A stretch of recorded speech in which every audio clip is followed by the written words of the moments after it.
Hey everybody, how you doing? I'm Paps, a writing VTuber and an artist, and today we are going to be playing it through a little bit of Esoteric Ebb. So I've been interested in this game for a long time.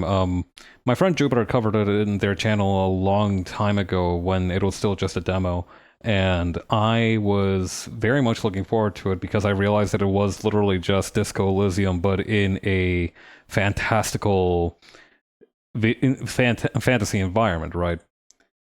So that's going to be interesting. I hope I enjoy this game. I've seen a lot of good feedback on it, so I'm hopeful that it will be an enjoyable experience. I'm wondering, like, I feel like its tone is probably going to be lighter, but that might just be my own kind of biases talking. But yeah, let's get into it. Let's start up the game. Let the engine rip. And let me know if the volume is a little bit okay. That's looking good so far. There should just be like a seagull lightly squawking, which is some nice ambiance. I love the sound of seagulls. Not a fan when they're too close to me, though. Okay, options. Dialogue text size. When I play Ebb, I use text size 24, but I suggest picking whatever's most comfortable for you. Averia Serif is the recommended font. Ooh, you can cycle through the fonts in-game by pressing N or M on the keyboard. Oh, that's neat. Okay, high quality visuals, borderless, audio. Oh, there is voice volume. I was under the impression that this game didn't have voice acting. Yeah, this is gonna be a fun opportunity for me to do a lot of silly voices as well. I'm looking forward to it. Oh God, what are we doing here? Okay,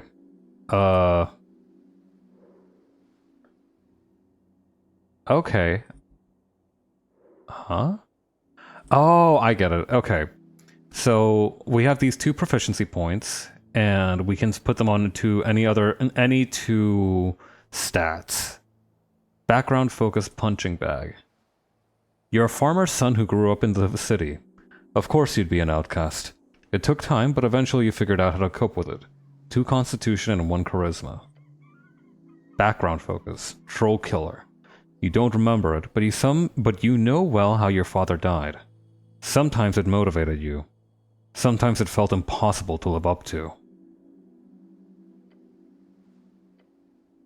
Interesting how it's saying Cronus first 6 PE, so maybe it's some kind of year. That might be like the in-universe year markage.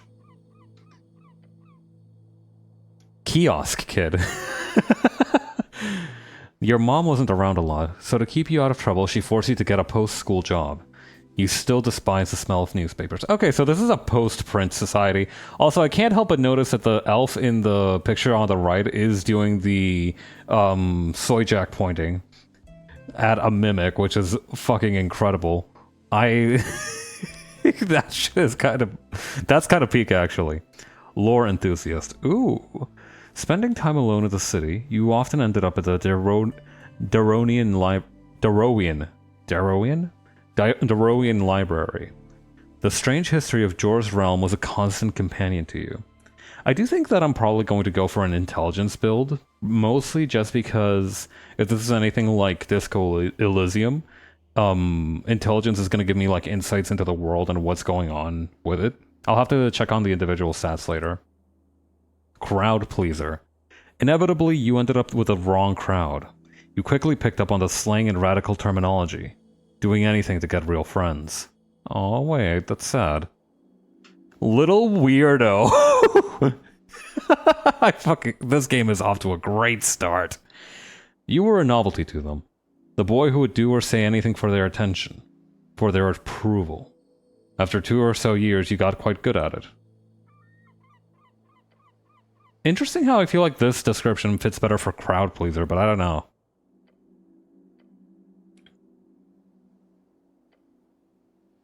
Asgallist activist.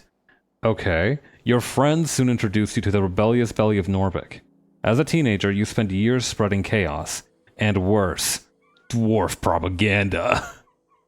Wait, local rallies stopped by fascist landlord. Okay, so this is like the radical leftist background, it seems. The manifesto, what we learned for the hedonists. Okay, interesting. Dwarf propaganda is kind of crazy. What's that about? Earthguard recruit. After your arrest, there wasn't much arguing about it. Oh, hello. Idalulu, hey, how you doing? I recognize you from Bean Server. Welcome, welcome. We're playing Esoteric Ebb. I'm checking out the different background descriptions, and I'm kind of loving the description so far. I feel like it's got that good mix of, like... It reminds me a lot of this video game called Bastion that was published by Supergiant, actually, where it was very much a game with a lot of personality behind it, because a lot of it was narrated by this very smooth-voiced, charismatic guy who ended up actually having a role in basically every project Supergiant did afterwards, which is really good. But yeah, let's see here.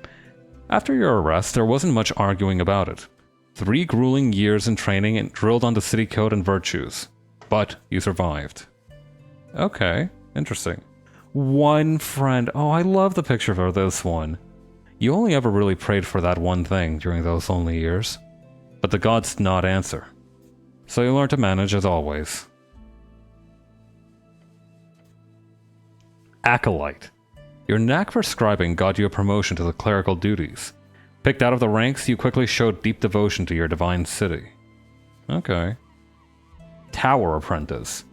Joining the towers is an honor bestowed upon few. It is also a terrible challenge, even for you. Who'd have thought lectures were so draining? Ah, the postgraduate background. I see. Arcane Prodigy. For the first time in your life, you were a natural. You've always known a few cantrips, but real magic was something else. It was power. Palace Pawn. As a rising talent, you often found yourself amidst the politicking of superiors, despite your best efforts. It never ended well for you.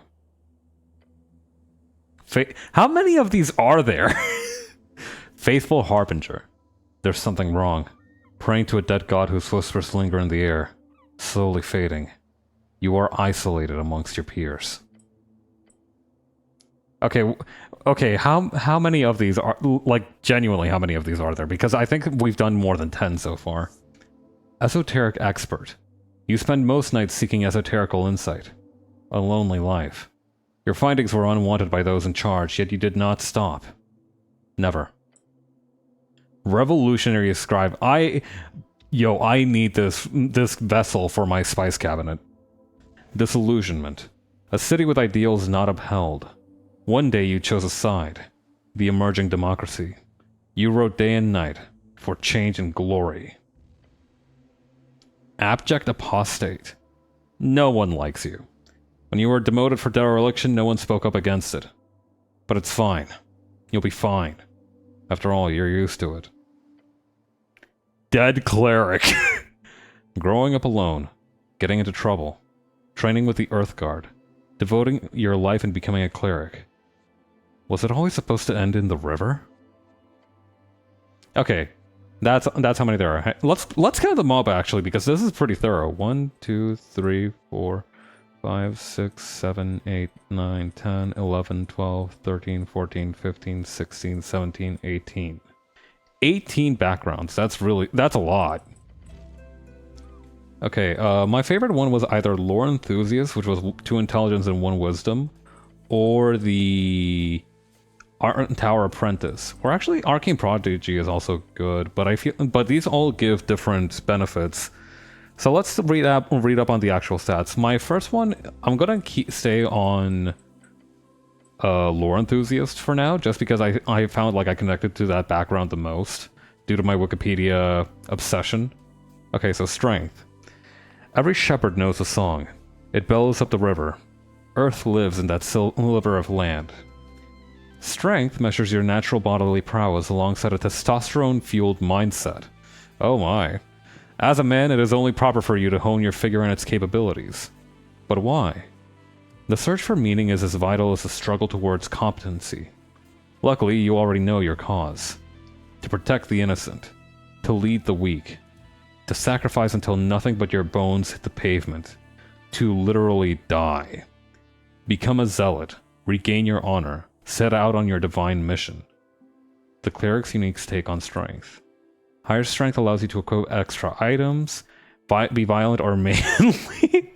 Okay, so I do like that we are still maintaining the Disco Elysium bit of the main character being some kind of dum-dum who was kind of like a jock in a previous life.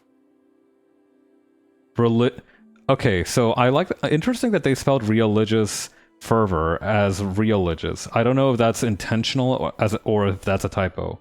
Aesthetic nationalism is kind of a big red flag, though. Let's not go into that too much. Increased manhood. What is that face? What is this?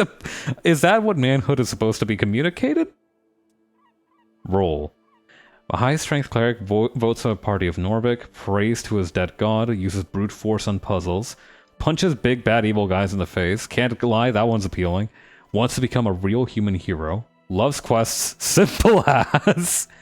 A low-strength cleric is a weak, sniveling rat, bows down to anyone stronger, can't handle the banter, gives up when the going gets tough, is afraid of women, doesn't care about quests. Phew. Okay. Let's leave that one alone for now. Dexterity. It is imperative to simply explain to these people that they have the right to choose. Belief in oneself is just. Wealth is built from within. Meriadoc Moonwatch, sights beyond reeds. Dexterity measures natural reactivity, balance and poise. The haste with which you express a witty remark, or notice a nervous glance. And of course, your ability to gracefully avoid the consequences of your actions. It's all about risk and reward.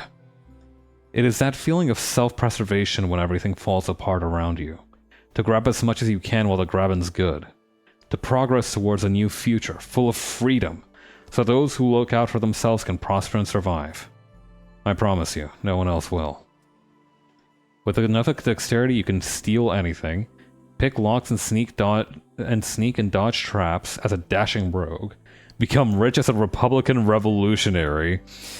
Just run away, dummy. Okay.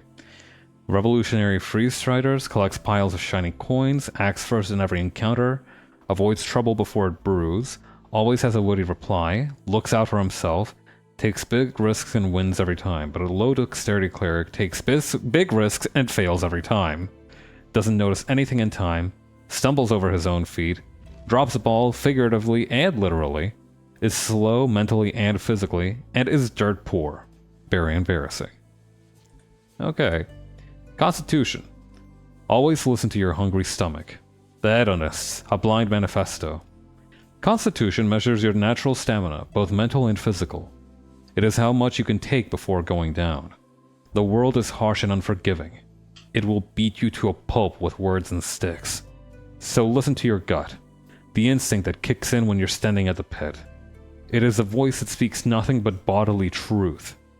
Every choice you make, every emotion you accumulate can be traced back to the lower half of that stomach of yours. Follow it. Retain the mortality of fleshy logic. Simple, easy, truthful. Okay, needed for hit points, very important.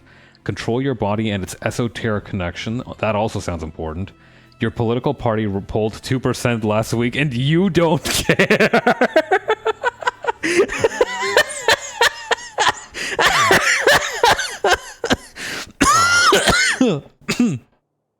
Shit, that one got me good. Okay. the fucking that's the chut jack that's like nothing ever happens. Pain is good for you. Okay. Roll. Keeps forgetting there's an election. Focuses on the good things in life. Is tougher than entropy. That goes hard as fuck. Keeps his neuroticism in check. Talks with the spirits in the walls. Listens to his gut. Is already dead. Nani? A low constitution cleric will die. Panics over everything. Listens to his gut and is wrong. Has no control of his bodily functions. Can't handle the pain. Has no special connection with the walls. You are fucked! Okay, intelligence. Ooh, I like this design. A glorious design. Let those who learn lead. Through merit of ability and nothing else. Lord Phileas Prax. Autobiography Prax. Intelligence measures your ability to recall, store, and process information. It is your logical receptacle and calculator. It is only proper for you to hone this pulsating mass within your skull, but why? Simple. Pure unadulterated ego. Knowledge rules the world. So too shall you one day lead the weak. Bring your genius to the masses. If they do not bow, they do not deserve you. You know everything about the past. Therefore, it is only rational you will truly know the future as well. Enlighten the ignorant masses. Seems a little megalomaniacal. Prepare more spells. Think, plan, and execute an actual plan. Complete the magocratic return spelled with a V. Oh dear me, no. Vote for yourself. Be a genius without peers. I don't like this little mocking face at the bottom here. I feel like it doesn't have my best interest in heart. High intelligence cleric votes for the best wizard, you. Despises and envies the gods. Solves every mystery with ease. Masters arcane magic. Spouts historical facts for hours. Is dismissive towards those lesser. Knows everything. The low intelligence cleric knows nothing. Is both ignorant and confident. Oh no. Makes up tidbits to seem smart. Is barely sentient. Cannot intentionally solve mysteries. Is an idiot. Duh. You know what? I'm gonna keep it at an 8. You know what? It sounds like we're flirting with a lot of red flags here, but I'm I want that lore. I do want that juicy historical basis and context for this world that I'm stepping into. Wisdom. The large crumble upon their heavy forms. The mystical father is at the crucial the mystical falter, not father, falter. Falter is at the crucial point. The small rise to the occasion. Wisdom measures your awareness, intuition, and ability to understand the world around you. To feel it. You may not know why, but meeting the gaze of another grants you an empathic bond with her wants and fears, her dreams and hopes.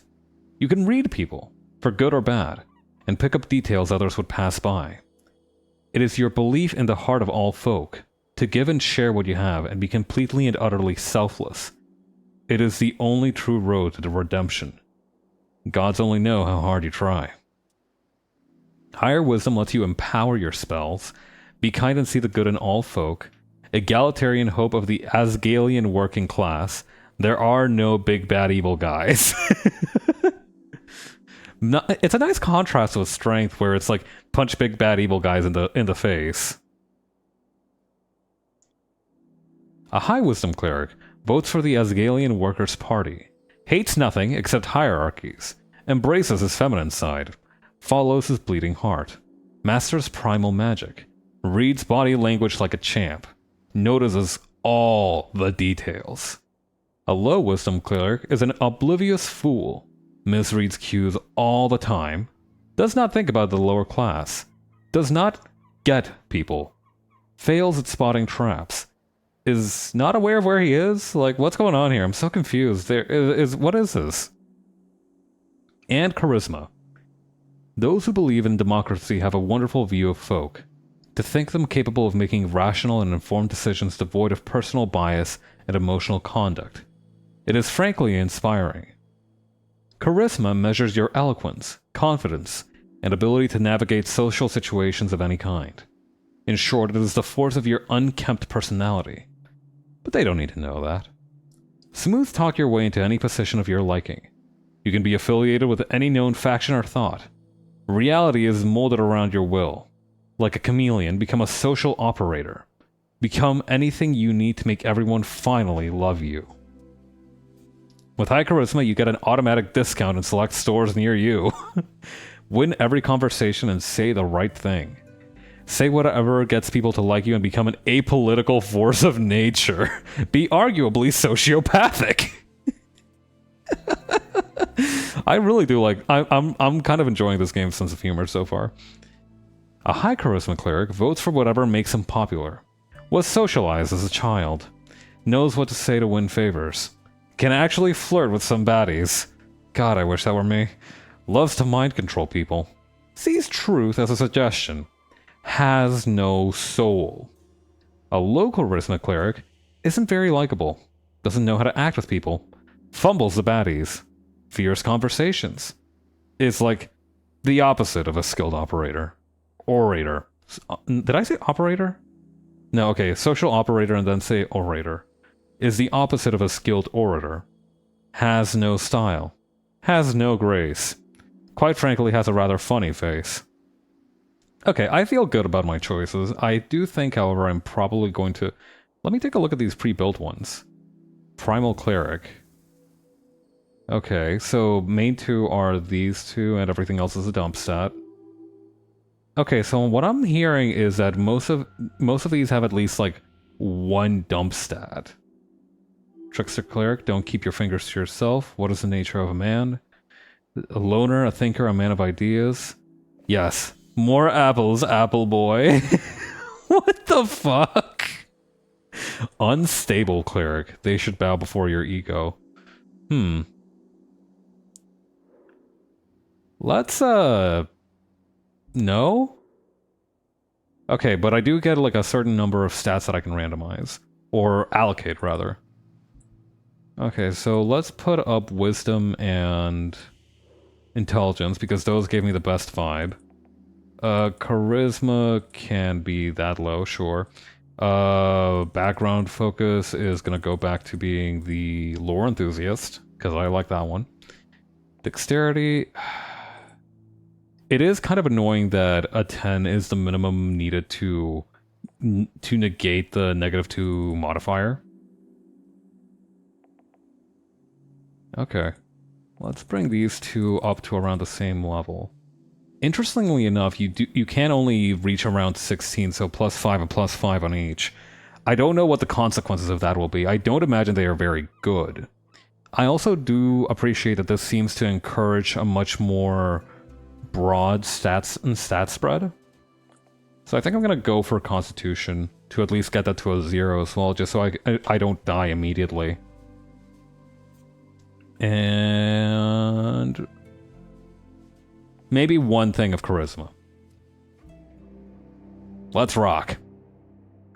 5 days until the first ever election. An explosion erupts at the heart of the city. No one wants to deal with it, so they send you. The weakest cleric in Norvik, yet also an esoteric genius. The perfect man for the job. Complete your quests in any order. Don't be afraid to make interesting choices. And remember to make them all bow down before you. The campaign will take you from level 1 to 6. We'll play for about 5 to 8 sessions. It's been a journey to put this together. I hope you have a good time. And only 6 strength? Just avoid going solo in the dungeon, kid. Speak with the dead. 3rd level necromancy. Casting time 1 action. Range 10 feet. Components. Vocal, somatic, and M, which I imagine is material. Duration 10 minutes. Okay, I do see that there is a lot of Dungeons and Dragons built into this as well, just through the design. Because that component VSM thing is also from Dungeons and Dragons, I believe. You grant the semblance of life and intelligence to a corpse of your choice within range, allowing it to answer the questions you pose. The corpse must still have a mouth and cannot be undead. The spell fails if the corpse was the target of the spell within the last 10 days. Until the spell ends, you can ask the corpse up to 5 questions. The corpse knows only what it knew in life, including the languages it knew. Answers are usually brief, cryptic, or repetitive, and the corpse is under no compulsion to offer a truthful answer if you are hostile to it, or it recognizes you as an enemy. This spell doesn't return the creature's soul to its body, only its animating spirit. Thus, the corpse can't learn new information, doesn't comprehend anything that has happened since it died, and cannot speculate about future events. Okay. Ooh, pretty.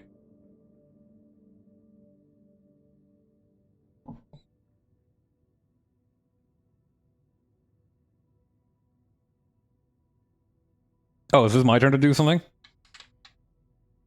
Jor. Truth and nothing else, a voice declares. What is your name? Success. Ron. Your name is Ron. That's a shitty name. Can I call myself Pabs?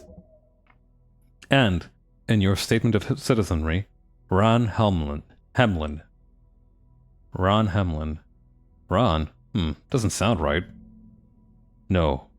No one calls you by your name. What? You are often referred to as Cleric. So, my name is... Yes. Speak it. I'm gonna try and stay silent and see what that gets me. You say nothing. Another question from the darkness. What is your occupation? As if it matters. Look around. What is an occupation in this context? Work. Getting paid for labor. Didn't you have a job? Something really important. Your class. Tell the voice about your class. Class? What class am I? Lower class. You are a great spellcaster who will rule the world one day. You are a city cleric. Nothing more. I'm a goddamn wizard. I'm definitely a cleric. I'm awful at everything. Could I just choose to stay silent again? I feel like they're trying to like get something out of me. It takes a while before the next question is posed. What is your current goal? We need to find out who blew up the tea shop. And most importantly, for what nefarious purpose. With your gift, you can easily take control one day. The Goblin Chieftain, she needs you. Control? Control of everything. It is what you were made for. A tea shop exploded? Unfortunately, yes. That's not good. I like tea shops. Great, I hate tea shops. They should be banned. I don't have any strong opinions on tea shops. In fact, I never think of them at all. That's not good. I like tea shops. They are lovely, yes. You may ruminate further on tea shops at a later date. There is a question to be answered. Your goal is... to rule the world? Why all these questions? No clue. But you should keep them talking. It's been silent here for far too long. Define the goblin... Whoa. Pretty far scrolling. Can I just stay silent again? Staying quiet causes a deep silence to fall upon the darkness, until it is broken by the next question. Then the voice asks, what is your political affiliation? The question strikes your entire consciousness, sending it spinning. As if you care for your fellow, vote for the Asgalists. It is the duty of the powerful to lead. That is you. Nothing else. Oh great, I've accidentally boosted my monarchist worldview. Don't be so self-absorbed. You are a social creature defined by what you give. The Free Striders, maybe? Then again, you're no revolutionary. Things just move way too fast these days. Constitution. Elections are exhausting.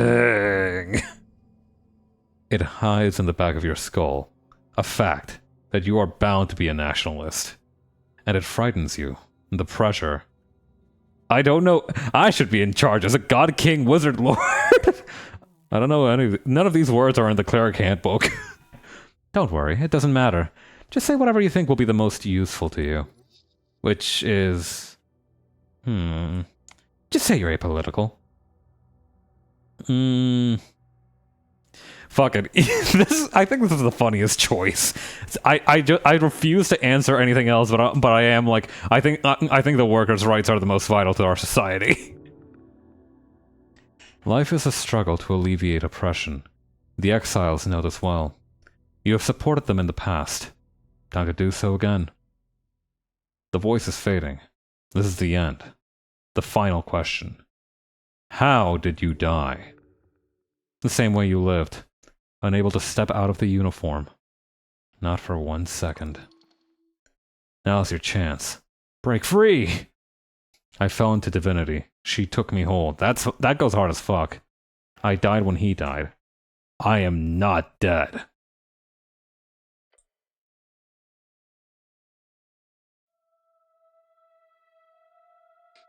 You know what? I think my main goal will be to 1, do things that I think will be funny, and 2, aura farm as much as possible. I think this is how you win in these sorts of games.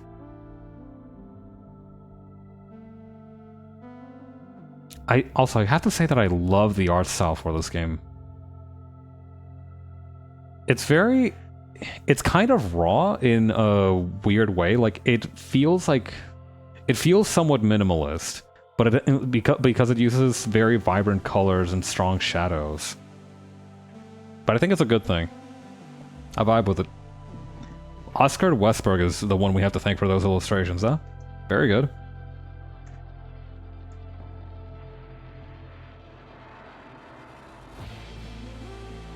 Hey, that's my pocket watch. That's my shit! Yo, give that back! Hey! No, dude, how am I supposed to tell time without that thing? Look at the sun like some plebe?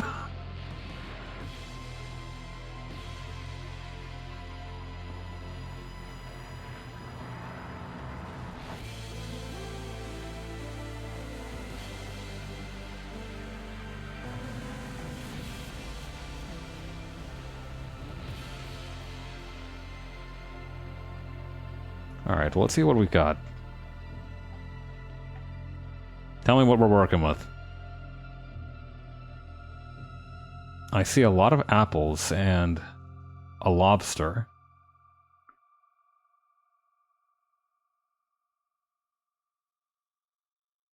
Oh, there's one right next to me. I wonder if anybody's using that.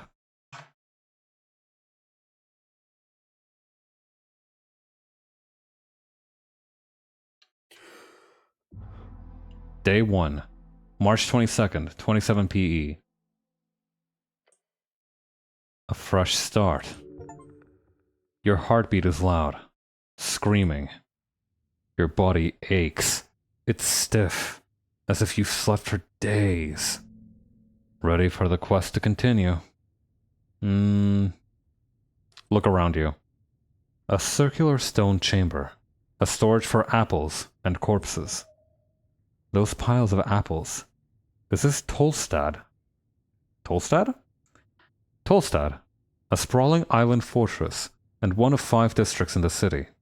It sits in the middle of River Torna, home of Jor's Pillar, a sprawling tunnel network, and Water Lane, the greatest trade hub in Askani. You are on Tolstad right now. Askani. Askan, one of the 8 bands along the coast. It is a cold, mountainous realm. It is your home, also referred to as Askani.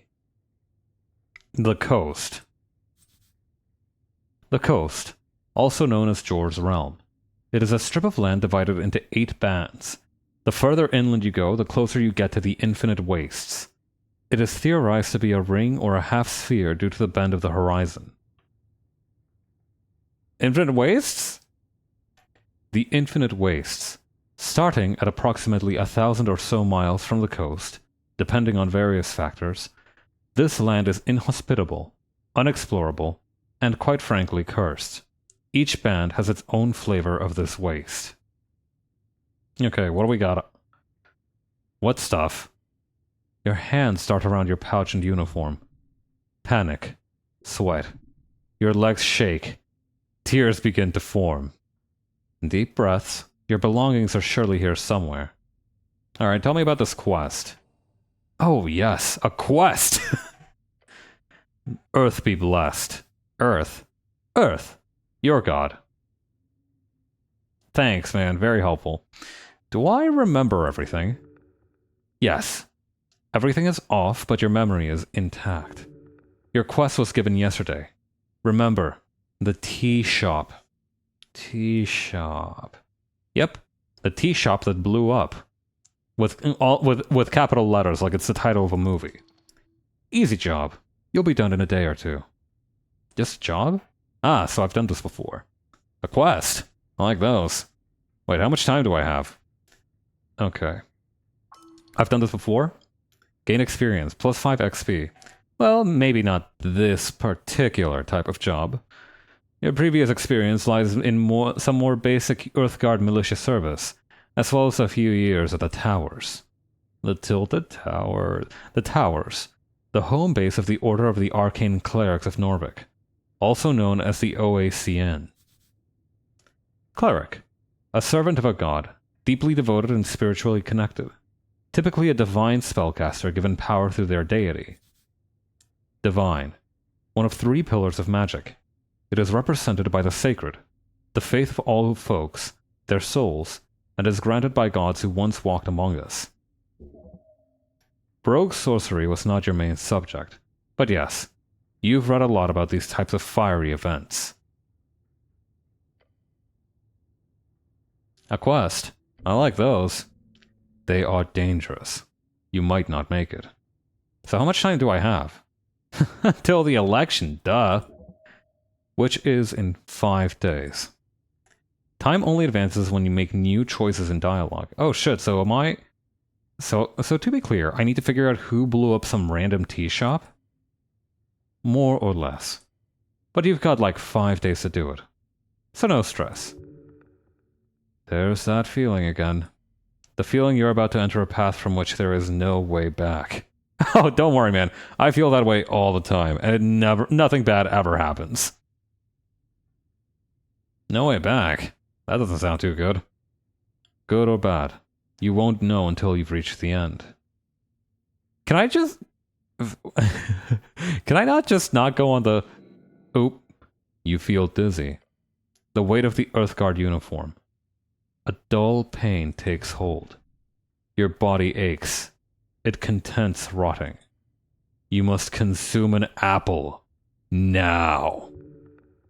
Your mind forms a trail of from one cross to another.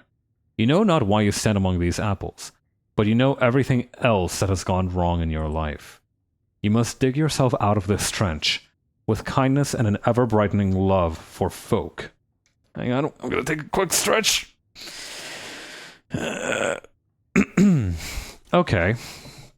I spent 13 minutes already of this first day just talking to myself. That's going to be helpful. You have been rooted for far too long. Finish this task with precision and decisiveness. Regain your position at the towers, and then return to your true task. Seizing true power in this forsaken city. If your stats are high or low enough, chimes will appear in your mind. They will suggest, inform, and offer unique paths. Offer unique paths. Trust them at your own risk. Rub your temples.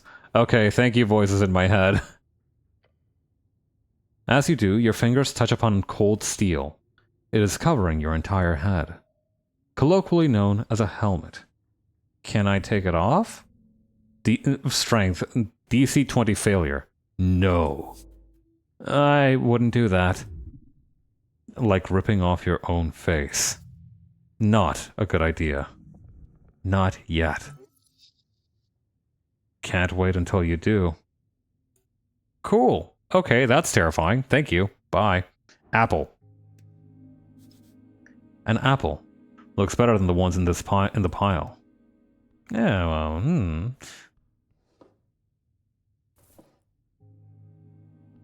Let me trifle this thing.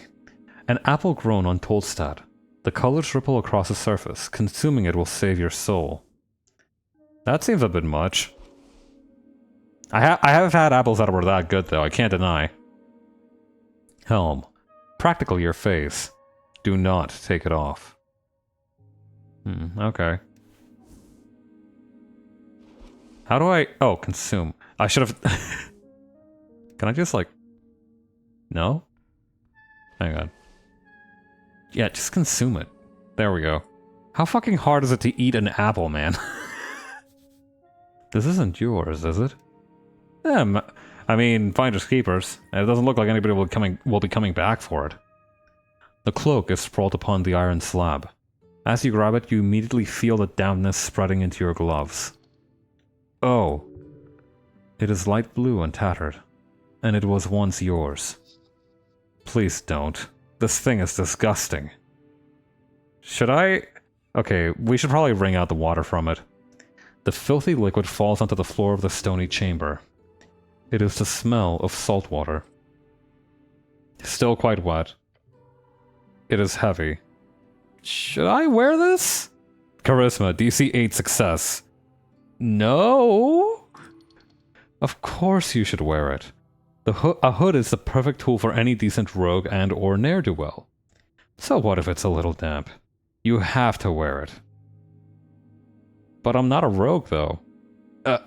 Sorry. The word I am not a rogue is not in your vocabulary, actually. Please rephrase. You don't tell me what to do. See, that's what a good rogue would say. You reach for your fancy red pouch of holding. The cloak easily slips inside, into the extra-dimensional space, with a satisfying Probably shouldn't make that noise too often. I really I could fit so many items in this thing. I love my pouch of holding. Yes, you are very lucky. This kind of magic item can go upwards of 10,000 crowns. Crowns. The Norvikian crown. The main coinage in Norvik. The official currency of Norvik suffered heavy inflation during the years after Earth's passing. A meal is somewhere between 5 to 20 crowns. A cheap month's rent is 100 crowns. A spellbook is 50 crowns. An average salary outside of the city is up to 300. Average salary inside the city is up to 500. And this is upwards of 10,000 crowns. Why? How? It is not yours, though. It is the city's. You can't just use it for anything. Ah, shut up, it's yours. You can do whatever you want with it. Now go put on your cloak and rob some people, reallocate some resources. Equipping items temporarily alters your ability scores. Okay. The ends are torn. It is a stretch to even call it a cloak. Please don't put it on. 1 dexterity and -1 charisma. That makes so much sense. Okay, journal. Ooh, pretty map. Earth, your god. Crown's the Norvikian crown. Oh, are these like the speech checks that I've checked? Spellbook. I have Cure Wounds. Prepared spells 0. The amount of spells you currently have prepared. You can prepare spells by visiting a shrine at any time. The amount you can prepare is 2 plus your class level plus your intelligence modifier. Oh, I can prepare the shit out of some spells then. Spell difficulty, 15. 8 plus your wisdom or intelligence modifier, whichever is highest, plus your proficiency bonus. Okay. 0 cantrips and 1 spell. Okay. DC 15 is kind of hefty, though. Do I have... Okay, can I look at my own... Ooh. The tea shop that blew up. Your purpose on Tolstad is to investigate an exploded tea shop. Locate this establishment and gain entry. Election week. The first ever election in Norvikian history will take place in just a few days' time. What will you vote for? You've talked about positive opinions on Ascalianism about 1 single time ever since waking up in the Lich House. Really brings you back. I do like that you can be a little bit of a smartass about it. Okay, and you can see here the different modifiers that I have. So, okay, DC 15 means... Okay, 8 plus your wisdom or intelligence modifier, so 13 plus your proficiency bonus. What is my proficiency bonus? Oh, 2. Okay, so I can cast it right away.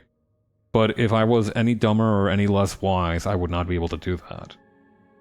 Which is fun. Deep storage. I don't wonder what that's about. Alright. Let's get a wiggle on. Behold, it is a corpse under a blanket. You stare at a blue rag. It is draped over the outline of a someone. Human. Male. Over 40. Sir, you can't sleep down here. Maybe... Ah, I see. It must be normal to take naps down here. No response. He's too still to be alive. Check under the rag. Underneath you find the cold corpse of a human. Thinning blonde hair. Unkempt facial hair. Mid-40s. Factory worker. Ascani blood. His complexion shows nearly no decay. Most likely under the effect of a preserving spell. Hey, Grandblast, how you doing? I'm having a great time. I love reading and doing funny voices. The DC or difficulty class of a dice choice is determined by how challenging that roll will be for you. If you select a dice choice, you then roll a 20-sided die. If you get the same or higher than the DC, then you succeed on that roll. I'm liking it a lot so far. It's got very punchy dialogue. I'm good with corpses, right? What do you mean? Like, I've been trained to handle them, right? You do not have the training to handle them, no. But of course, you do have the skills to draw basic conclusions, so go ahead. Alright, I mostly dealt with paperwork. A hero is not afraid of getting his hand bloody. Got it. I'm a master of corpsecraft. Paper and ink, baby. Okay, 7 DC and examine him closer. This one's in the bag. -3 DC. Be careful, you don't know what you're doing. When's that ever stopped me before? Booyah! There's something strange here. This is no regular gentle repose. What's that? A 2nd level necromancy spell. Keeps the corpse from decaying. Look close, but do not move the corpse. Harsh scars cover the skin. Signs of being either a hard worker or a careless worker litter his skin. Cause of death appears to be not directly visible. No blunt trauma either. Considering his age and the shape of his body, this man most likely died of a common disease or internal failure. That's pretty broad. And vague. Unless you're willing to start cutting, that's all you'll get. Except... what? There's also a marking on the right leg. A circle with a cross inside it. That is a marking of PR. Political revivification. Oh, right. This guy can be revived? It seems so. He most likely died during care and was granted immediate gentle repose. However, he did not have an RF, a revive fund, nor did he have family members with enough ready cash. Tell me about the revive fund. A type of life insurance. Monthly payments are made to an account that can be used to pay for the resurrection of the fallen holder, given they are under the age of 75 on a human scale. Resurrection. The act of returning a dead person back to life. There are many spells that do this, from a weak Revivify to the legendary True Resurrection.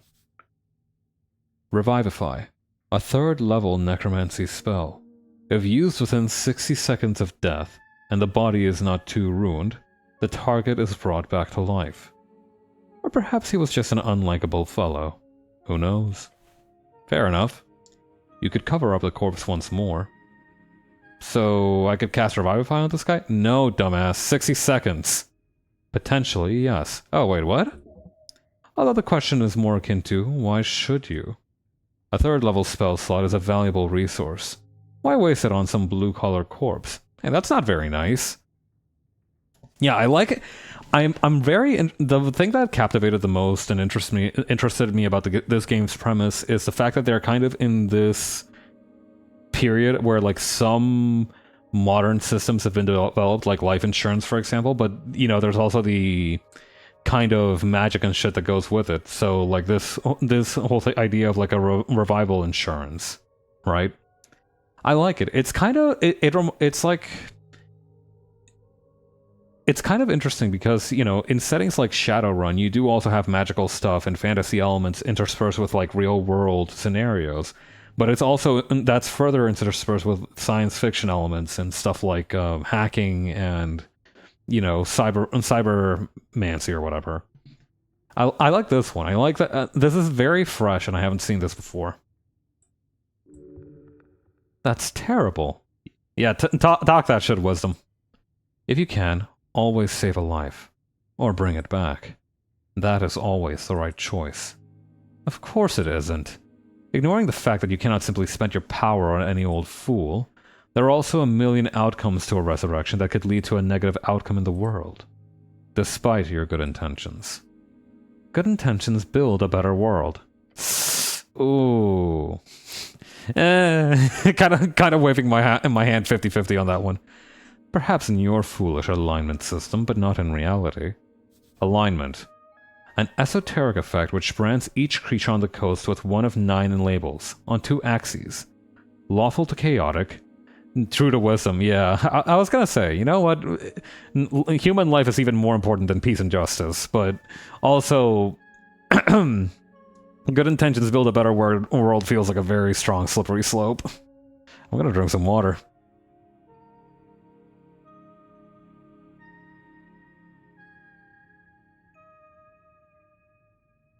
Okay. One of nine labels on 2 axes, lawful to chaotic and good to evil. It is debated exactly who or what determines the parameters within this effect. Spells like Detect Alignment are capable of parsing this effect. Oh my god, they have like an actual alignment system. That's gotta fuck with people a huge style. Esoteric. The magic of Jor and his strings. The coast is infused with it. Jor. The name of our realm. Also the name of the legendary wizard who created it. He died during the closing at the end of the Gate era. Wizard. A book-learned arcane spellcaster. Typically plays Jor's strings by memorizing and executing esoteric rituals and chants. Gate era. A period lasting approximately 3,000 years. The first era, named after the many gates opened by Jor to connect his realm with all others, ended around 2,000 years ago if you trust modern scholars. Oh my god, we are on the coast of the wizard. That's crazy to think about. That combined with the fact that this is all like a D&D, heavily influenced by D&D as a system, is crazy. That's hi, Johnny. How you doing? Talk nerdy to me. What's arcane mean? Arcane. One of 3 pillars of magic. It is represented by the forces that make up all esoteric events. Those who play Jor's strings tap into these powers, programming the laws of existence around their whims. Okay, Jor's strings. The ley lines of esoteric power that holds the realm together. Okay, interesting. It's okay to loot him, right? Is it? Yeah, why not? If you can suffer the loss of moral integrity. Moral integrity? It's a dead guy. He's not gonna need his stuff, obviously. I like how wisdom is a woke voice in your head. Grave robbing is frowned upon by some, even in these enlightened times. Either way, you will not get in any trouble. No one will know. Who was this guy? His hands are calloused. He's built like a sarcophagus. This is a dead working man. The detective spent his whole life toiling away for nothing. A little harsh. Why is he here? This is a morgue. A lich house. Clearly. Lich house. A mortuary. A holding space for dead bodies. Oops. During times of undeath, they are known to be heavily guarded. Corpses are kept on cooling in places like this, before cremation or burials. Alright, let's stop messing with the corpse. I will, however, trifle with it. Ooh. Dinero. What's in the jar? A vase of leaves. Smells lovely. Ooh, potpourri. Let me grab a couple. Behold, a divine shrine covered in apples. What's this? Divine scripture where it does not belong. Might as well grab it. Shield of Faith. Memorize Shield of Faith. Ooh, new spell. What's this one do? First level abjuration. Concentration up to 1 hour. A shimmering field appears and surrounds you, protecting you from damage. For the duration, any loss of hit points is reduced by 1. Okay. Interesting. The runes fill your senses as you approach. The color has faded. This monument is hollow, void of all life and divinity. And worse, it's covered in rotten apples. A sacred shrine left in this state? It's an insult to Earth and all of its people. These old things are still around, huh? Are these rare? Can I pray here? Just got off of the Horse and Around podcast. Ooh, I bet this one was juicy because I remember really loving the Candace and Shining Armor special when I was a kid. Are these rare? No. You will find shrines like this all over Norvik. Yeah, Strength is kind of an asshole.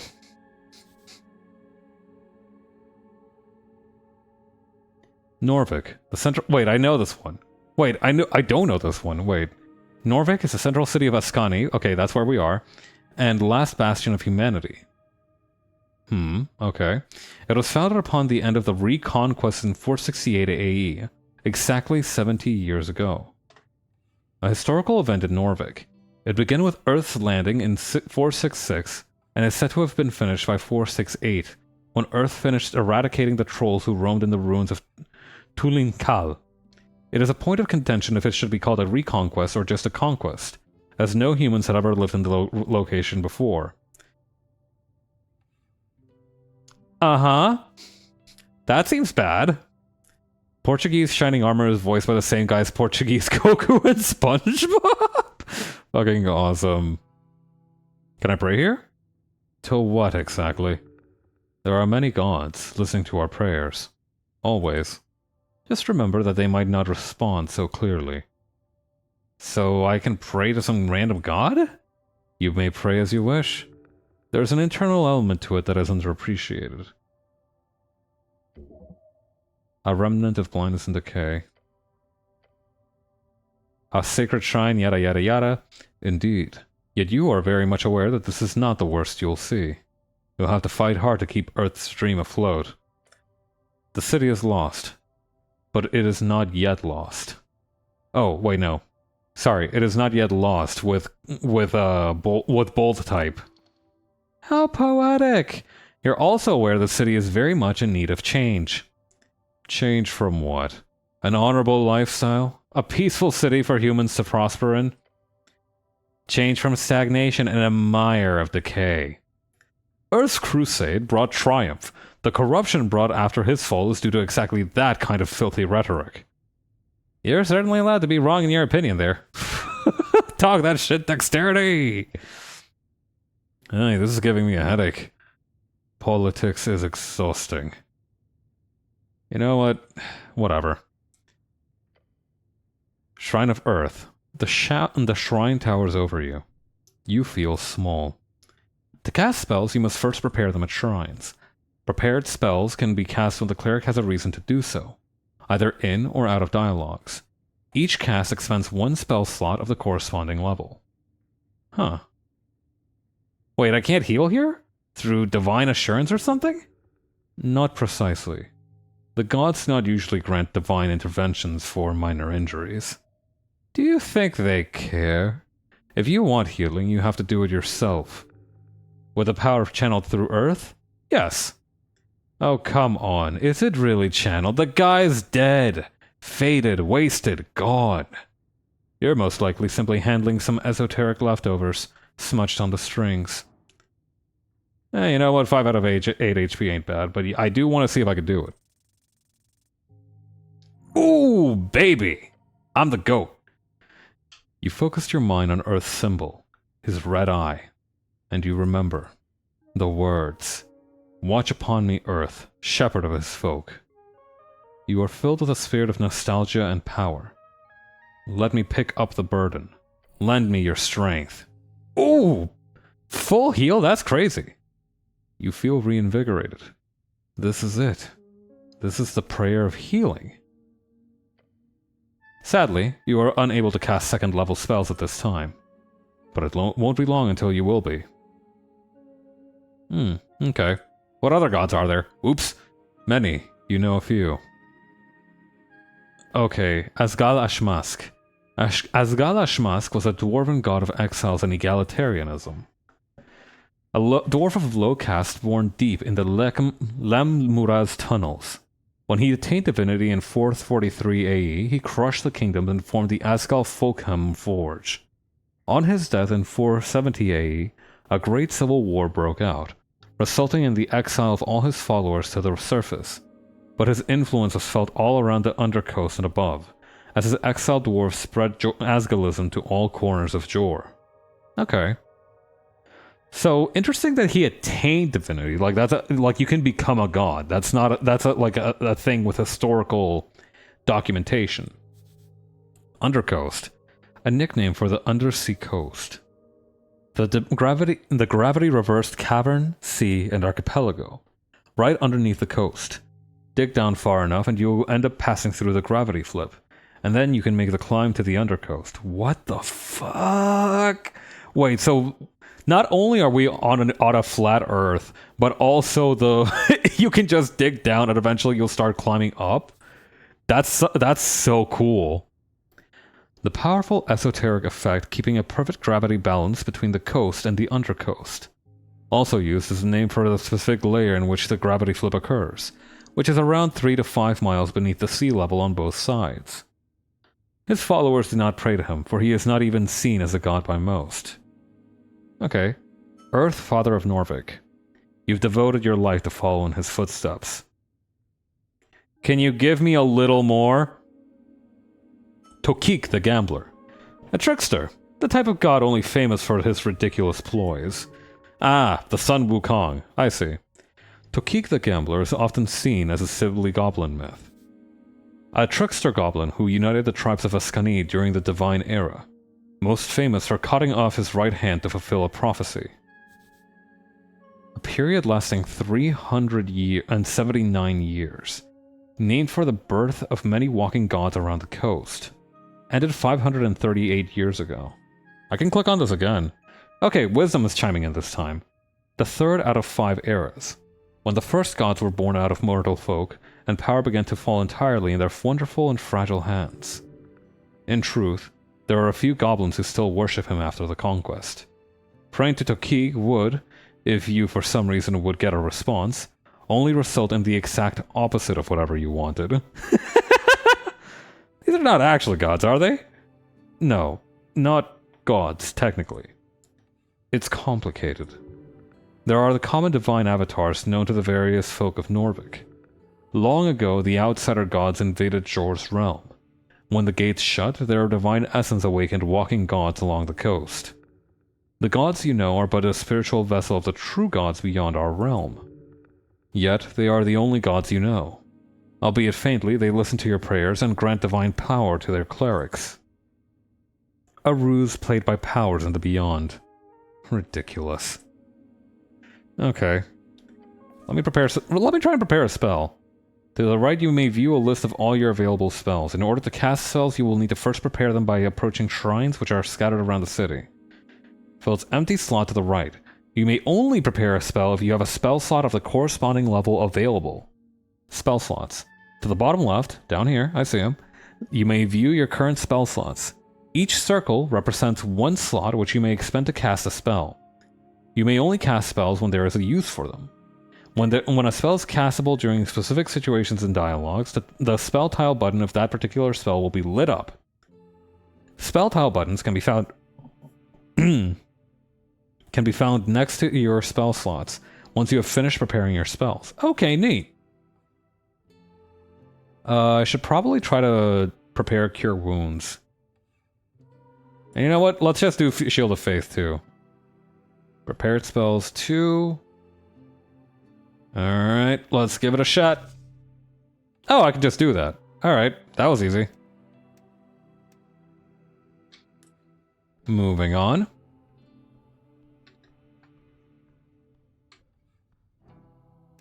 What's this? A very important piece of paper. Voting card. A scuffled voting card made out to Ragnar Hemlin. That's me! It's from a dwarven office for some reason, and someone has checked in all 5 parties on the list. You need to bring this to a polling place on election day if your voice is to be heard. You pick up the surprisingly thick piece of paper with a shaking hand. The card is slightly torn and has clearly been drenched at some point. At the top it says Rostkort in big bold lettering. Rostkort means voting card in fancy Askani Dwarven. 5 days remaining. How does this thing work? After you pick it up at the district office, you only need to check the box of one of the 5 parties. Then you deliver it on election day to a polling place. Although in your case, you need to write the name of the party you want in the corner along with a signature, since you filled out every box, like an idiot. This is your one vote. You should indeed take care of it. Look at the list of parties. Nationalist, Party of Norvik. Alright, wait, first of all, Party of Norvik. The Inheritors of Earth's Will, a theocratic organization founded to uphold the old ways. headed by magistrates and 20-something noble families. Okay, definitely not. Freestrider. The new way. People in the East have overthrown the old wizards and gods. For years, the revolution has slowly crept into the city. Now it is finally time to join the free cities and get rich. Asgalist, Workers' Party. The workers who built this city on rock and roll. It seems only just. Their vision is of a fair and even society where those who live underneath rise up to show their worth. After all, why can't we share? Agrarian, Rural Party. Those who live off the earth. Simple farmers. People of the land. The common clay of Ascani fields. Their political movement has mostly been swallowed by the Ascalists. Arcanist, Party of Magic. Vassal! The Magocrats who ruled pre-Coast War human civilizations in Old Dominior. Also a very minor political party in Norvik. Okay, it's funny that we have Strength who is like vote red and ultra-nationalist, and then we have Intelligence whose shtick is even more obscure but also pretty bad. The Arcane Era name for reeds, often referred to as Old Dominior. The name was changed by Freestrider revolutionaries to mark the end of old magocracies. And finally, the last box doesn't say anything. This is where you can input whatever you want, or just leave it empty for a null vote. The box next to each party is filled in with a smudged checkmark, including the last empty one. Are these all the parties? No. There are about a dozen other large parties in Norvik. Most have been subsumed over the last few years, such as the Civic League of Progressives, the Torch Union, Order of the Scales, the Hedonist Party, and the various guild parties. The Agrarians and Arcanists are the only ones who have not joined a larger party or fallen aside. Huh, okay. Cool. What's up with these apples? You stare at a pile of apples. Apples are good for you. These apples are not in pristine condition. Whose apples are these? The only apple farm in Norvik would be the Goblin Garden. These apples are the property of the HBWT. A dwarven-built citadel sitting at the southernmost tip of Tolstad. It is now a goblin sanctuary and greenhouse. Should we be putting these next to corpses? No, it is a health hazard. Could I eat my way through this pile of apples? You can certainly try. It is not really a question of could. It is a question of, do you have the time? As well as, will your stomach survive the ordeal? Constitution, DC 12 failure. No, I will not. Brother, I'm gonna be so real with you. If you send me in there, I am going to die. You have a feeling it might be worth your while, but only if you push to the end. Strength, failure. You are not capable of carrying such a tremendous burden. It would lead to death. Ability checks. Roll a d20 with your modifiers to get a unique outcome. Start eating! Based. That's a lot of apple. Yes. Remove the bad apples first.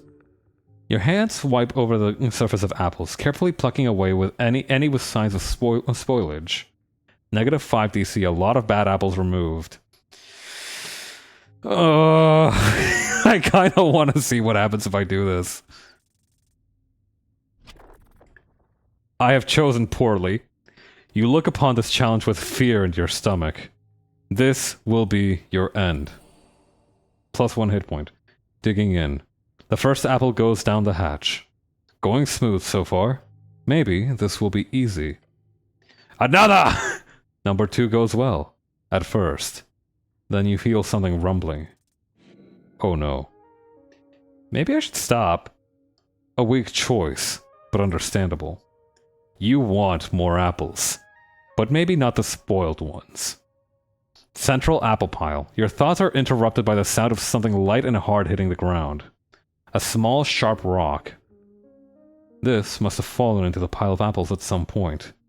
It is a highly esoteric object. Ooh, gimme! As you weigh it in your hand, a tingle shoots up your arm. Esoteric. A shard. It is connected with a string. These rare shards of Jor can be consumed to unlock failed ability checks. Ooh. What if the cleric found a mysterious rock? We might be on that on the path of Goku for real. Like, if you had a better constitution and strength, you might be able to clutch this one much better than I could. I'm a feeble, waifish simpleton, so maybe it's just not in my destiny. A bright rock. It fits your hand nicely. These can be found all over Norvik, and some speculate they are all shards of Jor's pillar. To untrained hands, they have no inherent value, but you might use these to alter fate itself. Ah, okay, so I can't use them to retry dice, or maybe I can use those. Okay. I probably shouldn't eat any more apples right now. $6 in my bank account. Incense. Easily burned spices and herbs. Can be used to recover first level spell slots. Oh, that's handy. Okay. A great mountain of apples. Thanks, genius. I hadn't noticed. This one looks good. Well, don't mind if I do. Also, I saw that there was a coin somewhere here. Or maybe that was my imagination. This guy, he just won't move. A guy. He looks indecisive. Bro might be just like me for real. Can I talk to him? I can trifle the guy? Wisdom tooth. Oh, pickpocket item. DC's 15 dexterity check. Oh. Oh, that's interesting. Okay, when I press escape to leave, but that shows me the two ones that I've picked at the highest of. Zombie. You approach a shambling man by the apple pile. He does not acknowledge your presence. Greetings, citizen! Glancing under his hood, you catch a blank expression spread upon a dried face.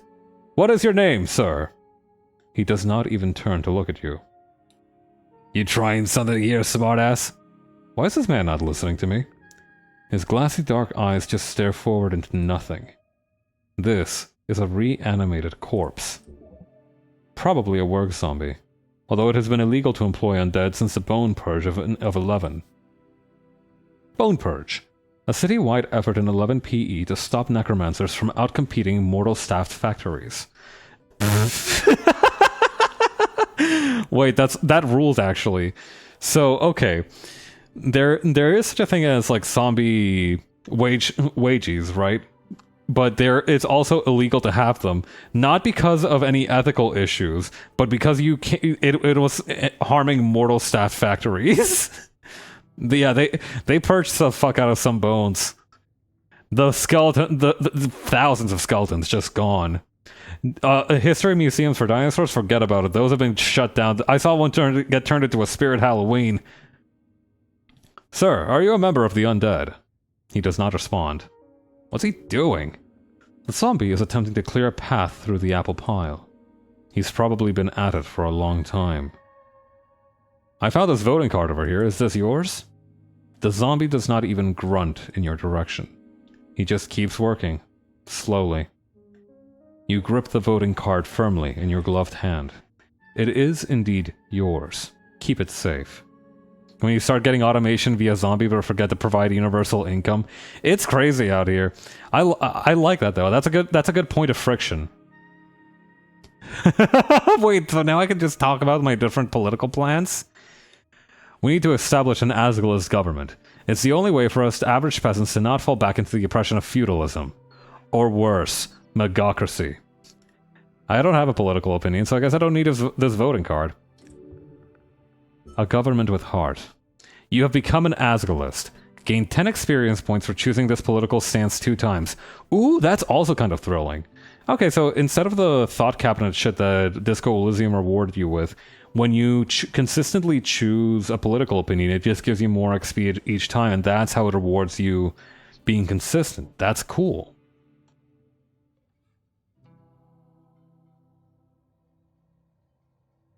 Those poor little peasants. To think they have been tricked into thinking themselves worthy of ruling. They'll starve come winter. The zombie just keeps moving apples. The social democratic model of the dwarves is ingenious, just balanced with enough work with our human dwarven majority populace. A true working class revolution is clearly needed. Cooperative ownership of the guild is the first step, just like Earth established with Norvikian collectivized agriculture. As long as we don't collapse like the original Asgalian Undercoast state did, or the Visca kingdoms, or the Three Wings of Divinitorum, or the, Okay. Favoring the human dwarven majority populace strikes me as the wrong step, so I think maybe talking good about collectivized agriculture is a good idea. Am I boring you? The zombie carefully places another apple on top of the pile. He does not have an opinion. Of any kind. Should I defeat the zombie? That'd be pretty scary. You should probably speak with the owner first. Ooh, I don't like that. Okay. Wait, can I trifle this? Can't reach that from here. Okay, this guy's in the way and I can't go there, so let's... Okay, I think we can leave the Lich House. What's this? What am I beholding here? Spiral staircase, ancient architecture. Cool. Ooh, I like this tree. Viskin's lair. Mushrooms. Probably edible. Don't mind if I do.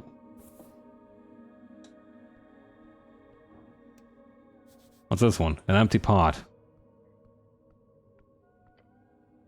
And looking inside, you find this pot to be empty. Most contain strange herbs or ashes. This one does not. Were you talking political theory with a zombie? Yeah. Turns out philosophical zombies are very much material zombies in this universe.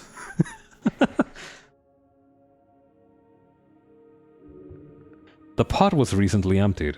You can still see remnants of dust at the bottom. There is fear. You must grow sturdier.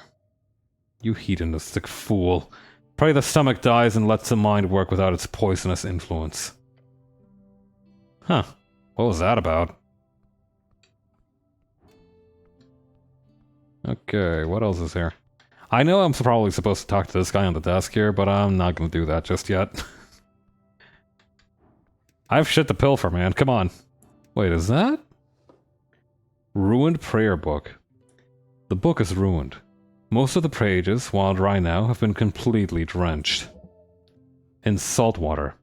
It is absolutely and completely ruined. Only a few pages of the soggy brackenish papyrus pages are readable. They appear to contain some type of undecipherable symbols. Ascani writing, of the most basic kind. Wait. Oh, no. Someone has attempted to dry this to the best of their ability. No, no, no! By Earth. This is your prayer book! So many hours. Wasted! You would have to rebind the whole thing. It's ruined. That'll cost a fortune. Shit. The stone slabs are designed to slide along the iron beams. Interesting. That is interesting. What's this? An open manual for esoteric geometry. You know this already. Still gonna take it. Oh no, there's just some incense here. What's this? A thick tome lies upon the iron slab. I'm guessing the book being ruined is kind of like is the same idea of like maybe your phone falling into an ocean or lake. The tool of an arcane cleric, an instrument of the state, used to handle rogue spellcasters. The cover indicates it is a spellbook with hymns dedicated to the river, Torna, Earth's passing, and the reconquest. This one is yours. You have spent years perfecting it. Most pages are smudged. It feels terrible to even think about the knowledge lost. You need to get it rebound. Swamp extract. A small fungal spore ball. These can be farmed along the undercoast. They do wonders for your gut. They are not mind-altering. Probably. Okay. What's here? Nope, too much reading. Bullshit. There's never enough reading. So many books. Basic manuals, arcanist histories, novels. Some of them stand out to you as classics. It could be useful to refresh your mind. The books taunt you bookishly. Read Autobiography by Pax, Lord Filius Prax. Folktales by the Trill Sisters. Collected Chants of Norvik by Patriarch Pili. Let's read some folktales. Opening the Trill Sisters books shows you an index of several tales, many of which you heard growing up. Too much reading. My brother in Earth, you are in a reading game. This is a book game. These stories shape reality, for the mind does not distinguish a tale from real-life lesson. They are but the same. Esoteric books. Out of the tales, you see the one you remember the most. The one about the gnome and the Titan. Titan. Term for the gigantic creatures who first inhabited and shaped Jor's realm. This story always spoke to you. Mostly because of the unlikely friendship between the two. Ooh, that sounds sweet. In the old days, when dragons ruled the skies and titans wandered the earth, there lived a gnome named Abacus, known far and wide as a half-wit. He always spent his time wasting his days with some fuck-ass little frame and bead arrangement that he invented. So stupid, nothing ever came of it. Whether by fate or by folly, he often found himself in the oddest of places, and so it was that he stumbled into a deep valley of Ascan. This valley was home to Kai Mor, the Mist Titan, a colossal being with fur as thick as the ancient forests, and limbs that clutched the very mountains. His upper body was hidden in, or perhaps made of, the swirling mist that filled the valley. But on this day, the valley was not the serene refuge it had once been. The air was thick with ash, the rivers ran black, and the trees stood as charred husks. Esuth, the ancient red dragon, had set the forests aflame, hoping to drive Kai Mor from his domain and claim the fertile valley for himself. Kai Mor was furious, his great form trembling with rage as he searched for the source of the destruction. His eyes fell upon Abacus, who was wandering aimlessly, his tiny mind more puzzled by the sudden darkness than anything else. To think this coast was filled with the beasts of Jor at one point.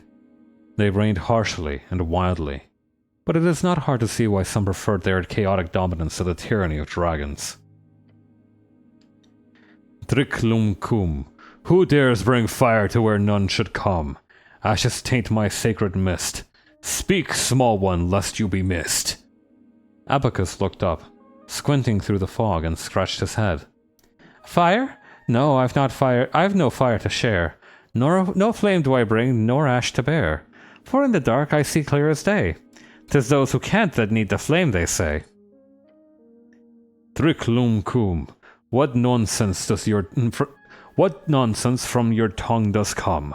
Who is it that needs this blaze that blackens my mist and dims my days? Well, question thee who needs a flame to light their path and stoke their claim.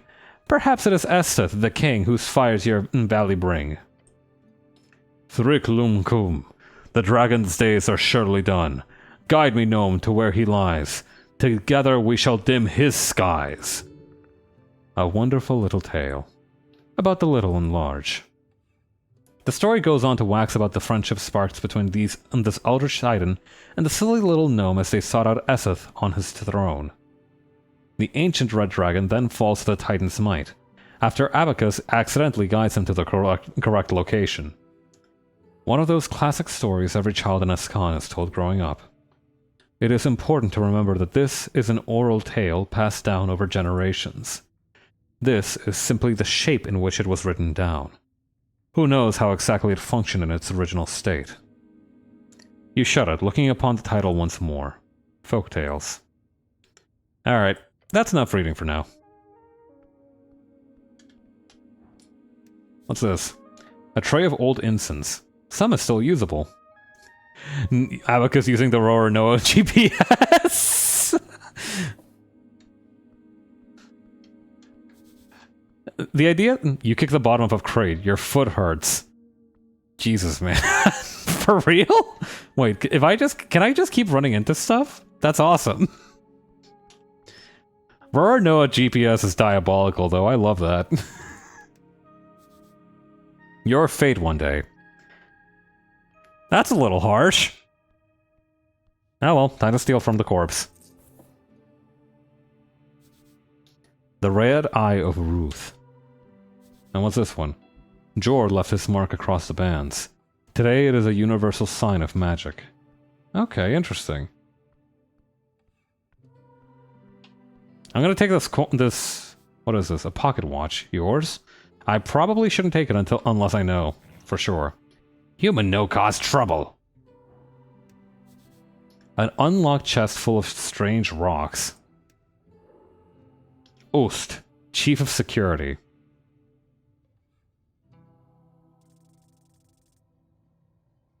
Oh. Ooh, okay.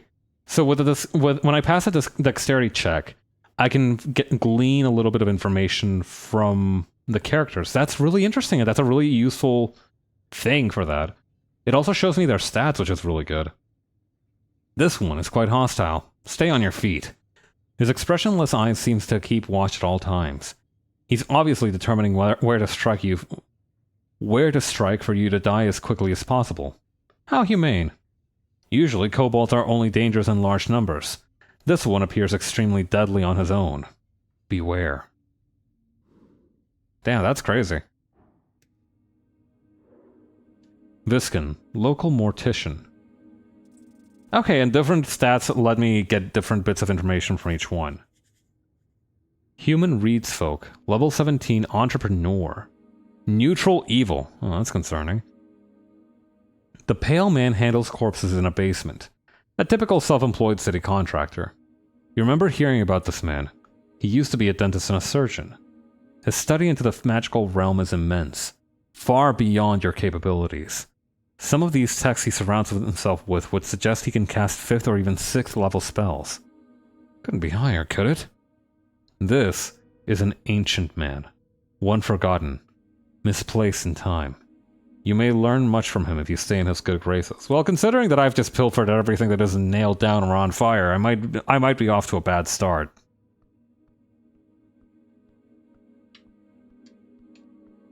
Well, he'll get I'm sure he'll get over it.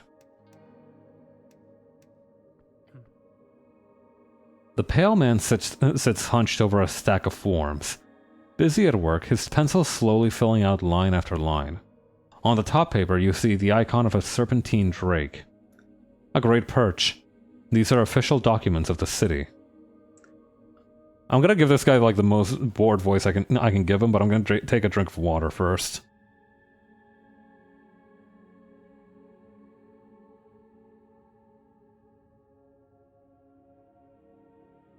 Okay, so like, up and about, are we? Wonderful. I am Viskin, local entrepreneur and proprietor of this lich house. It appears you don't really belong here, but if there is anything I can do, cleric, just let me know. He smiles at you, yet his eyes say something else, and his voice is familiar to you. Bow before this creature. Look around the room. Dimly lit and damp. A musky stench lingering in the air. You see books and flasks, and stone altars around a circular chamber. There are several corpses present. These stone tables were once modular altars used in some advanced ritual. Ah, this entire basement was once a temple. I have a lot of questions. Perfectly understandable. I'm afraid to say you've been through quite the turmoil, cleric. I died, didn't I? Those fishermen who brought you here certainly thought so. Not that I can blame them. You weren't exactly in prime condition. Prime condition? You're always in your prime condition. You never are. They'd caught you in their net, believe it or not. Such a strange tale. Keep asking questions. He loves the sound of your voice. I am noticing that that's a failure. Wait, how did you end up in the river? How did I end up in the river? I'm afraid I don't have much to tell. Perhaps you fell off one of the bridges to Tolstad? There are 7 bridges over River Torna connecting Tolstad to the rest of the city. I would never fall. It must have been an assassination attempt. Must have slipped. Happens all the time. Perhaps there is an esoteric explanation to all of this. Nah, I probably slipped. All the time, he repeats. I can confirm. The pale man glances at the ledger next to him. 5 cases this year alone. Oh my god, have I died 5 times? Where can I find these fishermen? He ponders your question. I did not ask for the names, sorry to say. But perhaps Water Lane? That's my best guess. Either that or the local tavern. I hope you find them. Who are these fishermen? River guilders, I believe. They did not look like poachers, so my guess would be that. I am alive, right? The pale man stops for a moment. He looks you up and down. Yes, I believe you are. Okay. Figure out what's weird about this guy. DC 31, buddy, I'm not making that shit. I require assistance with some things. Of course, cleric. Anything for the city. Don't exactly know where to go. Your shaky voice makes you sound positively fortvivald. Fortvivald. Dwarvish word. Meaning desperation, anguish. Hysteria brought on from mental pain. Yeah, you gotta be super fucking wise to understand what the fuck is wrong with this guy. Look, he has an unlicensed zombie in his basement. He's besties with some kobold over there who is some manner of trained assassin. And he's very cryptic and weird. And also, he has like the most evil-ass haircut I've ever seen. Alright? Listen, you shouldn't judge books by their cover, but fully slicked back, like helmet-tight hair, fully glued to your scalp with gel, that's an evil-ass haircut. I don't mean to tell you what to do, cleric, but there's a certain rumor that our local goblin chieftain is waiting for you. Goblin chieftain?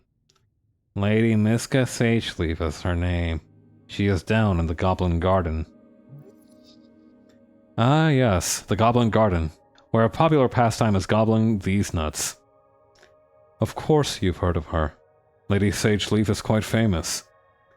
She leads one of the 3 goblin tribes exonerated by Earth after the conquest. The name is spoken in both reverence and fear. So what I'm hearing is that I'm definitely gonna fumble, right?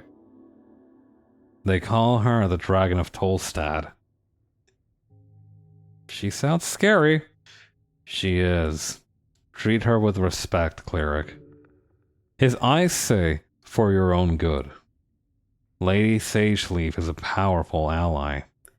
I would even go so far as to call her the de facto lawkeeper here on this island fortress. A sliver of genuine tone slips out. He has great respect for this dragon. So what you're saying is that she's like a dragon? Wait, is this part of the job? Talking with some petty goblin queen? Listen, there's nothing petty about goblin queens. You may find her at the southern tip of Tolstad. The pale man says and keeps scribbling on his paper in front of you. So what do you know about spellcasting? Yeah, like some kind of Yakuza. Quite a bit. He seems wary on the subject. If he knows more than you, then it could be useful to listen. My prayer book is ruined! Yes, I noticed. You should speak with Xian, down at Water Lane View, a bookbinder. It'll cost you, but he could fix it right up. As a cleric, you obviously only need your faith to cast spells, but I'm sure a spellbook won't hurt in the long run. So, can you explain the very basics of... Can you teach me magic, maybe? A slight smirk creeps onto his face. I sadly don't have time for a proper lecture at the moment. After the election, I could make time, if you are interested.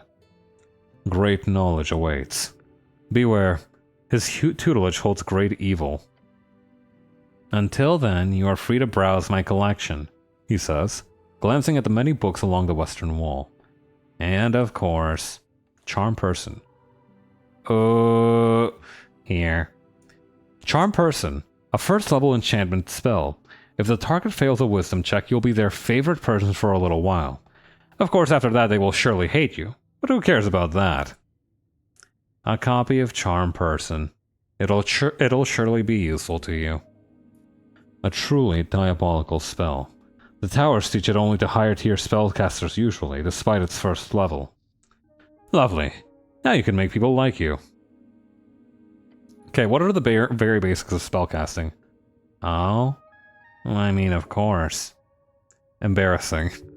He wonders if your head is still filled with water. Ask a wizard you memorize your spells before... I meant to say, as a wizard you memorize your spells before casting them. As an arcane cleric, you must memorize your spells during prayer, at a shrine. Oh, okay. There's one downstairs, by the apples. So I noticed. Where can I find more shrines? That's a dumb question, but I should still ask.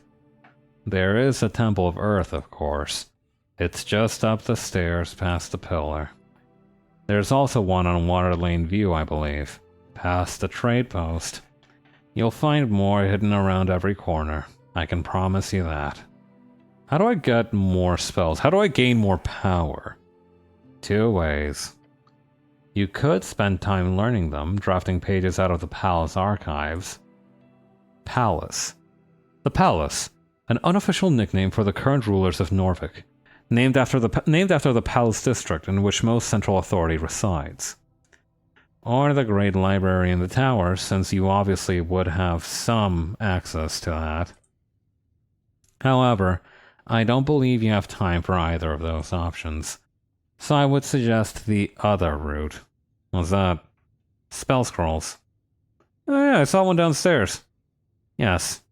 A piece out of my collection. Oops. You are very much allowed to indulge, cleric. I am glad to assist the city in any way. He put them out for you on purpose. Why? You don't need his permission.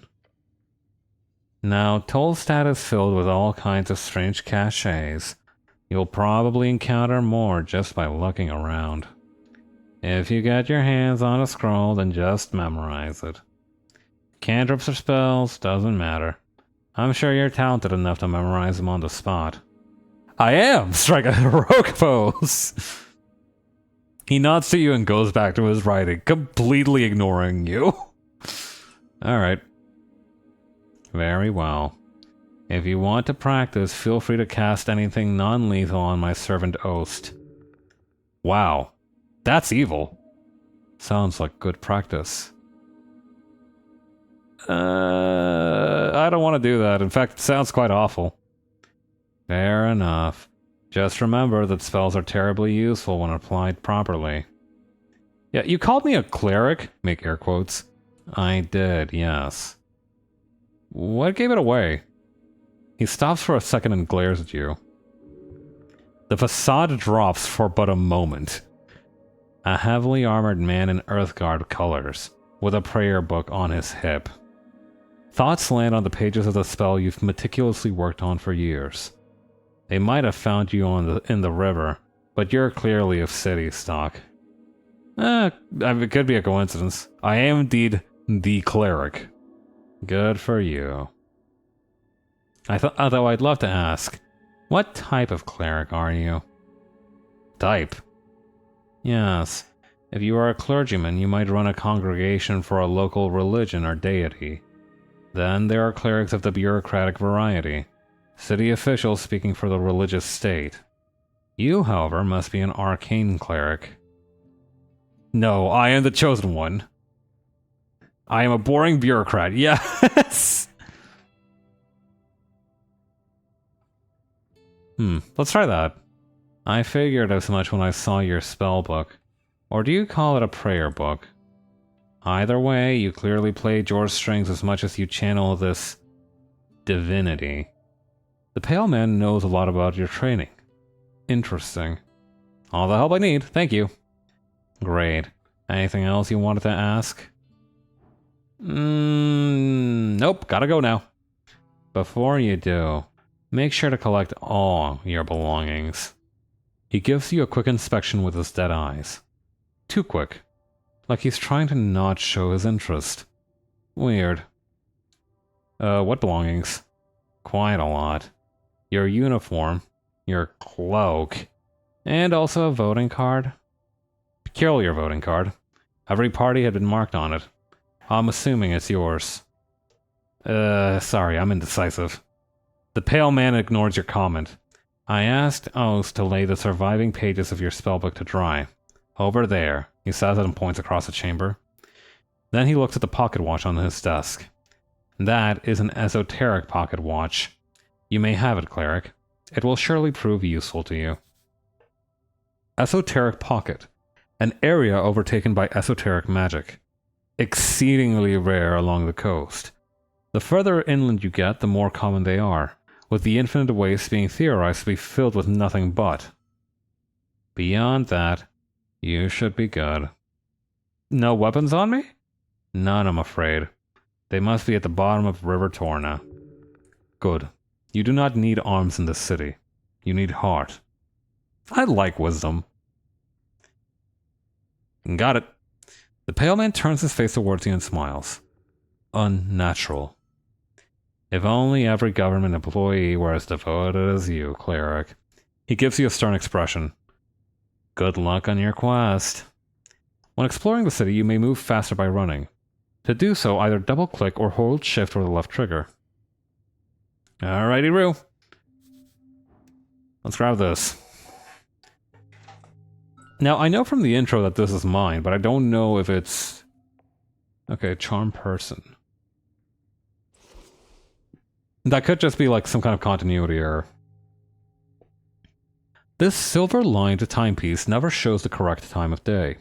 It is always at least 10 hours out of alignment, no matter how anyone tries to correct it. As at a touch, you can feel the faint magic pulsating within. The wielder gains a greater perception of esoteric happenings and occurrences within 200 feet. Ooh. Can I, Yeah! Okay. Also, I like that the Ruined Prayer book makes me dumber. Okay.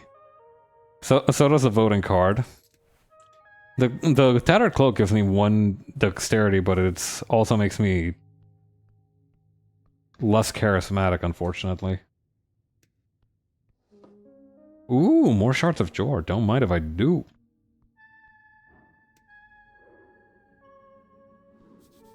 Alright, voices upstairs, and the smell of salt. Let's boogie.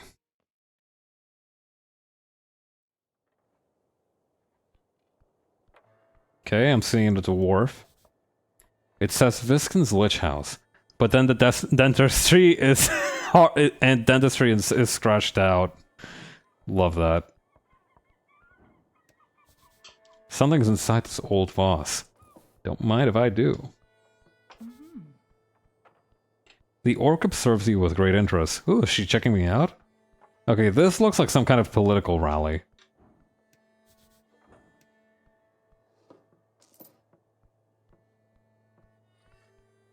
I probably should just stop pilfering anything that I can get my hands on.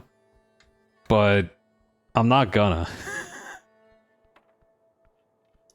Okay, I can't talk to all of these guys, just these two up here. Men at work beneath Asgal's green banner. There is an esoteric effect in place here, stopping rainwater. Oh, interesting.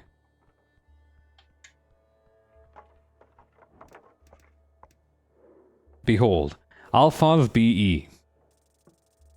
Oh boy, that's Constitution though, I'm not very good at that. Oh, never mind, I'm goated. Dwarf, Exile, level 3 foreman. He stands by his ideals with gut and little else. A push will earn his respect. That is his way. Alphonse knows he is privileged.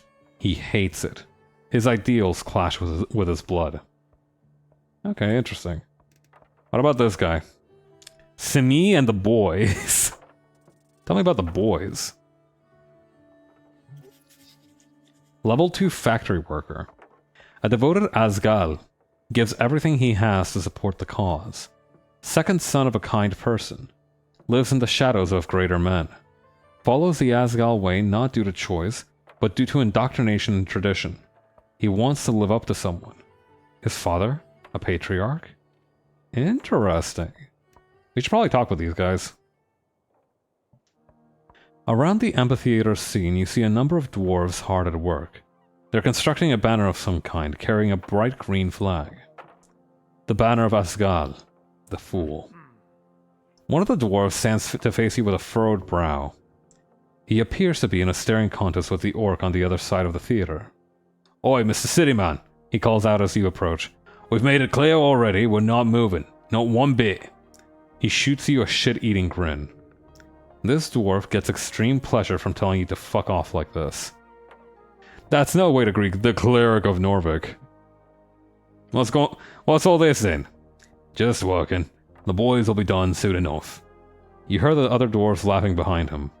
Nothing illegal going on here. Nothing at all. He is only saying that because he's had to defend himself quite a lot lately.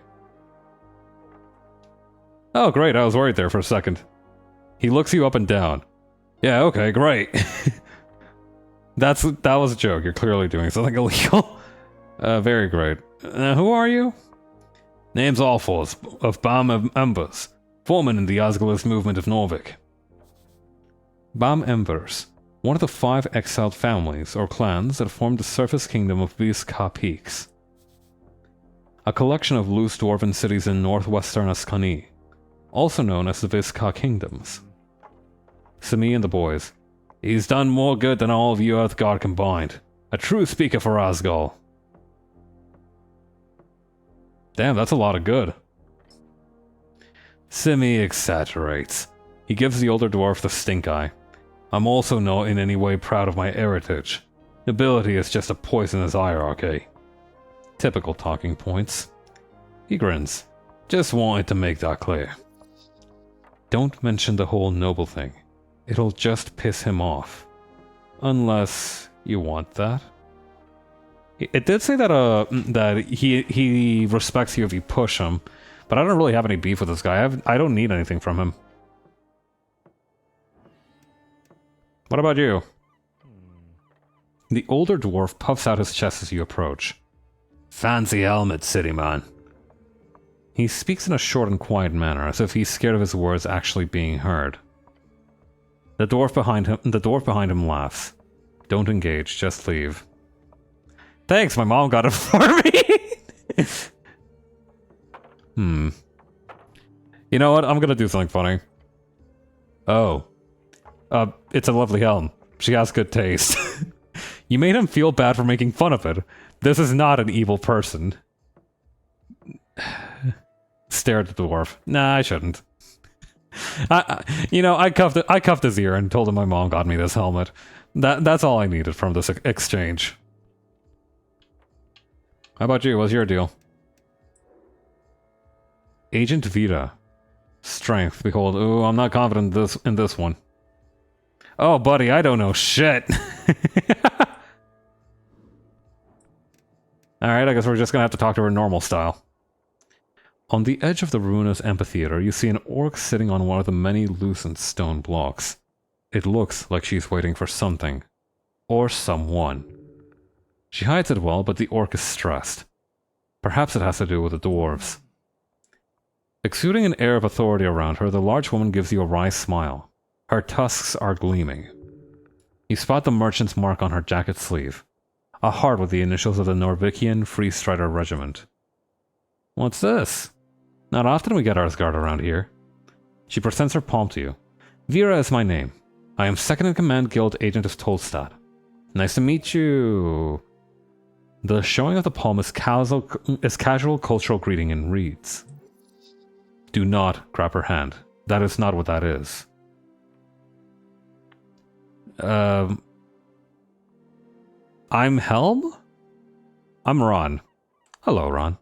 She shoots you another smile, waiting patiently for you to say anything.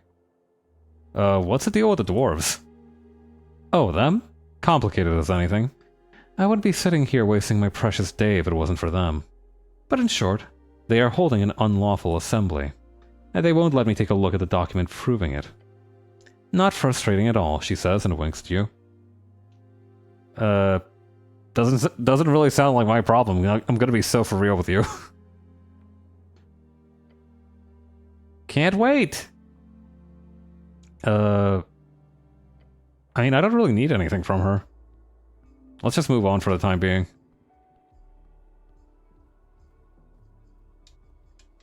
Okay, there's quite a bit to do around here. I do want to look at this mural, though.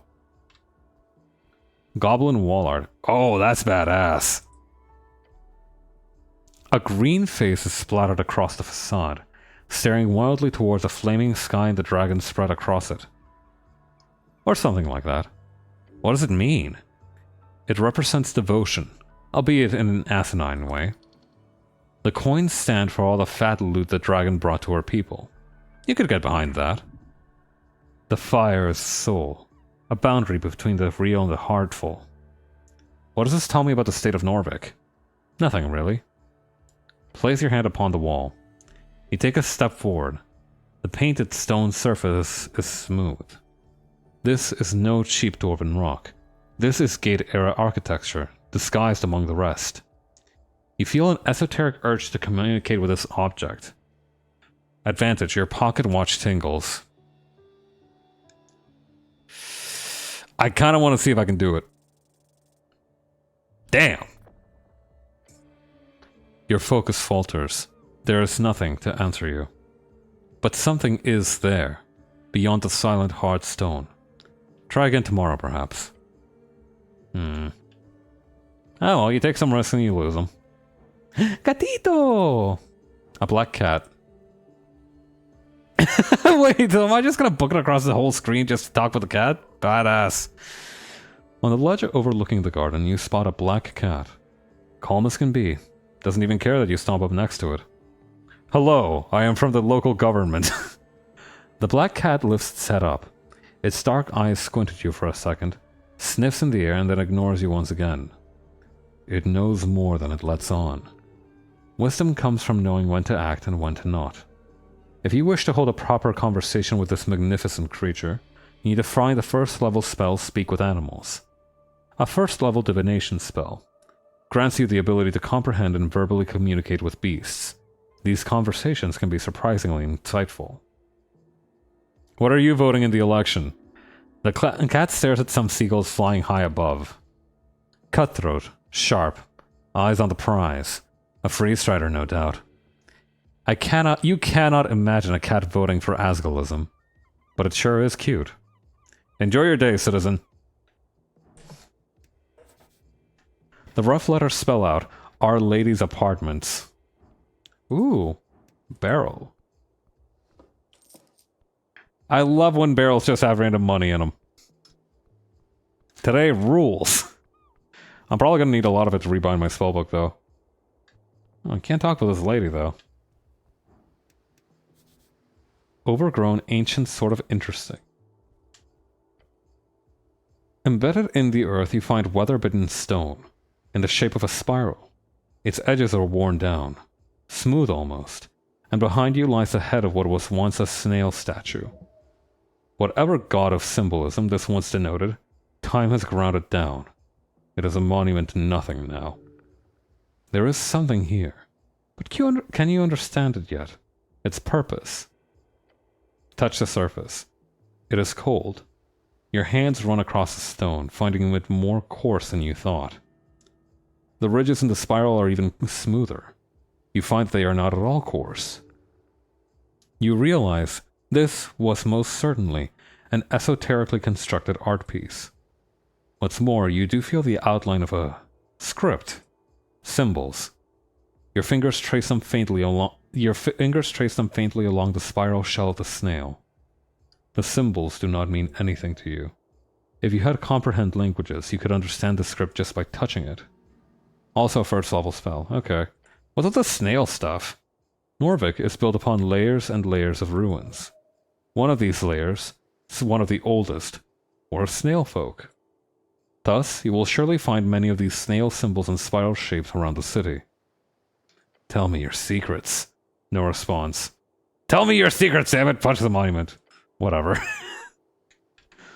I'm not gonna flip out at a monument, man. That's not cool guy shit. What's this? Shiny. Ooh, I like shiny. Yeah, it's some goblin homeless dude. Something's inside this old vase. Is it money? Yes, sir! I love finding money in random containers. This place rules. Okay. Staring at this chiseled monument, you focus your mind. You take a deep breath and begin your prayer. And tranquility. Contemplate the tea shop. Contemplate the election. Contemplate your class. Contemplate your fall into the river. Can I return here when I have more things to think about? Always. That's good. It was not an accident. You are not so clumsy. But the question here is not why you fell. The question is, why do you live? Contemplate your class. Identity is not easy. It's everything, from faction to home life to street. What you choose might be the first step. Choose wisely. The election. The first election. Your vote won't matter. Your vote will be the most important of all. Ask those around you what they will vote for, and you might find your own voice along the way. Alright, I'm done here. It's interesting. This is a much more pleasant game than Disco Elysium. I don't mean that as in that it's a better game, but in that not everybody wants you dead just for breathing. Disco Elysium had some real generational haters in the mix here and there. This one, though, it is pleasant. It's not as aggressive. 14, I'll take it. Braxo the Pencil Wing. Level 2 Scribe. Surprisingly content. Hard worker. Has nested interest in the current regime. Devils used to be allowed into the city only on work visas, so he could have served for several decades. Yeah, no measureheads just yet. It'll be fascinating to see like what kind of uber racists we're going to be able to square up against here, because I feel like with the addition of not only races but also like different species like orcs, dwarves, goblins and everything, I feel like there's going to be some mega racist. I feel like there's going to be like the racist to end all racists. Devil work visas. It is hell to get one, or so I've heard. Oh, his portrait's pretty cute, though. You raise your head towards the sky. Above you sits a tiny red creature. His wings flutter faintly in the wind. The fiend throws a quick glance your way. He's annoyed. Staring at a piece of paper, he does not acknowledge your presence. What you reading? A sigh escapes from the fiend's maw. He slowly puts down the paper. The paper is actually a torn out page from a magazine. What's a magazine? A periodical publication generally containing short stories, adverts, investigative journalism, and/or erotica. He appears to be reading an article on the latest debate. I like the funny pictures. I don't read much unless it's political based. I like the pictures too. Yeah, I imagine you would. He's mocking you. Wait, he says, leaning in to get a good look at you. Earthguard? A cleric? The hell are you doing here? And/or doing a ton of lifting? Honestly? Okay, like, short investigative journalism and erotica would be an insane combination for a magazine. You can go wherever you want. Fuck off. Divine mission, the usual.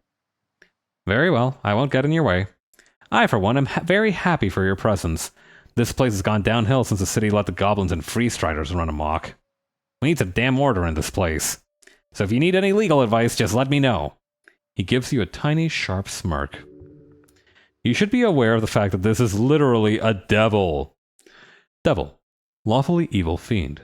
They are lawyers, soul traders, and either the most efficient type of leaders or the worst type of middle managers. Their numbers are dwindling as of late, but in Blood City Bay they still rule supreme.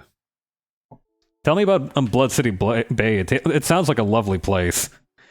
Blood City Bay, the most populated city around the coast, built upon the corpse of Gorgorian the Great and Terrible. A sprawling mess of wooden walkways and buildings carved out of calcified remains, once famous for its fleet of airships deployed during the Coast War. Known as the origin of the Industrial Revolution, and while New Tazen has overtaken it as a leader in manufacturing, it still stands as one of the most industrious city-states. The corpse of Gorgorian? Gorgorian, a devil second in line to rule the deepest layer of hell. Legends say he was presented with a deal. Conquer one measly pocket dimension, and in exchange he would be granted the throne.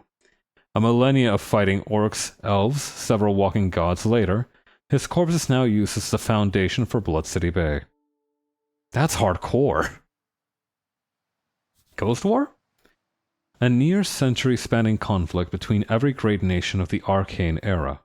Scholars estimate it claimed more than half of the entire human population. It is said to have begun in 398 AE, by the inciting spark of the assassination of Priestess Ilona, and it generally agreed to have concluded with the fall of Thazan in 481 AE, 57 years ago. Don't take advice from a parasite. Are you a barrister? A tiny barrister?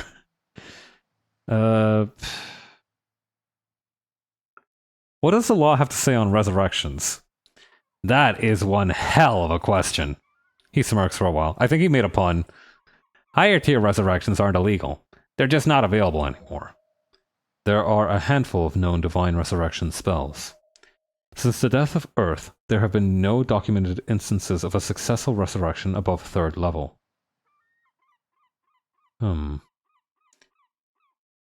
Are you legally considered alive after a resurrection? Yes, for all intents and purposes, you are alive. Undeath, on the other hand, would be a very different affliction. Necromancy is not just undeath, but all undeath is necromancy. How is that defined? As long as the necromancy is considered of divine origin and the soul is returned to a healthy body, then it is considered as a normal resurrection. If the origin is more black magic shit, or as they say, or some kind of corpse animation, then it would be considered as bodily sacrilege. And that's a top-tier criminal offense. How top is it? Oh, it's up there.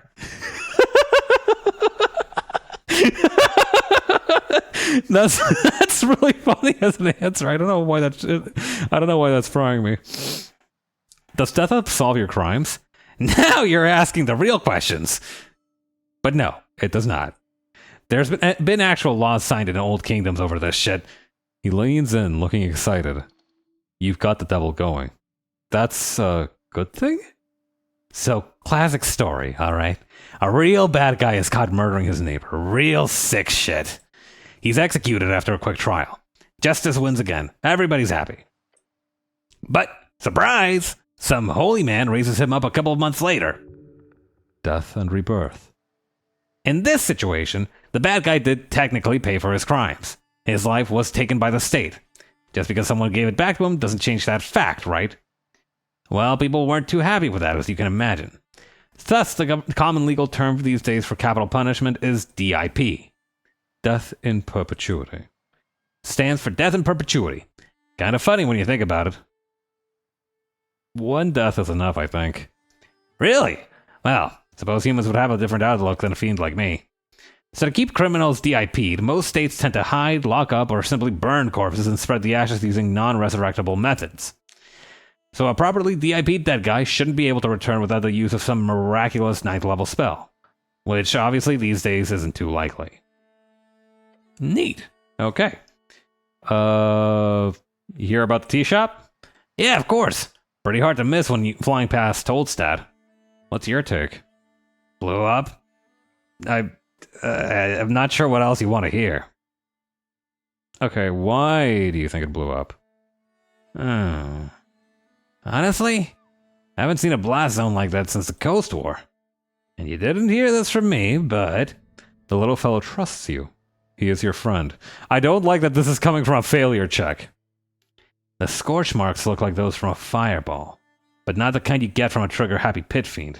We're talking about high-level wizard stuff. Fireball, a 3rd level evocation spell, causes fire to emerge at a given point, spreading within a 20-foot radius, filling up available space. 20 feet? Sheesh. Pit fiends are known to cast third-level fireballs at will. Be careful, cleric. Powerful forces are at work here. Thinking about it for a few more seconds, it makes it clear to me that it's all a big cover-up. Wouldn't be the first time a city-trained spellcaster got a little off the hinge. Splendor. The city does not train people to explode. Other than that, not to be self-incriminating or anything, but could be a fiend. Or elemental, I mean. Water Lane has shipments from Kargamesh every other month. Maybe a fire elemental slipped through. Kargamesh, one of 8 bands along the coast. A band of vast Xeric sublands, don't know what that means, Xeric shrublands and deserts, famous for its underground cities and oasis kingdoms, home of elementals, halflings, and the many planes touched in between. Who knows? A fiend, huh? Evil elementals on the loose. That'd be a story, right? But I'd suggest having a chat with the owner of the tea shop. Who knows what feathers were ruffled, huh? He gives you an ominous chuckle. Citizen. I don't think I should trust my future too much with a devil. What's this? Imposing tree. You look up at the branches of a bracken tree. It stands tall in the garden, towering over you. Bracken, an Ascani tree known for its impervious nature. Sometimes called ironwood. The Elam forest holds the largest collection of bracken in the world. Nature is reaching tall and deep. These roots go below the city, even below the river. I'm gonna touch the tree. Your hand lands firmly on the bark, connecting with the natural world. Well done. Look up at the branches above. The wind causes the leaves to dance. Wait. Between the branches. High above. Oh. Oh! Is that a hole in the bark? A hollow. Just wide enough for you to stick your hand inside. Something glimmers up there. Treasure. In a bird's nest. You have a feeling that this could end really badly. Then again, risk and reward, right? It could cause great physical harm if you fell from that height. And heights are scary. The branches shudder in a sudden gust. I bet great stuff happens when you stick in your hand in a tree. You're right! Climb that tree! You grab onto the trunk.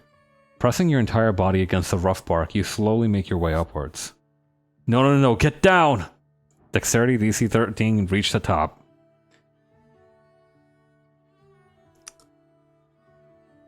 You gotta risk it for the biscuit. Let's go! Oh, that's not good. Wrapping your body around the trunk, you lift yourself up. The bark is rough enough for you to get a pretty firm grip, despite the vertical nature of this feat you're attempting. One foot and hand movement after another, each one holding on to dear life. You take a deep breath and reach up towards the upper branches. That's when you realize you're nowhere close to where you thought you were. Oh no. Grabbing onto air is not a good idea, as you fumble about. Suddenly the world drops around you. Your feet slip from the bark. Your soul falling into hell. An instant later, you hit the ground. Something cracks, sending shooting pain up your leg and arm. Sending? A third level? That's not what this sending is! A third-level evocation spell commonly used as direct communication between powerful individuals, city-states or arcanists. The Norwegian Sending Office employs many clerics for the express purpose of casting sending across the coast. I love this idea of, like, your light flashing before your eyes. Meanwhile, you, like, latch onto the idea of sending as intelligence pipes up with some useless bullshit. The tree towers over you, taunting you. Shake it off, you've had worse. Okay.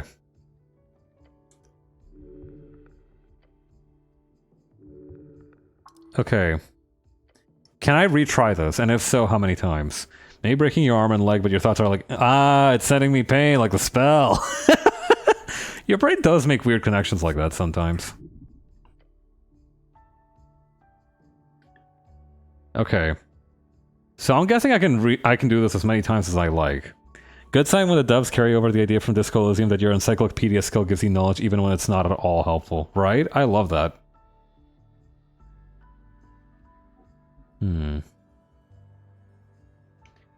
Okay. I have 4 hit points. And I have 2 apples, I think. Yeah, alright. This is how we do this shit. I want to climb that tree.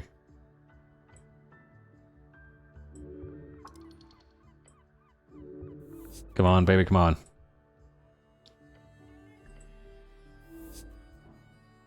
DC 13. Okay, but I have 4 of these. I have faith in my evil.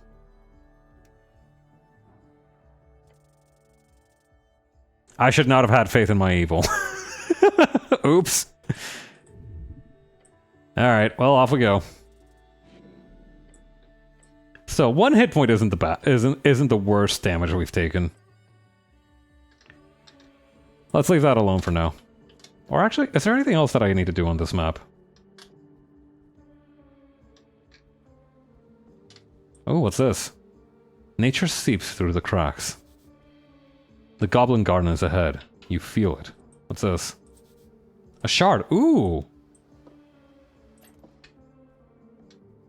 The devil just watching you completely beef it on the tree twice in a row. Not even saying nothing, just like, just chilling.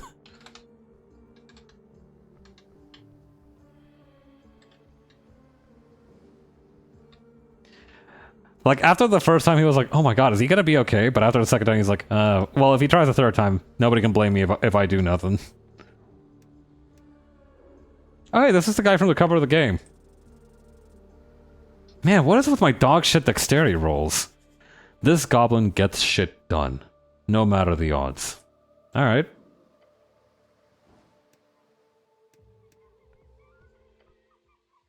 You find a goblin standing at the tip of Tolstad. His clothes are fit for a Rhesian tailor and his haircut fit for an Ascani nobleman.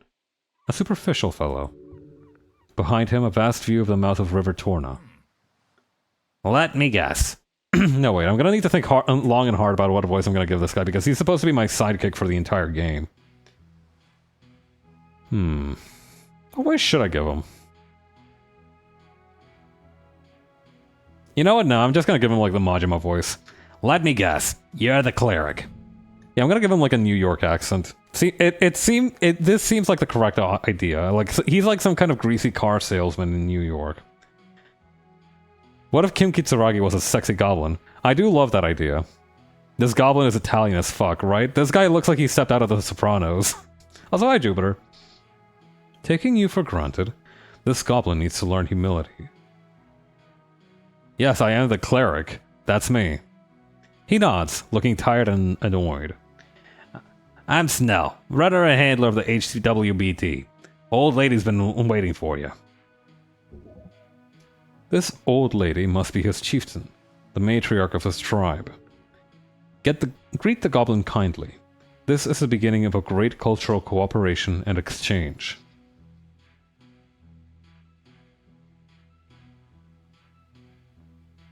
Right.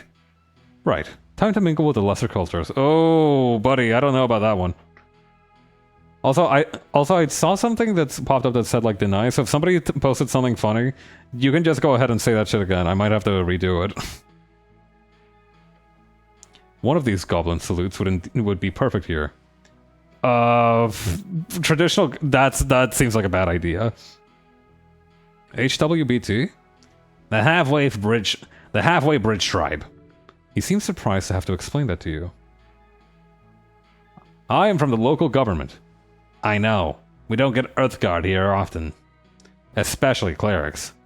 Right, you were expecting me. Sure was. Still are. So... The goblin looks around, clearly struggling to find the right words. Sleep deprived? Okay, right. Head down to the garden throne, but he waves his claw towards you. What's all this? You look like a human shit. He is making a playful jab. Don't worry about it. The Gaul. You should teach him a lesson. I fell into the river. He gives a shocked laugh. Wait, really? It's fine. Someone fished me up. Ah, lucky you, I suppose. Just, dust yourself off. The dragon's waiting. And trust me, you don't want to disappoint her. Even further. Okay, lead me to her. Good. But just to make it perfectly clear, some ground rules. Don't say anything stupid. Don't climb the trees. Uh-oh. Stay away from the edges. And, he grins, showing off his polished fangs. Enjoy the garden, cleric. The goblin scurries down the stairs. He seems to be in a hurry. I'm gonna drink some more water, hang on.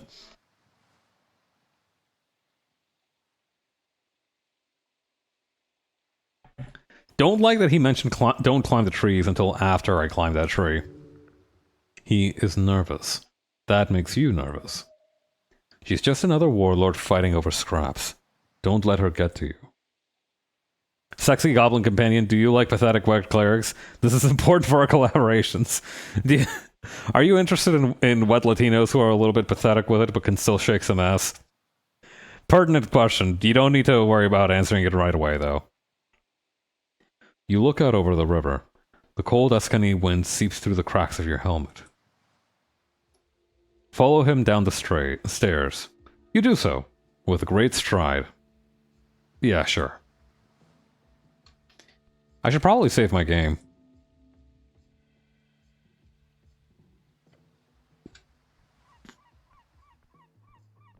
Ooh, I like this mural.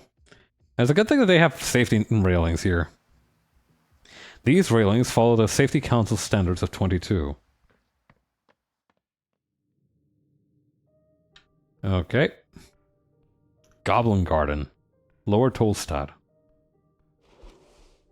Okay, inventory. I have more money. Earth Crowns.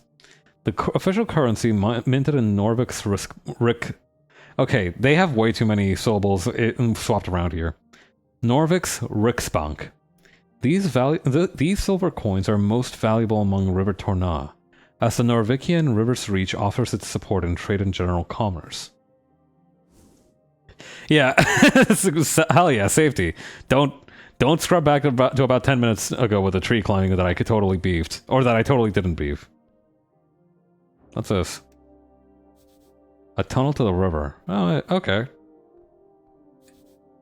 Those before left many holes in the Berggrund.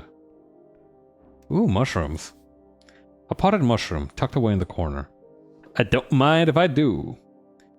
Did you just rip those mushrooms out of a pot? Why did you do that? What? It was cultivated there. It was a potted mushroom. It's my right to do that. Nature is yours to mold. Someone worked hard cultivating those. And now you've just taken them. Can I put them back? No. You'll have to live with it. I guess so. Shit, now I feel bad about taking everything that's not nailed down or on fire. Actually, no, I don't. I'm still the same.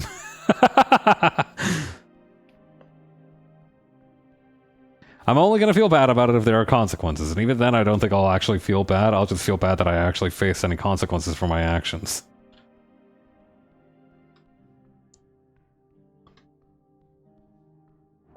Okay, I'm just gonna look at him this time. Listen, everybody gets one. Wisdom is just mad it doesn't have its own pocket full of mushrooms. That's true, it's so mad. It's taking out its frustration for not having corporeal form out on me. Behold, an ask of ingredients. You can surely take some. Tending to the garden. Be back after lunch. Nissan. Okay, definitely not gonna pilfer anymore then.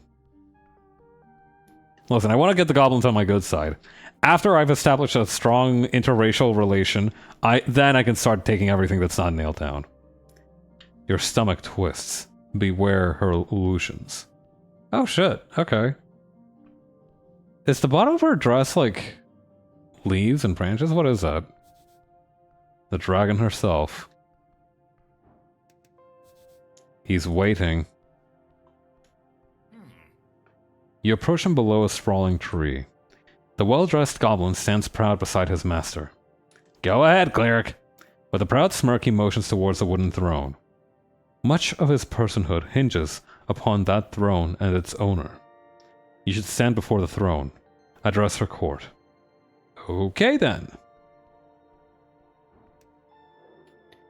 Lady Sageleaf. Alright, wisdom, go for wisdom. Behold a DC 16. Something is very wrong. Her eyes are striking your soul. Hold on to that feeling or you will be consumed. She wields power only you could dream of.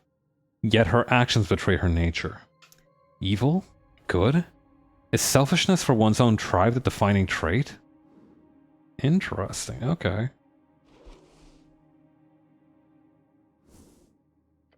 Well, I should probably not do anything that would decrease my charisma any more than I already have.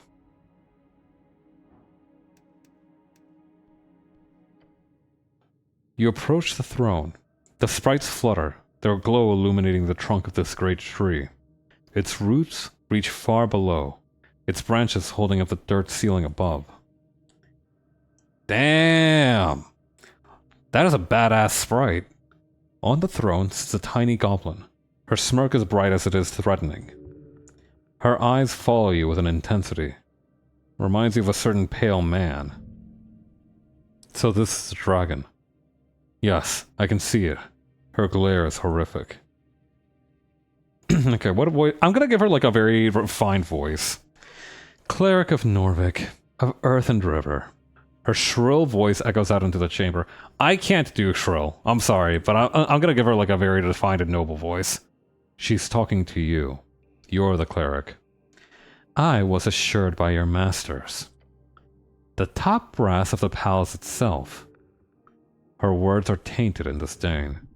Her voice causes you to shiver. They told me a cleric of the highest standing would arrive within the hour. So tell me, human. You should run. No, wait, you can't. But you should. Dominion. She has control here.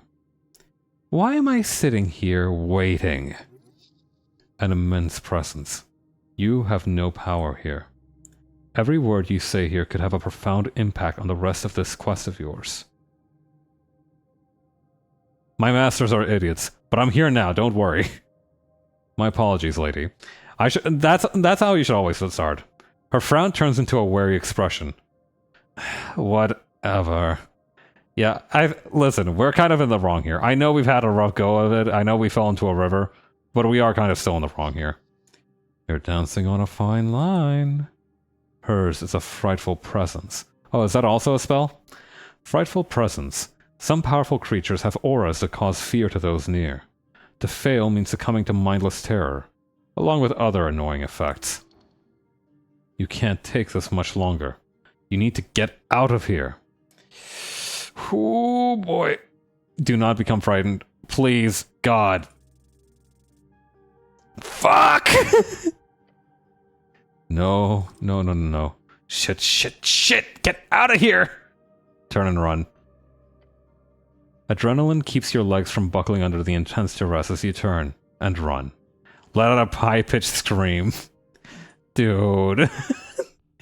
It echoes down into the depths between trees and fungi-covered cavern walls. Whatever reaction the goblins have to your retreat, you are not around to see or hear it. Where am I? You ran for quite a while. When your mind calms itself, you're sitting inside of an empty barrel. Well, how did I get there? Fear. It goes a long way sometimes. Wait, I hid in a barrel? More or less. The dragon chased you. Maybe. As you leave the barrel, you realize it is but one of many, located in a tunnel you've never seen before. There I see him. Cleric! Uh-oh. Cleric, you have now wasted another precious hour. Please do not run away again. She is containing her rage. Uh-oh. You see Snell panting next to the throne. He's been running around for nearly an hour looking for you. Well done on finding me. He opens his mouth to give a resigned, thank you. The lady, however, gives him an angry gaze. Could have gone faster. He lowers his head in silence. You can see his legs trembling. You're not the only one afraid. Or no. You can see it in his expression. That is not fear. It's something else. Let us continue. The dragon leans on her armchair, letting out an exhausted groan. It is vexing to watch my streets descend so far. Are you even aware, cleric? A local business caught up in an inferno. In the middle of the day. Right on Pillar Road. My road. The way she says that causes you to tremble. And yet Magistrate Darrow, she spits out the name like it's a curse word. He alone believes the Halfway Bridge tribe does not have jurisdiction over this particular location. She appears to have been stewing over this annoyance for some time. Where's your usual jurisdiction? She leans back and picks something from between her fangs. I have an official recognition of law in Lower Tolstad. The definition of that has always been vague. Some see it as anything below ground, some as below water level. And why does Darrow say that? Because he is a fool born out of nepotism and alcohol. I like Lady Sageleaf. And where exactly is the tea shop located? She glares at you. It is, or was, rented out of a corner of the central fort, just above the holes next to the pillar. She snaps her fingers towards the goblin on the right. That means it's part of the core foundation of this island fortress. Therefore, that property is legally an underground rental unit, he says, bowing his head. Lady. My people have been handling that damn crow's contract for years. But no, suddenly when the entire unit goes up in flames, that's when my people no longer have the right to enter the premises. To deal with it. To clean up even. No, suddenly it's the city's business, and we should keep our noses out of it. Corruption. Plain and simple. Sounds shady. Her sharp glare stabs you. Normal business in Norvik. And don't get me started on the actual effect this has had on my people. Snell, she says and beckons towards the comely goblin. He approaches the roots and takes a bow. Lady Sageleaf. Then he turns to you. The magistrate says that it was an accident, involving a fire police failure. They have yet to send anyone to actually investigate the scene. Magistrate. 5 rulers of the 5 districts. They are the Coin Lord, Home Lord, Shield Lord, Food Lord, and Law Lord. Lord above, that's a lot of names. Each has a unique role in the city's bureaucracy. Sometimes the titles switch between districts, but generally the housing district holds the Home Lord, and the palace holds the Law Lord. So you want to check it out yourselves. Of course! The lady glances at him, to which he responds by making a nervous face. He's embarrassed. The explosion occurred on the 21st of March, just past noon. 3 minor injuries were reported in the area. Luckily, foot traffic was low at the time of the incident, so despite the massive kaboom, no dead folks. Thank the gods. The gods? She says, her voice almost purring. I wonder. Who were the injured? We only managed to get one name in the chaos. A certain Frank, son of Frank, was said to have walked away with lesser burns. That's a sort of prefix used by Earthfolk. A human, most likely. He was apparently dressed in a fancy yellow outfit, whatever that means. Beyond that, we have some conflicting accounts. One person said, quote, he looked like one of them dungeoneers, you hear? A real adventuring man, end quote. Another said, looking to get out of trouble, heading right down to the stairs in the water lane. Dungeon or water lane? Frank, son of Frank. Yeah. Cool name. Sure. A dungeoneer. If you believe it, that comment was from one of the militia members. Could be smart to check the city below, just in case, despite the dangers. City below. Short for city below the city. A phrase used to describe the incredible amount of tunnels and ruins below Norvik. Lots of monsters and stuff down there. Also riches, if you delve deep enough. Okay, monsters. What is like the in-game definition of a monster? Monster. Short for monstrosity. Defined as a non-sentient creature born out of magical means, often by combining various natural beasts or from curses, or esoteric events. Okay, good. So nothing that is sapient is defined as a monster. Good to know. Down to water lane. Yeah, seems he was heading down in that direction. Though down could mean a number of things, water lane included. Fancy yellow outfit? What, like the guy from Curious George? I don't know what Curious George is, but I'm assuming some type of Reedsian fashion. He was inside at the time? I doubt it, he says, considering the state of the building. Do we know why he was there? No. He is annoyed to have to answer that question. Where is he now? We don't know. Sounds like you were handed a tough hand. Yeah. Although, one of the militia members mentioned him just calmly walking away, down the stairs. Maybe down to the crossing. Somewhere else, we don't know. Anything else you do know? Snell gives a nervous look to his master before answering you. We have theories, but we need proof. The lady raises her claw. The unveiling has begun, cleric. Secrets in the ashes. Corruption. Madness. She claws at her wooden throne. Politics. Rambling fools. Bureaucracy wears her down. This is clearly the work of a rogue spellcaster. Someone who cannot go unpunished. A spell would indeed be the only logical answer for such destruction. Can't he deal with it? Pointed Snell. That's cruel. I will bring justice to Norfolk. Well, I certainly hope so. The lady clears her throat loudly. I formally declare a joint venture. The Halfway Bridge Tribe and the Earthguard City Clerics shall investigate the tea shop on Pillar Road and bring justice to those who seek to harm the priest. No creature, foul or fair, shall escape my rage. The words seep out of her maw, burning the air. Every goblin in the chamber looks upon her in awe. She is theirs to serve. Nod solemnly. She looks upon you with a grim expression. The goblin is worried. Her hope is that you step it up and take on this investigation properly. Her fear is that you will screw it up legendarily. Snell, she says, waving towards him. Yes, Lady Sageleaf, he says, bowing his head. You're the handler of this case. You've worked on it since the explosion. You know more than anyone. I want you to represent the tribe in this venture. His face lights up. A goblin and a cleric. Together you will have access to both upper and lower Tolstad. His expression is one of shock. He did not expect this. Do not disappoint me, Snell. A new member to the party. He ignores you. The goblin takes a deep bow. Yes, Lady Sageleaf. Your will be done.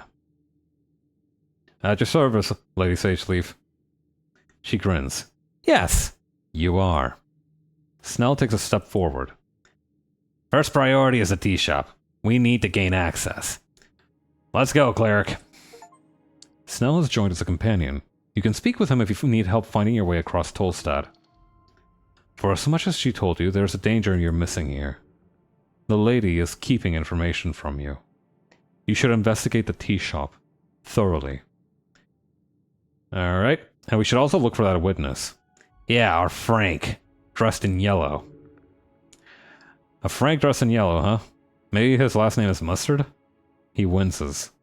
Either over in Water Lane or down in the city below. Yeah, the port of the dungeon. I'd suggest the port since it's slightly less life-threatening. Generally speaking. Yeah, okay. Where's this tea shop again? The goblin sighs. You know the massive pillar reaching endlessly up into the sky? Yeah, just west of that. The pillar. Cool, got it. I like you already, Snell. Ah, yeah, mutual for sure. Alright, off we go. This has been a productive conversation. Okay, interesting. So the tea shop that exploded. Democratization, which led to the Dragon of Tolstad, which is completed. Good. The Star Witness. Okay, that's for finding Frank. And the owner of the tea shop is also something that we need to talk about. Still need about 130 XP to level up. Viscon's Lich House must be located within these walls, just a bit further up. Yo, word?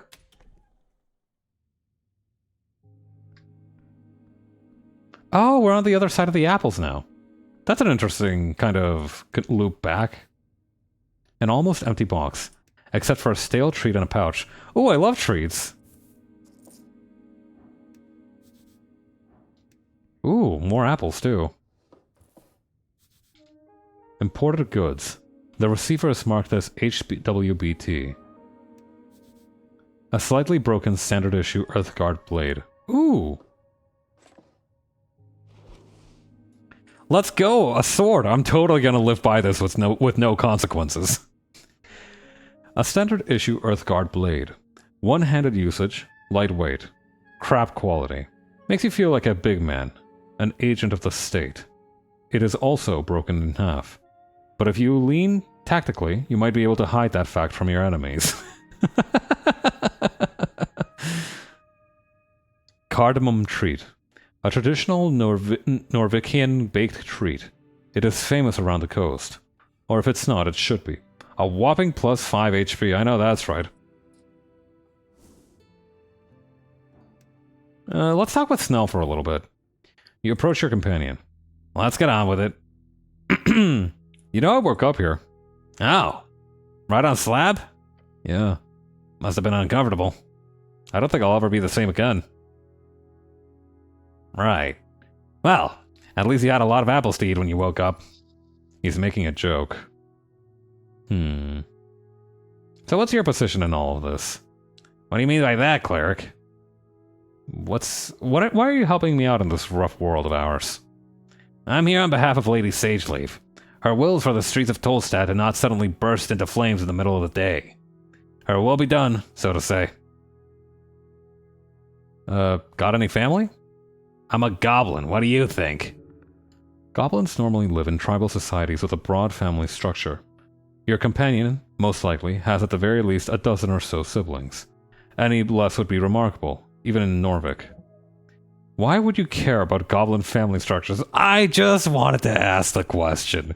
Alright, intelligence, you don't gotta jump down my throat. Got a wife and kids? Nah, single for now. And trust me, this goblin ain't getting no offspring. Oh. Thank the gods for that. I see, you are infertile. Yeah, fuck them kids. I see, you are infertile. The goblin suddenly looks very tired. He stutters out a response. He does not want you to go further in this line of inquiry. No, cleric, I am not infertile. Prove it! I see you are uncomfortable. I will stop asking about this. Thank you, cleric. He looks relieved. Okay. Where do I sleep tonight? I don't know, cleric. He gives you a defeated look. Can't the city pay for something? You're a cleric, for God's sake. I could just sleep here. He looks around. Just here? Yeah, it's not so bad. Right here. His reaction to that statement will not change no matter where you go on this river fortress of a district. Okay, maybe not. Yeah. I could just not sleep. That's fine, right? Are you asking for permission? He sighs. You'll get exhausted if you don't sleep, cleric. If you do not take a long rest before dawn, you get 6 levels of exhaustion. If you get to 10 levels of exhaustion, you die. Maybe I should find a place to sleep. Smartest thing you've said all day. Alright, I'll skip sleeping for now. Good luck with that. Alright, let's get moving. That phase when God's chosen cough graces against the topic of your homosexuality. I didn't even think about that. Am I a bad person for not realizing that he means he could be gay? I'm a fucking idiot. Why didn't I realize that's what he could mean? God, that is actually really funny. In-universe and out-of-universe brain fart moment.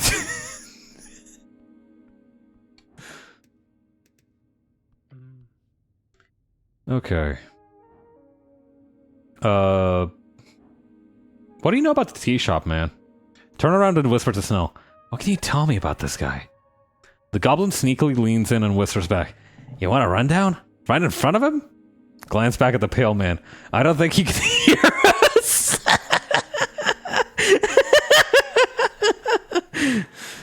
All right, we're back into fighting the bad fight. That's not the point, cleric. Called out to Viskin. "Can you hear us?" "No, cleric, nor am I listening. Go ahead." See? The goblin sighs. "Give me the rundown, Snell." "Viskin is the local mortician, unaffiliated, works in contracts with the city. The HWBT has a deal with him, partly because he's a neighbor and partly because he's not a, you know, human? Mortal." The goblin clears his throat and throws a glance back to the mortician. "He's not the type you want to make enemies with. But hey, he seems to like you. Good job on that. But my suggestion, keep your distance just to be safe." "What do you know about the tea shop, man?" "What's there to say? I know about as much as your average Norvikian." He does a humble shrug. A lie. He knows much more. How much does your average Norvikian know?" "Very little, I'm afraid." His eyes do not waver. He's looking at you, waiting for another question despite you obviously wanting more information. "And now you can tell me what you know about it." "Of course. I heard the explosion. I went out to investigate only to find the tea shop caught up in a raging inferno. The Tolstad militia were already heading into action, so I went back inside, as to not be in the way. And that is that." What were you doing when it occurred?" "Working." He motions towards the stack of papers. With the explosion occurred at noon, but the day it happened was an official city holiday. Why would he be working on Toll's Leaving? Toll's Leaving, a Norvikian holiday, to honor Earth's brother Toll as he left to explore the wastes, usually celebrated with honey cakes and pearl wine. Ooh, I'm into that. You were working on a city holiday? "Yes." You see his eyes fixating on you a bit too hard. He's searching for an answer just for a split second. Not a lie. Something else. Oat pearl wine isn't like Pearl Jam. What's Pearl? I wanted to ask, what is Pearl Jam? I know it's the name of a band, but is it like an actual food product you can like get? Is Pearl Jam like an actual confection? "I was behind. You know how it is." "Sure. Anyway, do you hear anything particular?" "A loud bang. Some shouting afterwards." "How loud?" "It shook the Lich House. And mind you, this is not some ordinary basement. This is a remnant tower going hundreds of feet deep into the earth. I'd be surprised if anyone on Tolstad missed it." One moment while I think of a polite way to say it. You can say it's a sex thing. If Pearl Jam is like a sex thing, you can say that. I'm not gonna be offended. I don't need specific details, but hopefully it is. If it is a sex thing, it isn't like that either. Nothing else? As the entire district almost turned into an inferno, yes, there was quite a lot of commotion. Nothing that stands out, though. Like, actually nothing else. Oh, it's just ejaculate? Okay. That's much better than I was expecting. Okay. Thanks. Bye. I could probably talk to Ost, Chief of Security. Wiggling his little clawed feet, the kobold follows your every move with cold, unflinching, yellow eyes. "Master say you behave." Automat didn't like the shorter answer. Automat is really jumping down everybody's throats today for some reason. I'm sorry about that. "You're adorable. I have some questions for you." "Short question. Go." Can I borrow your crossbow?" You know who this is?" Kobold sneers. "Goblin?" Sure, good enough. I'm Goblin." Alright, I don't think this guy knows very much. I don't think he's paid to think, per se. It is also really funny that Automat doesn't let you say cum, but it does let you say ejaculate. Like, you're allowed to talk about sex stuff, but it has to be in a refined manner. Hey, dipshits know anything about the tea house? Mr. City Man! Or wait, no, I guess this guy like a Cockney accent. Mr. Cityman, what do you want this time? You boys setting up a play or something? A play? We're holding a rally for the cause. This evening, workers across Tolstad will gather to hear the word of Osgal. He turns towards the orc. And no one's gonna stop it. You hear laughing coming from across the theater. Papers, Alphas? He grumbles and turns back to you. So what do you want? Seem a bit stressed. No, you don't say. So, it is forenoon. I get the lads together, and when we arrive, that accursed woman is standing there. The dwarf shudders. She starts complaining. We show her. He reaches for something in his pocket and takes out some documents. We show her the papers. And the papers are no good, she says. Pah! Real convenient, I say. No, there is nothing wrong with these papers.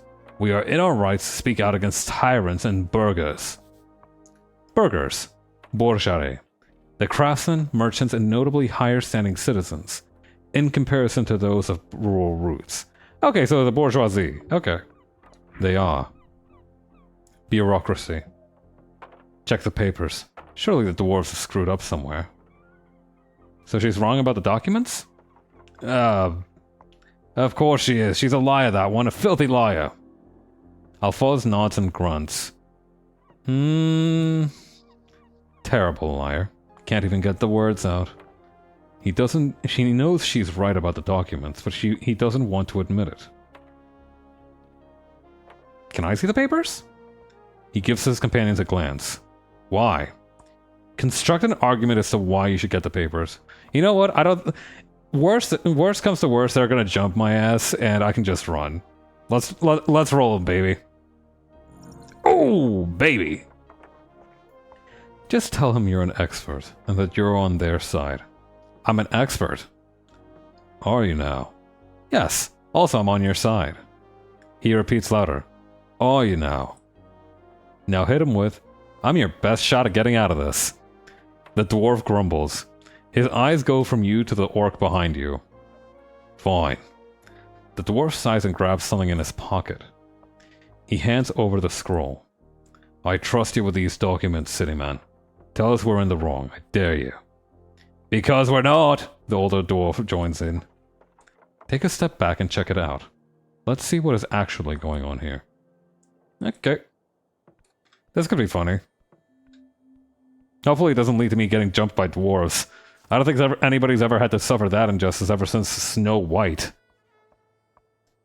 A formal permission of public gathering. It contains a lot of the illegal nonsense, making it difficult to parse. I love legal nonsense. It is quite light. Some kind of magazine paper. Unrolling it reveals a short statement about a political rally at the Circle Square. Permission of the public gathering accepted. It says at big letters at the bottom, followed by a signature. Tolstad Magistrate. Nicholas Darrow. The actual text uses an archaic and typically bureaucratic writing style. DC-4? Have I seen this kind of document before? Yes, often. In your scribbling duty, you've signed these a number of times. Cool document. It is not. Oh, I am crushing it. You scan the text again, checking for spelling, phrasing, and terminology. It is perfect. Not a single error. Except the date. It says their rally is supposed to be held on the 16th. The document is perfectly legal, but it is expired. Yeah, it's expired. I don't like it. Oh? How come? Because it's a legal document? Duh. General tomfoolery. Fascinating. Phew. How are we gonna break this to him? I feel like I should save.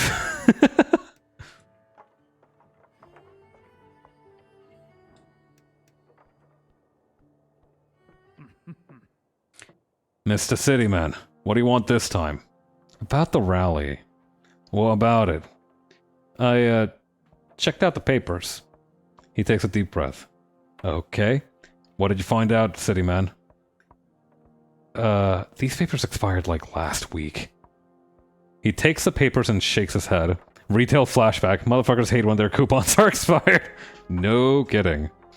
With a groan, he mutters, I know, but the date is just a mistake, you see. I personally had this signed by the magistrate 2 days ago, after this supposed expiry date. Maybe they did it on purpose? Exactly, that's what I've been saying, Alphonse. Or it was an honest mistake. As if, real convenient. Whatever. It doesn't matter. Whether Darrow fucked us or not, we're here and they can't make us leave. He gives you a menacing glare. And I hope for your sake you're not the sorry lad she's hired to do the deed. Hey, I'm just here to observe. He spits on the ground. Fan's cap. A dwarven word meaning something along the lines of devilry. Common curse word. That was a swear word.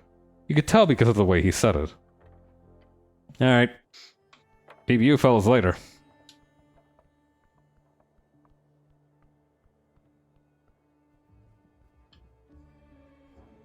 Honestly, it's none of my business whether they have their rally or not. Where the fuck are we? Pillar Crossing. I like that the goblins have hard hats.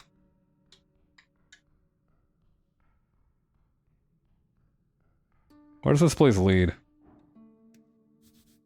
Tunnel to the Goblin Garden. It smells musky. The depths of Tolstad.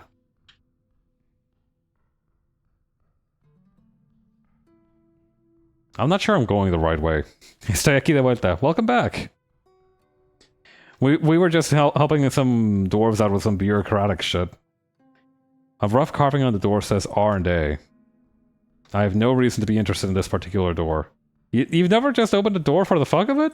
Not once in your life? Snell, HWBT. Wait, is this Snell's house? Awesome. Behold, it's a bit high up. Okay, we can't do any more dexterity checks. Well, welcome to my pad. Go ahead, root around as much as you want.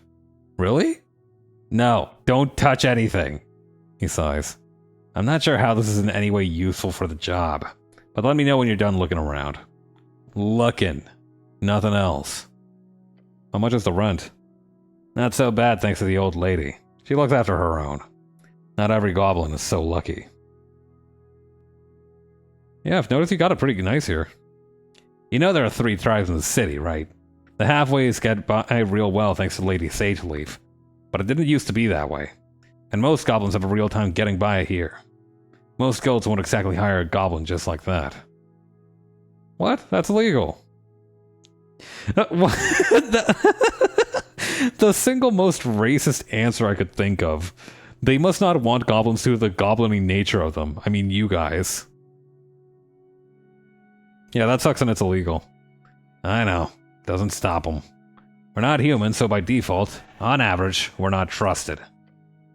Back in the day, there were apparently a bunch of programs meant to push us into the workforce. Anti-discrimination laws, goblin public work projects, but the support for those ran out way before I was born. So most kids just fall into crime. They can't do that. It's illegal to be a criminal in Norvik. That's arguably one of the dumbest things you've ever said. You clearly haven't heard everything I've ever said. Dumbest thing so far, holding up a finger. He sighs. Imagine you're a goblin kid. You spend most of your day in the Warren with 20 others your age. There's barely any resources to actually teach you all the human stuff we're legally forced to be taught. If you're lucky, you've got one parent with stable income. Otherwise, you'll be living in the dormitories. No support system, no chance to integrate into the city you're supposed to be living in. If you're lucky, you'll get a dangerous gig in the tunnels. If not, the only way for you to get enough money for food beyond the basic handouts is joining a syndicate. They recruit young to keep you in the juvenile stockade if you get caught, starting as an errand boy, ending up as whatever they need for their enterprises. Then you bring home a heavy pouch of crowns for your mom and pops. What are they gonna do, turn their little kid in? Or accept the only major income the household's gotten for months? Maybe they'll even encourage you, push you to get real friendly with a local runner. I love how your response to almost every single crime-related thing that comes up here is, isn't that illegal? Yes, bro! But it's not like this in the Halfways? It's complicated, but the Halfway Bridge tribe is classified as a syndicate. We run things in a similar sense to the Shiki and the NMBT, except we do things strictly by the book. We don't run drugs for one. We keep Waterlane free of smuggling. But most importantly, we keep the youth out of it, and we keep the other tribes at an arm's length. Lady Sageleaf is real draconian in that regard. Get it, because she's a dragon? Yeah, I got that. Everyone, and I mean everyone in our tribe, gets a job and a good salary. We've tried pushing this method, our support system, onto other tribes, but it's hard. And it's not always popular. We're the small, annoying cultist tribe of Tolstad, after all. He sighs again. So it is what it is. He cares about this. A lot. You do too. You're working hard for your lady. I sure do. Cool. It's a nice apartment. Be nice. Yeah, I'm not here a lot. The goblin laughs. I'd argue it's much better than usual. One time I was on a date, brought her back here. Terrible idea. The date was already going poorly. Imagine her expression when she steps in here and there's a pile of reports all over the floor, a block drain in the kitchen sink, and 15 confiscated bowls of pixie dust piled in the corner. Let me tell you, took her 10 seconds to come up with an excuse. As his laughter fades, he looks around the place and tells you. Anyway, looks better these days. I figured if I'm such a neat goblin like everyone says, I might as well keep my apartment clean too. A girl? The fucking conflicting thoughts of, wait, this guy might be gay, and that's why he can't have children. Oh wait, this guy's he's bisexual, I didn't know that. Yeah. Back when I was still looking for that sort of thing. You know, getting tied down and so on. In a metaphorical sense? What about you? The question cuts tiny little holes in your inside skull. Clerics are popular, right? Avoid. Abort. Abort. Abort. Abort. Oh, no. Tactfully change the subject. Breathe heavily. Oh my god. Dude, I might die. I might actually be... My maidenlessness will actually kill me. If you never climb the tree, you will never eat the fruit. Oh my god.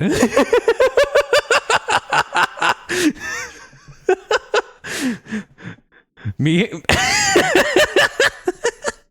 Snell asked me why I don't have any maidens, and my brain immediately, like, had a Jimmy Neutron brain blast moment to explain why not. He's expecting an answer, so you're going to have to give him one. Not a lie, though.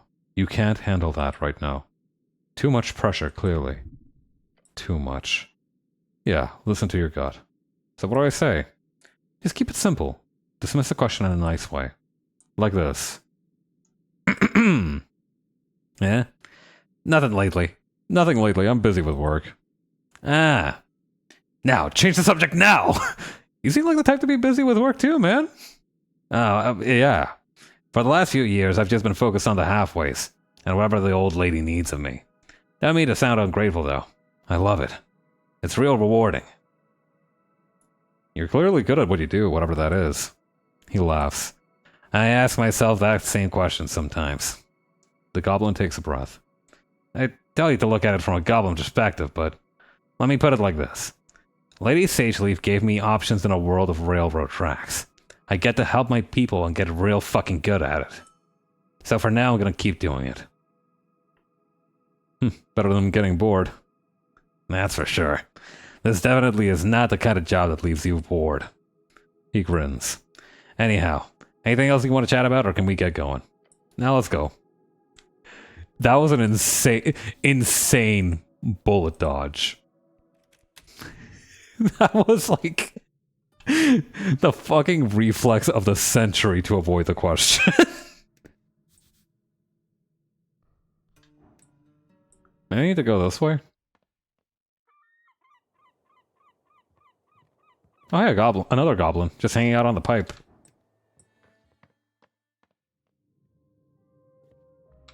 Okay, so now we're back in the Goblin City. That's good. Oh, actually, I wonder if we can talk to the gardener guy now. Maybe he's back. Or maybe he's just not here on the first day. Oh yeah, that looks like the gardener guy. Neswikala, the son of the green. Ooh, wisdom. I'm good at that. A 9. Unbothered, moisturized, happy in her lane. Okay, it's a lady. At the top of the garden lookout, you see a strange creature hunched over. She kinda bad, though. She's making potions. Any magical substance ingested for temporary effects. Underneath a large red hat, her drooping gaze slowly glides toward you. Not a hat. She's got an actual mushroom growing out of her skull. The elf drops a final piece of mushrooms into the bowl on the table and gives you a creepy grin. Nice corner you got here. Slowly, and in an appropriately dramatic fashion, she widens her eyes to reveal piercing red pupils. And her grin widens even more somehow. Ears, white hair, ashen hue, and those eyes. Snell seems to stay behind a bit. The goblin is staring into the wall. He looks queasy. An elf? Aren't they rare? The city holds many folk, but elves are both few in numbers and seldom intermingle with lesser races. But look at her. This is no elf of Ilium. This is an elf of Pimea. Hello, elf. You hear a guttural chuckle leave her lips. A man that... I'm gonna give her like an old lady voice even though she looks young.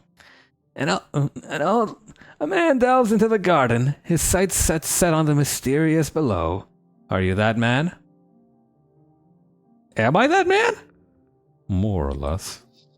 Creepy. Is she trying to intimidate you? I'm a man. Maybe. I'm somewhere between yes and no. Good. Do not see realms and categories. See the in-between.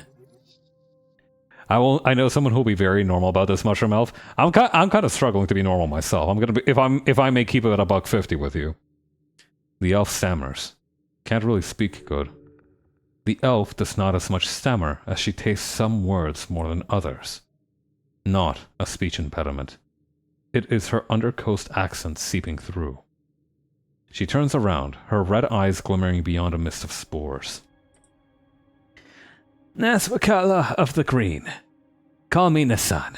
I am underling to Hierophant of Fidana. Hierophant of Fidana, a legendary archdruid of the Undercoast, known for keeping balance, which usually means stopping any proper seafaring in civilization from taking hold of the Dark Archipelago. The thousand of islets and or speleotoms found across the Undercoast. Of course, a druid. As you look into her eyes, you can feel it. She communes with nature itself on the regular. You're a spellcaster. She just gives you a goofy smile and a nod. I've spent my days handling primal forces, that which grows and decays. Primal, one of the 3 pillars of magic. It is represented in the natural, wild, savage, and elemental forces of Jor. They cannot be controlled, only bargained with. Do you know much of it? Yeah, they went over the basics at the towers. No, do you? You know what? It's when you're in the presence of an expert, it's good to feign ignorance. I learn new things every waking. But no, I would not say I know much at all. She lowers her gaze for what you realize is the first time since she raised it. I would like to hear your tale, human. There is much to be learned from your folk and your settlement in this band. She speaks as though the Earth folks' 60-something years of civilization building is nothing but a footnote in her history book. How sustainable is your lifestyle? You mean me in particular or my people? Both. Or either. She presses down a mushroom in her bowl, sending a puff of spores into the air. Sustainable? How do you replenish the sources you consume? Oh, sister, that is... not looking good. And if you do not, how many years until depletion? I'm supposed to know that? I do not mean an exact number of hours or even years until you run out of natural resources. Just an approximation. And perhaps a toll of the impact on others in your vicinity. I like her. You want an answer now? If you have it. But there is no stress. To keep one balanced with the primal forces of the land is the only just way to live. Okay... I personally could live on an apple a day. That's pretty sustainable. Don't know, don't care. Earthfolk will eventually chew through this land and be forced to expand. I'm guessing that... I feel like that's the most realistic answer. I've watched your people for some time, from a distance. I am not one to make judgments. That is for the earth and the sea. But it worries me how few primal forces there are to keep you at bay. Primal forces? She places a palm against the rough foam. Opidana has helped keep the undersea from being overtaken by unbalancing powers. Demigods, fiends, celestials, your human arcanists. Each creates a power that not only overtakes the primal, they do so with ease. That great warrior kind waged upon one another delayed it, but I do certainly believe it is inevitable. She speaks of the unsustainable nature of magic. The primal is just another one of those powers she mentions. It can be tamed. It should be. Humans barely exist anymore. We're almost extinct.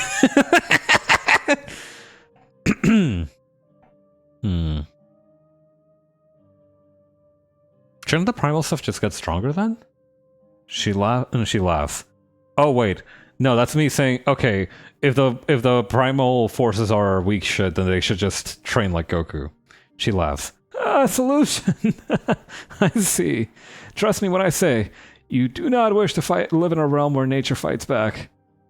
Really fights back. She takes a deep and deliberate breath. Now, enough of complicated topics. Tell me, human, do you have a mate? Yeah? You want to know? The elf speaks of nature as a close ally. You should... Wait, what did she just ask?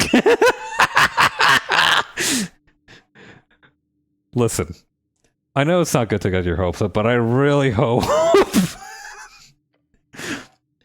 Well... Your cheeks clench. Which cheeks? My butt cheeks? Like my butt cheeks, you mean? Or do you mean like my mouth is like a flat line? Like what do you... No, not good. Your companion takes a few steps further away. Calm down. This is not a hostile situation.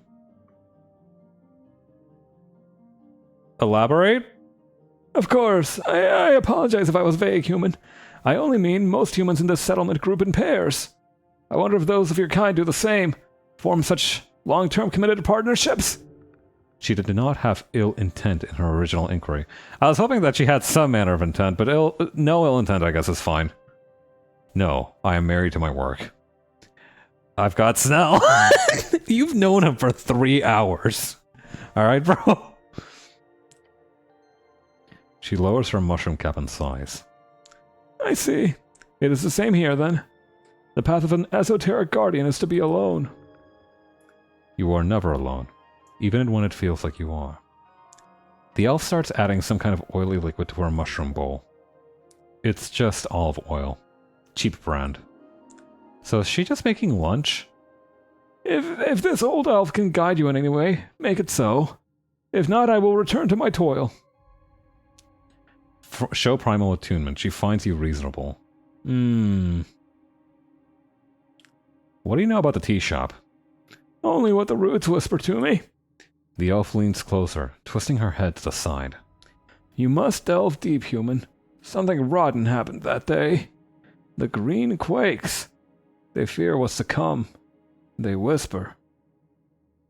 So... Do they whisper anything useful? She leans back and lets out a resigned sigh.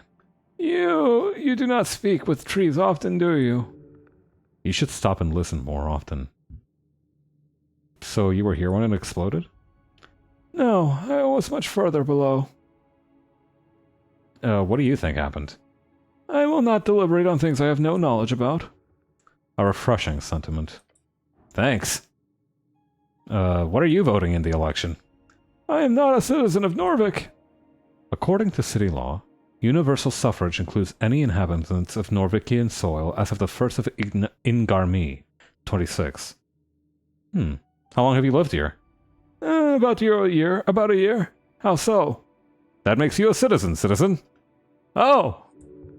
She's taken aback by these news. Don't I get a say in that? I mean, if you don't tell the government, you're probably fine. Then perhaps I won't. Thank you, human. That was such a funny-ass conversation. Alright, that's it. Bye. I'm glad she's not angry that I ate the mushrooms. I imagine those are probably her lunch. At least I didn't eat all of them. Okay. So, let's not talk to the Sage Sleeve unless we've got good progress to report. I like talking to the Mushroom Lady. Nessun is cool. Where's this go? Far into the city below. No, sir. We are not in condition to be dungeoneering.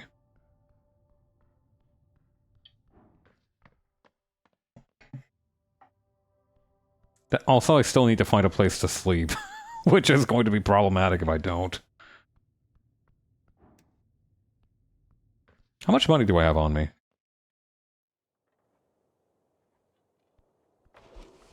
I have 50 bucks. It's not a whole lot of money. I'm gonna be real with you.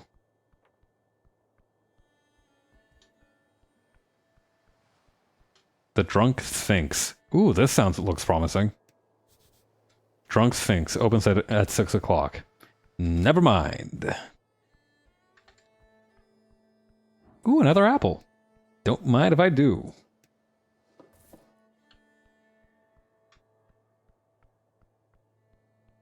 Some humans. Actually, I think those might be the first humans I've seen on my journey so far. A trash receptacle. Mostly stacked with old scenes. Yo, word? Yo! You reach into the bin and pulled out a somewhat intact cardamom treat. No. Do not. You did not let me get this clear. You find yourself out on Pillow Road. Let me get this clear. You find yourself out on Pillow Road. You see a cardamom treat in the bin. It's been out there for gods know how long. Gods know how long. And you think to yourself, what the hells? I'll just eat some trash. Calm down, it's not trash. Rationalize eating trash. It is done. You are too late. Hold up your prides and smile. Listen, man. Maybe you don't know exactly what's going on here, but in this world of ours, you don't need to lower yourself this way. Taking stuff is great, but you can't just take a half-eaten pastry out of the trash, man. The goblin glares at you. Rationalize eating trash.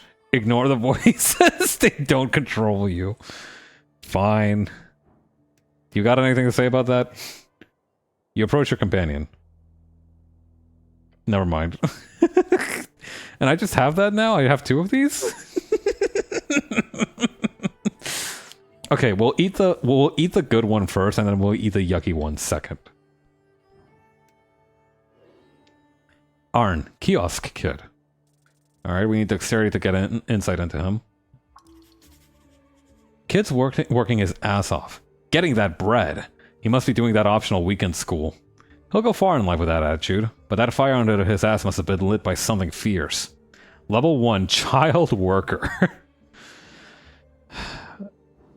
Is it really child labor if we're not paying him and he's just earning money? Hello there, sir. The kid behind the counter taps a pile of newspapers. You a postie? The fuck did you just call me? Do you have time to answer some questions? Questions? About what? I'm gonna give this kid, like, the Tiny Tim voice, right? I'm gonna give him like British and kind of high pitched. City questions, mostly about the tea shop. Okay. He looks down the road. Not too much traffic lately, so sure. Oh my god. If my boss shows up, you gotta buy something though. Okay. What do you know about the tea shop? Other than the fact that it exploded? That's pretty obvious, so yes. I was here, you know. Saw it with my own 2 eyes. Look over his shoulder towards the tea shop across the street. I heard it too. Definitely heard it. Walk me through it. Okay, I set up the kiosk at dawn. By noon, the morning rush had calmed down. I remember the bike rack was full. There's a bike rack?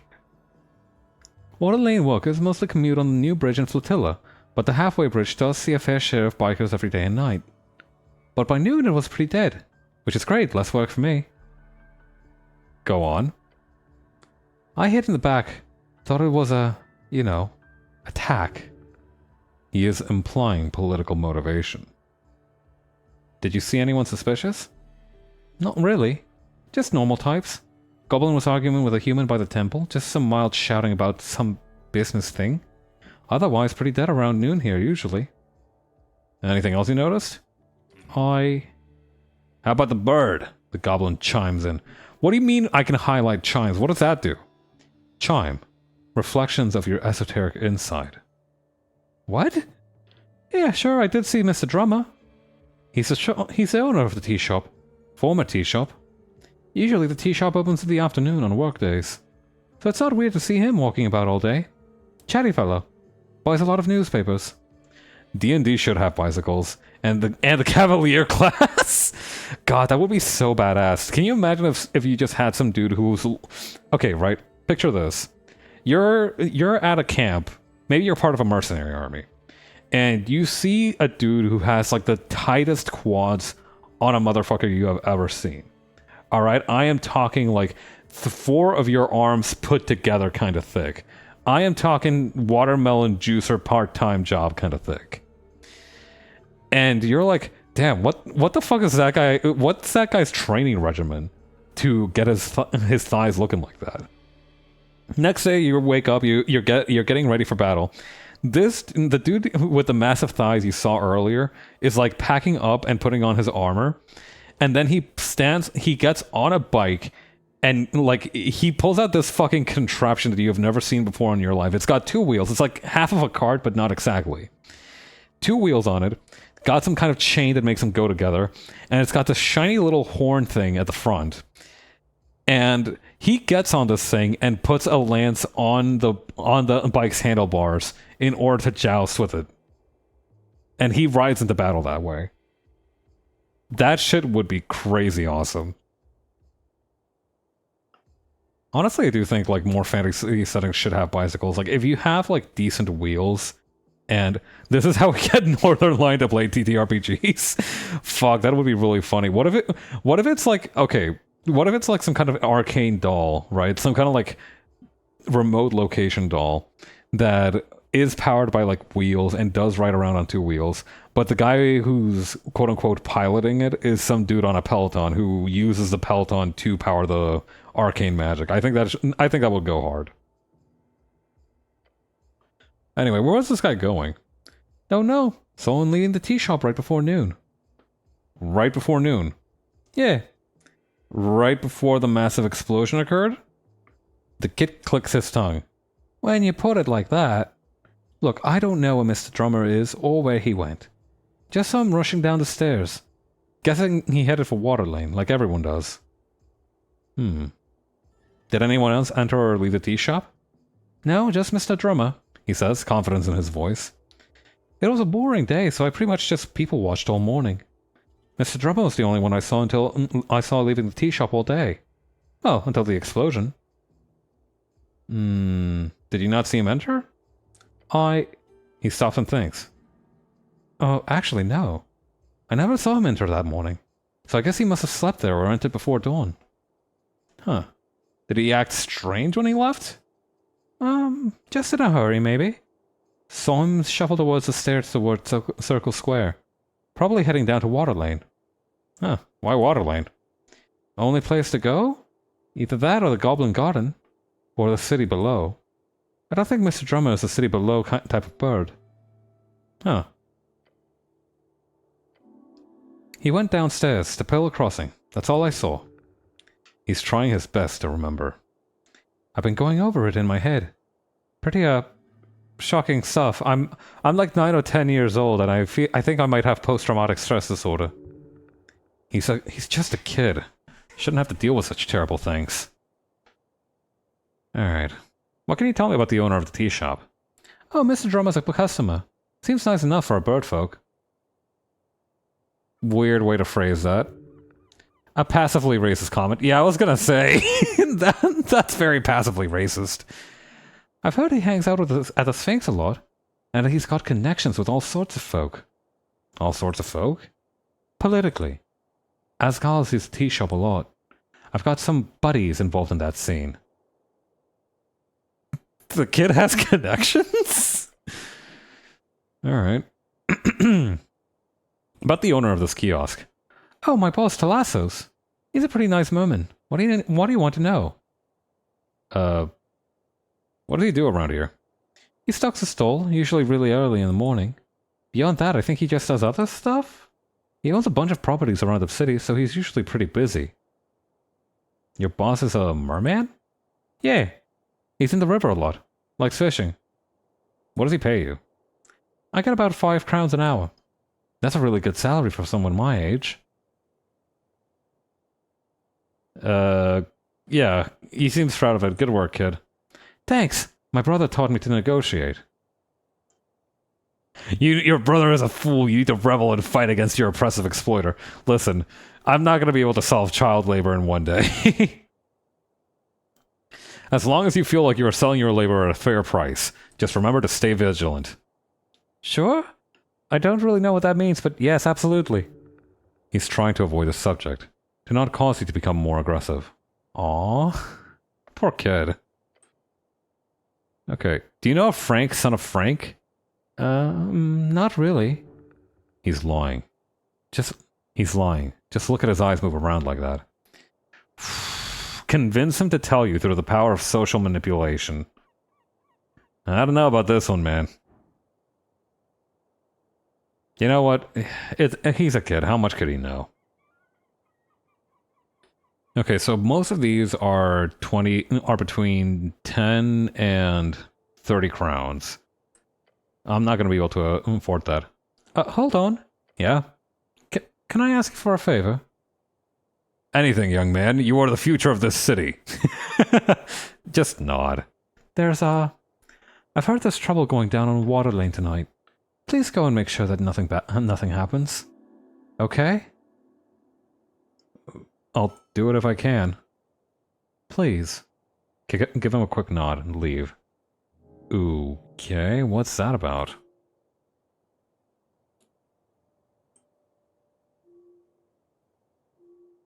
$300 pieces.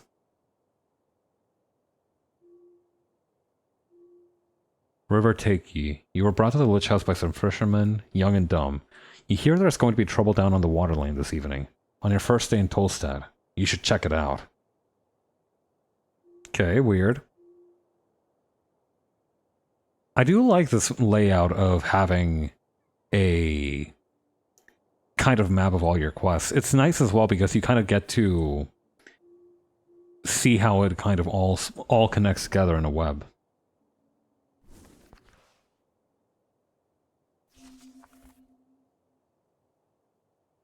Also, I am kind of sitting pretty at 2 hit points. Maybe I should eat one of those. Maybe I should eat my yucky treat.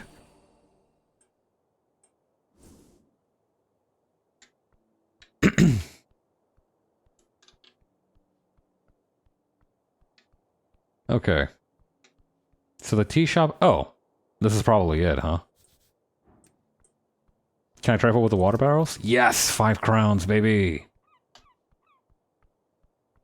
Yeah, no, I'm guessing a night's rent is going to be much more expensive than a newspaper.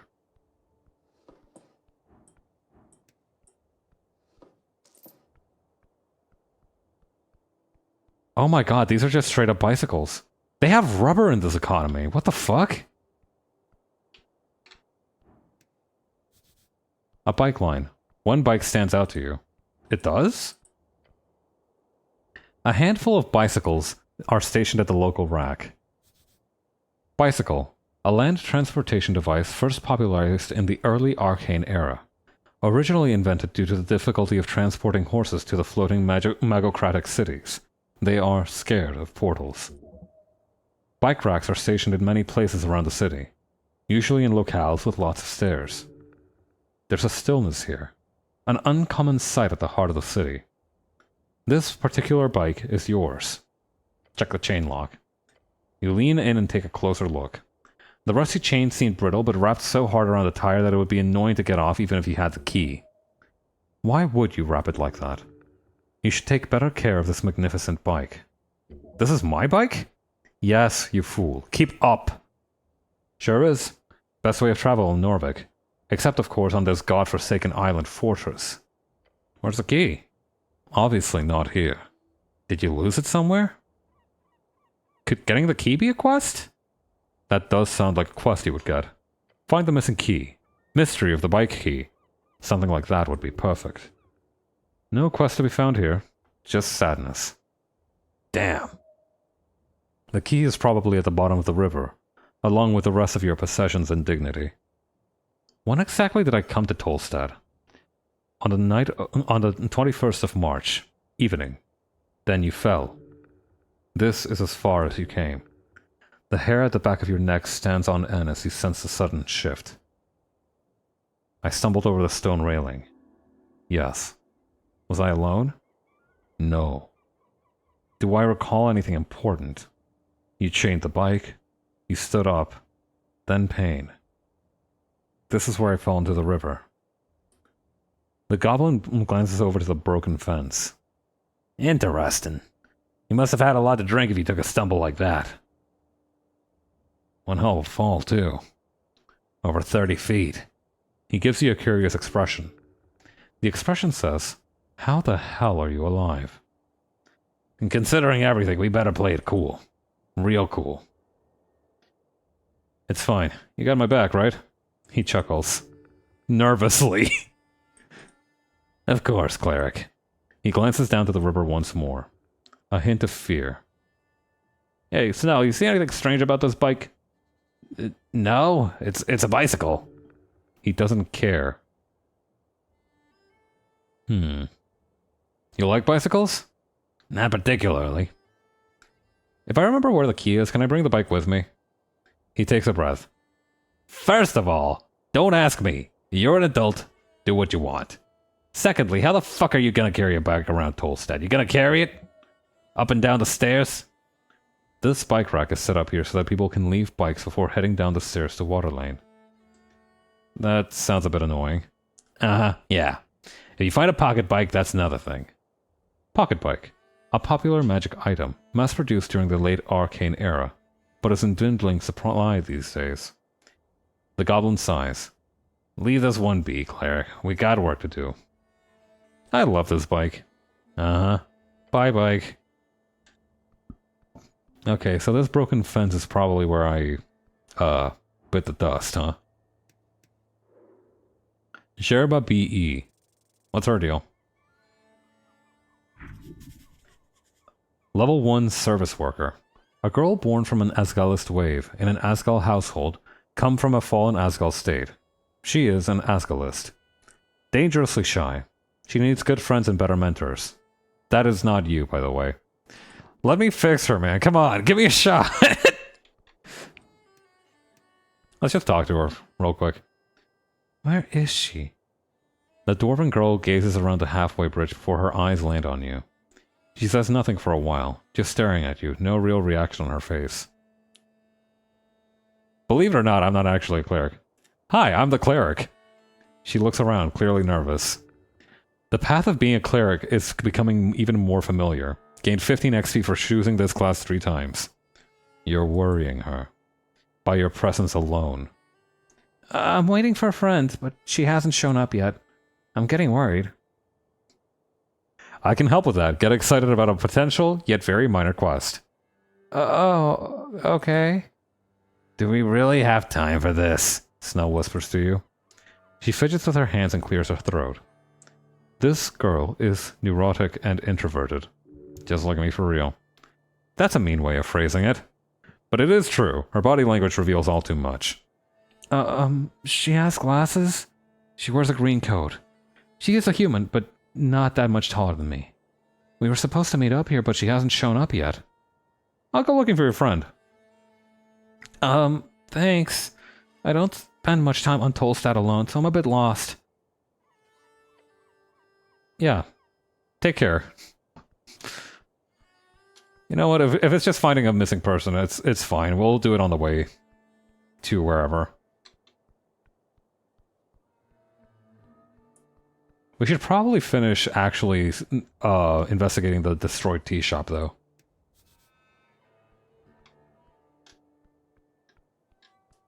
Or we could fuck around a little more. Yo, a windmill. I knew a dude who hated these fucking things. Why can't I interact with it at all? Active machinery inside. Yo, sounds somewhat like my kind of party. Shit, okay, check this out. There's a crack that is... The name of the tea shop is illegible. Yeah, check out how the actual tea shop cracked here. Pots are broken. What's this say? A street sign. You can look at it? The wooden boards have faintly glowing lettering on them. Floating just an inch off the surface, the names of several locations are spelled out. A common type of magical ink. Creates a permanent message on any surface. Until dispelled, of course. This appears to be the more advanced kind, with a magic mouth-like ability. It can react to your commands and reshape temporarily. The sixth message, however, is only painted onto the plank. Which way is Goblin Garden? The painted letters on the plank do not reshape into a guided message. If we could afford that fancy magic ink, it would say, down the stairs, over grass, into tunnel, glory to Savesleaf. Probably. Clear and concise. How unsophisticated. Okay, water lane view. Down the temple steps, across the circle square, through the garden tunnel, over the pillar crossing. Takes a while to get there. Most commuters take one of the wood bridges. Interesting. Lady Kamar, Mountain Lamb. Some kind of pilgrim? A follower of the Holy Mountain, of Divini Torum. She hates you, entirely due to your blood origin. Or maybe there's something else. Yo, word? The hooded woman's cape flutters as an icy wind rushes through the Tolstad Isle. Her eyes are locked with yours. Greetings. Hello. Her voice is emotionless and spoken from deep in her chest. I am Kamar. I hail from the slopes of the mountain. She bows her head slowly. A golden horde servant. Remnants of a celestial empire in Divini Torum. Led by a horrifying choir, a hyper-intelligent light being. They spread fear throughout their lands, as well as parts of Western Escany.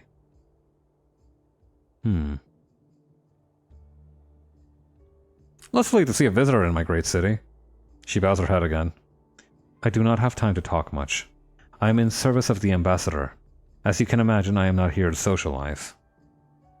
So then why are you staring at me so much? Is that a bad thing to do in the city? It's a bit weird. Then I will attempt to stop. Thank you for informing me. What do you know about the tea shop? Nothing. I do not spend time on Tolstad. I am here on business today and will soon leave. But I am sorry for the destruction it wrought upon your city. Alright. Wait, green coat. Wait, I think this is the lady that the dwarf was looking for.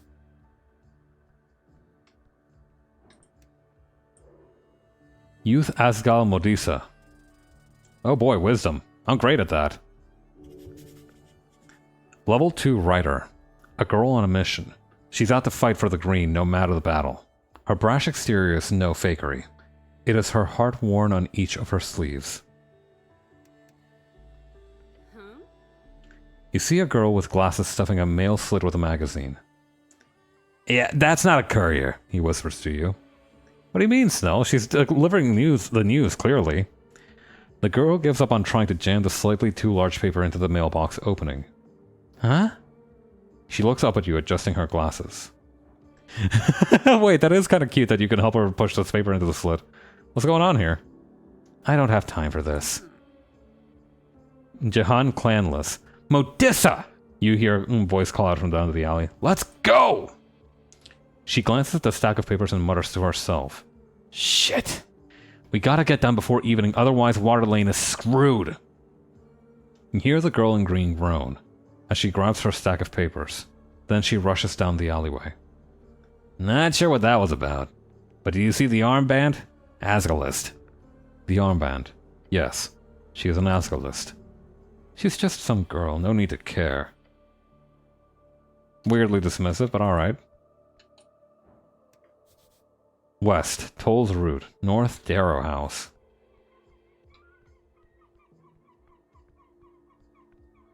Yo, your coat is badass. 21, let's go, baby. Level 2 Sorcerer, Chaotic Good. Strange, there's something not quite right about this elf on the corner for Fortress. Her presence appears not vivid enough for you to even accept her as real. Elven magic? Feminine mystique? Or something else? Maybe we should talk with her. Standing on the corner, you see a woman in a green coat. I'm gonna call her Athena because because Pinja Athena is kind of a pain in the ass to say.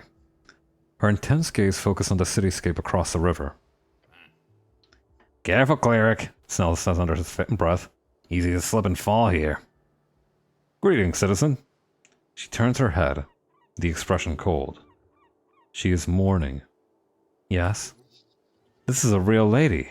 Impress her with your poetry skills. Elves are scary, don't trust her. I have some questions for you. She breaks eye contact, once again facing the river. Call me Pinja. Okay, I'll call you that. Terevedis. It is as if she is searching for something. What do you know about the tea shop? Sad what happened. She looks down into the river. I agree, a tragedy. Tea shops are sacred. The elf does not appear to listen to you. She simply nods and mutters, Are you here to look into the tea shop? No, I'm just interested. Yeah, more or less. Oh. What do you think happened? Rogue spellcaster, it was an accident? I don't know, but I'll find out. You see the elf look at you with her piercing eyes. Thank you for your service. Cross your arms and look tough. It's no biggie. The elf says nothing and just turns away again. She is grieving. What are you doing here? Waiting. She is anxious. Waiting for what? She looks up at the pillar of Jor. I have a friend in need of help. I can help. Me, I do that. She shakes her head. No need. I've caused enough trouble as is.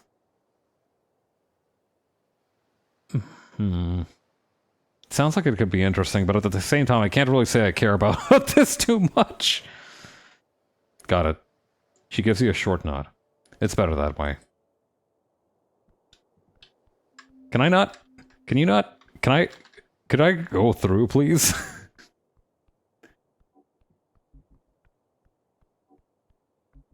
Okay. It says Darrow House in glowing magical lettering. Holy shit, what the hell are you? Hey, a snail! A truly ancient piece of history, propped up as a garden decoration. Ooh, I got a shard. Hey, you seem terrifying a little bit. Atir, city's sworn angel. I don't know a damn thing. In the Coin Lord's garden, you encounter a porcelain spectre. Polished armor. Inhuman. Her presence is both ethereal and commanding. She floats gently in the air, strangely unaffected by the river winds. Your goblin companion keeps his distance, muttering under his breath a word of disdain. Angel. Angel? The creature does not turn to face you. Instead, her many eyes simply pivot their gaze. A handful of Celestials are employed by the city after the Clanland's deal of 13.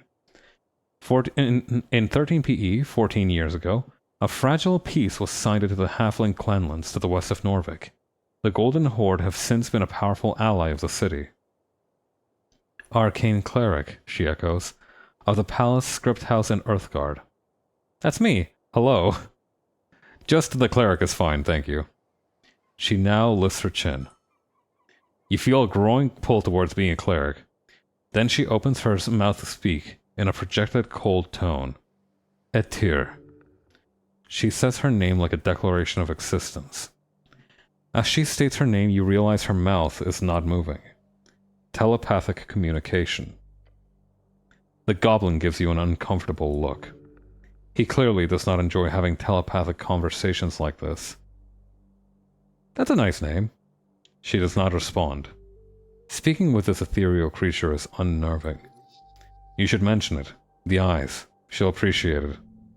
She would destroy you. She is too powerful. The angel will step upon your soul. Stomp on it. Her domination would be good and just. Let it happen. Hey, what? Huh? Boss? Hey, Snell whispers to you. Don't mess with this fucking thing. Okay, maybe do some small talk, then ask the big questions. I'm here to investigate the tea shop. The eyes just stare at you. They spin gently around her. She's very non-vocal. We're getting nowhere with this. Be direct with her. That would make things easier. Just don't be too rude, okay?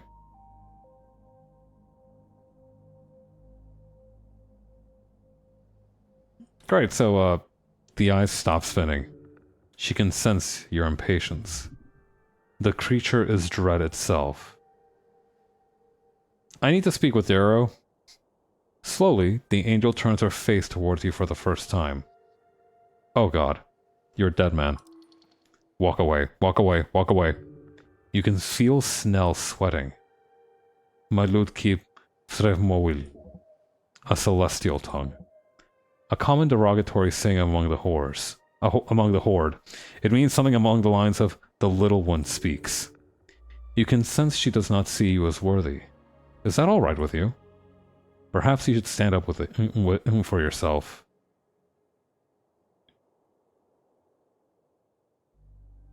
I don't know about this man.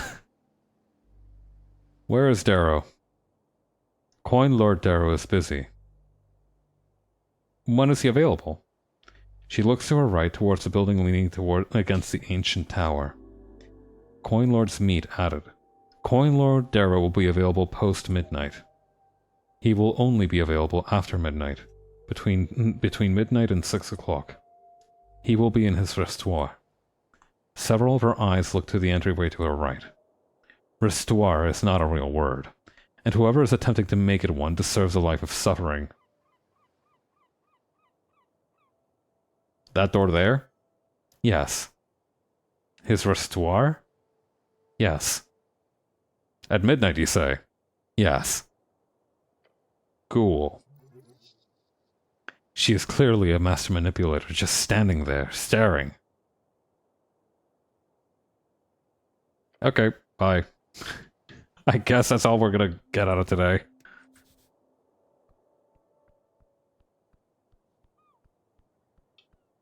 Level advancement, what's that about? Oh shit! Okay. Level 2 reached. Ability score +1, hit points +5, hit dice +1, 1 level spell slot, and one level 2 spell slot. That's good. Okay, I can increase any of these by 1. Okay, so... Honestly, Wisdom has been putting in some real heavy hitting points on the board. Might just go for that.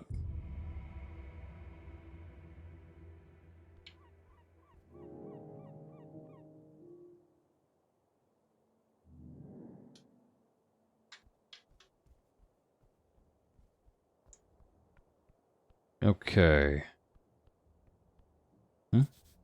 A corner of Norvik, still standing in the gate era. Cool. Okay. Amidst scorched marks and cracked masonry, you approach a doorway. There are several planks blocking the passage. The tea shop. What a mess. Take a peek inside. A powerful force left these marks. Fastened with several nails, you also see a paper. The goblin clears its throat and begins reading the bold letters at the top of the paper. City notice. No trespassing. That doesn't include me, does it? He shrugs. I'm no expert in city law, but... Your companion suddenly kicks the planks, sending a subtle ripple of blue energy around his foot. You think I wouldn't sneak in there myself if I could? It's sealed. You ain't getting in without the magistrate's approval. You touch the planks. As you do, subtle ripples of blue energy appear around your gloved hand. It is sealed. As you move away your hand, the faint aura shimmers in dark, translucent blue and then fades away. Yep. Just standing near the door makes it clear that there's a locking spell cast on it. Standard procedure for crime scenes. DC of 25 to do it. That's crazy. It's arcane lock.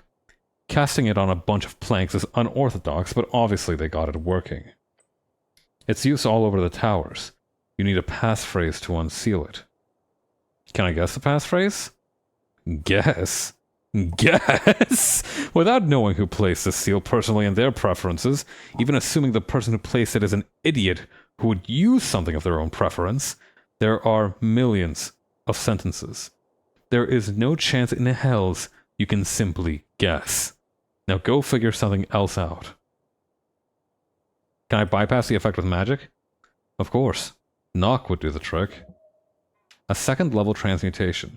Unlocks things. The definition of locked has been stretched over the centuries, but the spell works on most closed containers or entryways. The spell magic could also work. However, you do remember it being quite difficult to get a hold of, even within the tower. Do not expect to find it here. But I can still break it down, right? You could certainly try. The line between bravery and foolishness is as thin as a hamster's hair. That's a new one. Look beyond the planks. You catch glances of still shadows beyond. A counter, fallen wooden beams, a larger interior space covered in soot and burnt furniture. A scorched mess. No other way in? Not that I know of, but it wouldn't surprise me.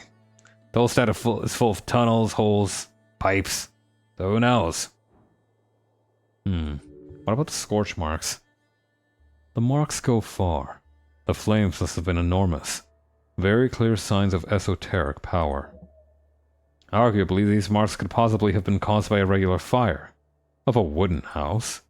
This stone masonry does not have enough fuel to carry such a flame, unless the building was stacked to the brim with tinder. Check out the trespassing notice on the planks. Okay. It then continues with the finer writing. By order of Coin Lord Darrow, the following premises are under city seizure under suspicion of criminal offense. Unlawful trespassing will be liable under 13 Holster contempt. 13 Holster. A collection of laws surrounding the lawful arrest of citizens. You need the magistrate's password. The tea shop that blew up, huh? It sure did. One hell of a blast, but the structure's still standing. The masonry is modern. Clearly the work of Dwarven engineering. Looks like shit, but boy can it take a hit. Okay. So if we want to get anywhere with this, we will need to talk to that mayor. And possibly de-escalate a couple of conflicts along the way. Today's just not my day, man.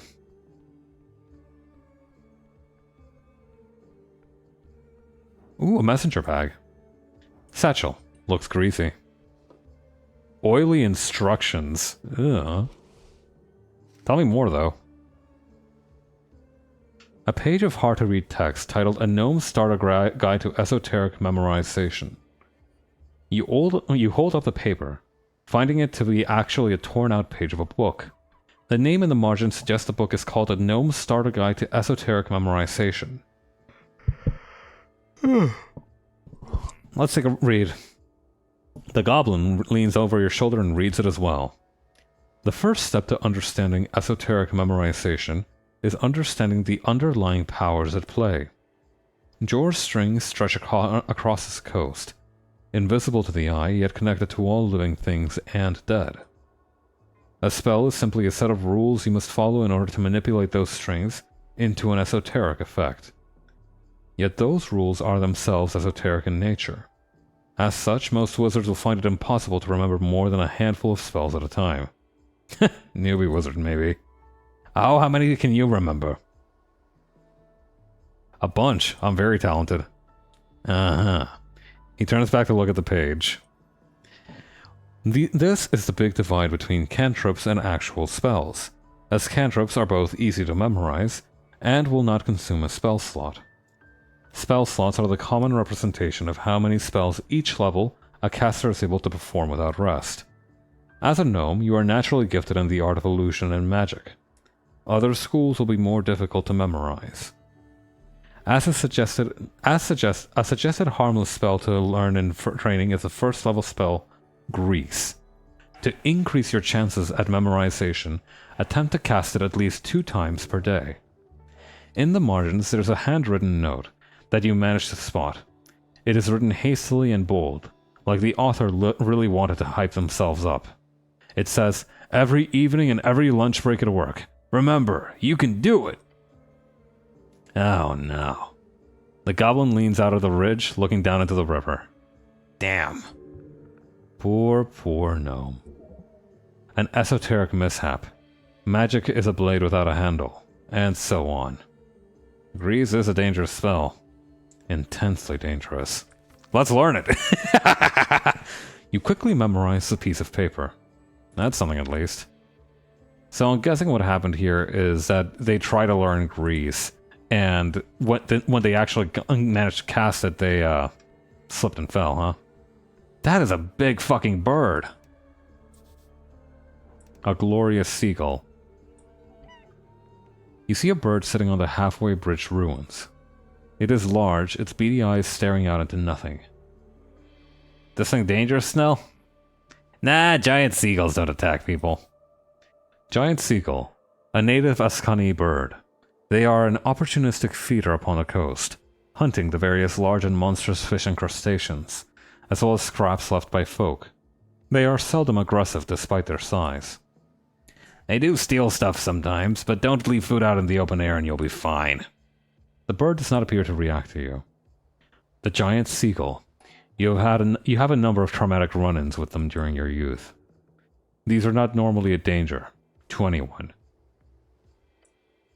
Let's not fuck with a giant bird. I'm making an executive decision. Wouldn't want to ruffle any feathers, after all.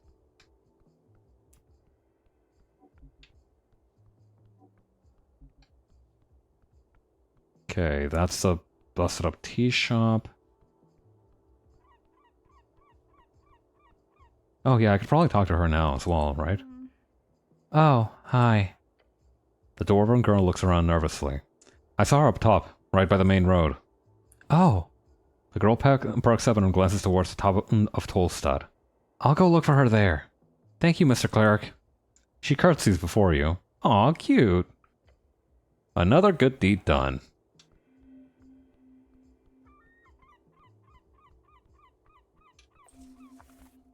Oh yeah, I kind of want to prepare grease.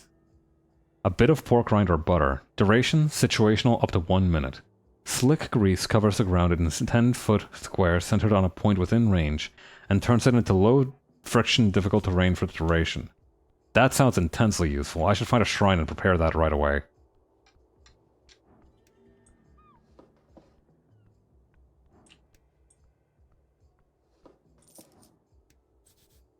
Actually readable posters. They're still kind of old. Old faded posters nailed to the wall. They're unreadable. What's this say? The rough letters spell out Our Lady's Apartments. Okay, so Sageleaf owns this joint. Okay. Let's prepare spells first. I want to be able to cast Grease.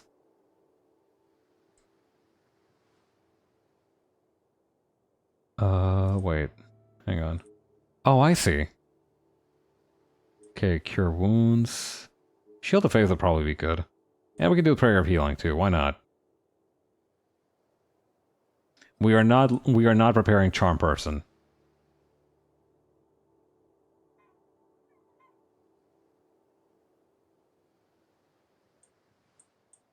How do I... Okay. How do I leave? Hello? Help!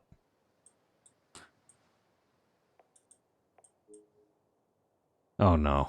Do I have...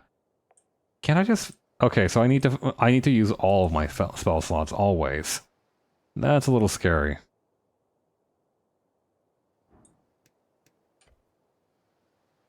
Okay.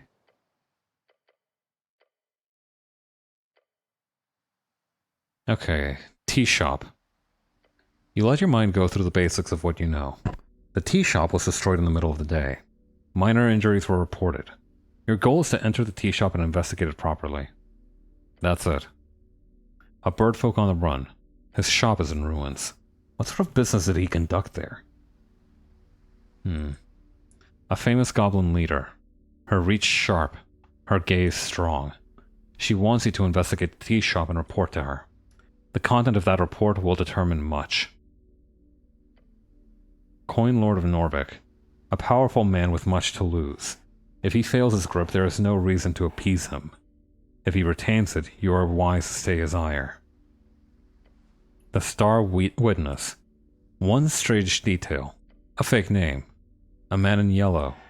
Follow the trail. Okay. The troublesome activists. They are young and brash. You've been there. But both sides want what's best for the city. Perhaps that is the solution? Contemplate druidism. The Undercoast Elf is a good woman. She holds many unnatural friends in this unnatural place. Or rather, natural friends in this unnatural place. If you wish to seek the green path, then be nice to her, and to her friends. Perhaps one day you will join her. Alright. So I just need to kill time until 6 o'clock, I reckon. Ooh, bird's nest. Tucked away a bird's nest. Ask any gold, perhaps? Okay, definitely can't reach that from here. You see a bird's nest nestled on the edge of a protruding stone tile. Got some eggs in it, and you spot something shiny below as well. It appears unguarded. Must be a gull's nest. Just don't climb out there, man. You'll die. Like, for sure. With a cantrip Mage Hand, you could easily grab the content of this nest from a comfortable distance. Well, where could I get that? You used to have a version of your own memorized. It was clearly lost in the river. Feel sad? However, there are ways of restoring your memorization of the cantrip. You will need a source, perhaps in a library. If you had time for a trip to the towers, that would be ideal. Alas. You will have to make do. Perhaps those esoteric books found in the Lich House could be of use. Not a bad idea. I don't have anything to do until 6 o'clock, so I might as well try and go to the Undercity or whatever they call the dungeons.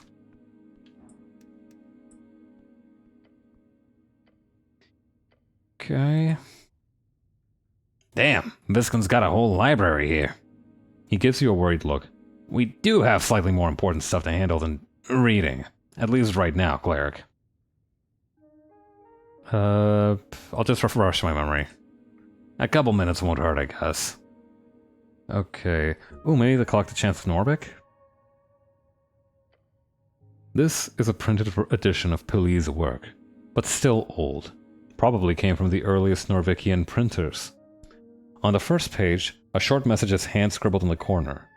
My belief lay in the collected humanity of Norvik. May you remember that, from this collection. With honor and grace. Pille D. Is this A handwritten message from the second patriarch himself. You feel faint.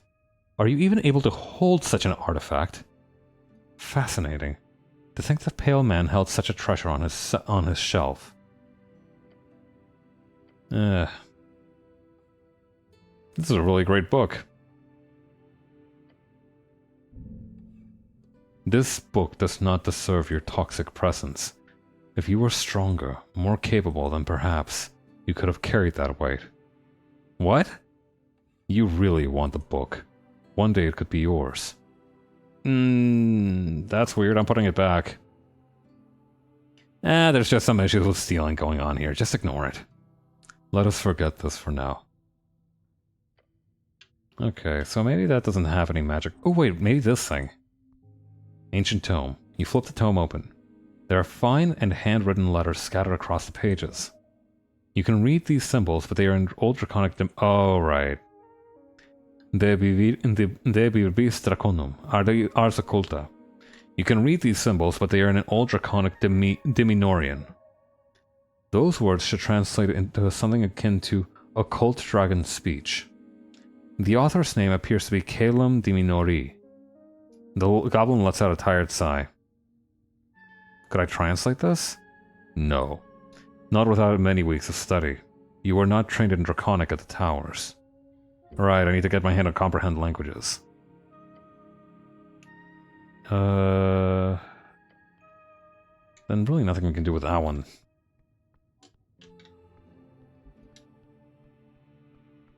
Maybe if I talk to him directly, he'll know where I can find some. Never mind. Alright, off into the scary dungeon we go, I guess. Or wait, they also did say that we could check the waterways for the bird. It'd be good to know how to get there to stop whatever conflict's going down at later in the day. Or wait, when did that happen? Young and dumb. Trouble in the water lane this evening on your first day in Tolstad. Now, my guess is that that kid's older brother is probably going to be in there. Or involved in some way. So that's why he wants us to check it out. He did seem pretty proud of his older brother.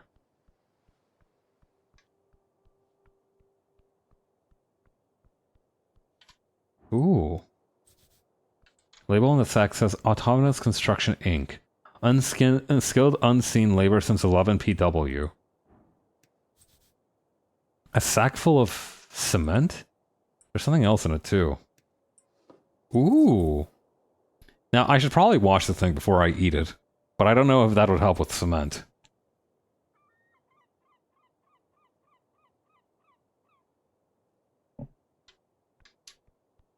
This game is a great time, honestly. Like I said, it's like Disco Elysium, but much more...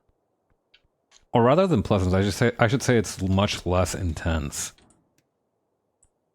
This door looks very important and stupid. What's going on here? Temple of Urth. The election looms. 4 days remaining. Wait, so we just have the ballot boxes out here? Is that safe? Wait. A grand wood carving of Urth, father of Norbek. And I can't help but notice a graffiti that says, Goblin was here. You stare at the wonders of wood carving. However, you also notice a message carved into the base of the art piece. This was not of the artist's intention. It says Goblin was here. Heh. Seems like Goblin's at work again. What do you think about the statue of my god, Snell? Real human culture here. Goblin was here. Vandalization. This happened because you are a weak man with a small member. Seems a little harsh. And the entire world will continue to degrade over the centuries because of it. And it's okay. It's just the way things are. Famous artist, that guy. Never seen him, but you've definitely seen his work. Bit rude to just carve his name into the statue like that, but he's known to be a bit of a dick swinger. I don't have a small member. If I meet this goblin fellow, I will personally destroy him. It's not a big deal, it doesn't matter. Really? Yeah, this is an old monument. It's fine, the past is the past. Contain your tears! Yeah, it's fine. He squints and nods slowly. Sure. You've seen his mark around the city many times, but no one even knows if he's real. Might be a dozen little guys running around with paint and carving tools. Who knows? I should try to remove that message? This is really your duty. You should be worried about the work involved here. You'd have to take that carving knife by the candles and... attempt to oh god. Does this really have to be a sleight of hand thing? Can't I use the power of my faith or something? What are you gonna do? Close your eyes and pray? If you want to clean this old wooden thing up, you've got to handle it carefully. Okay.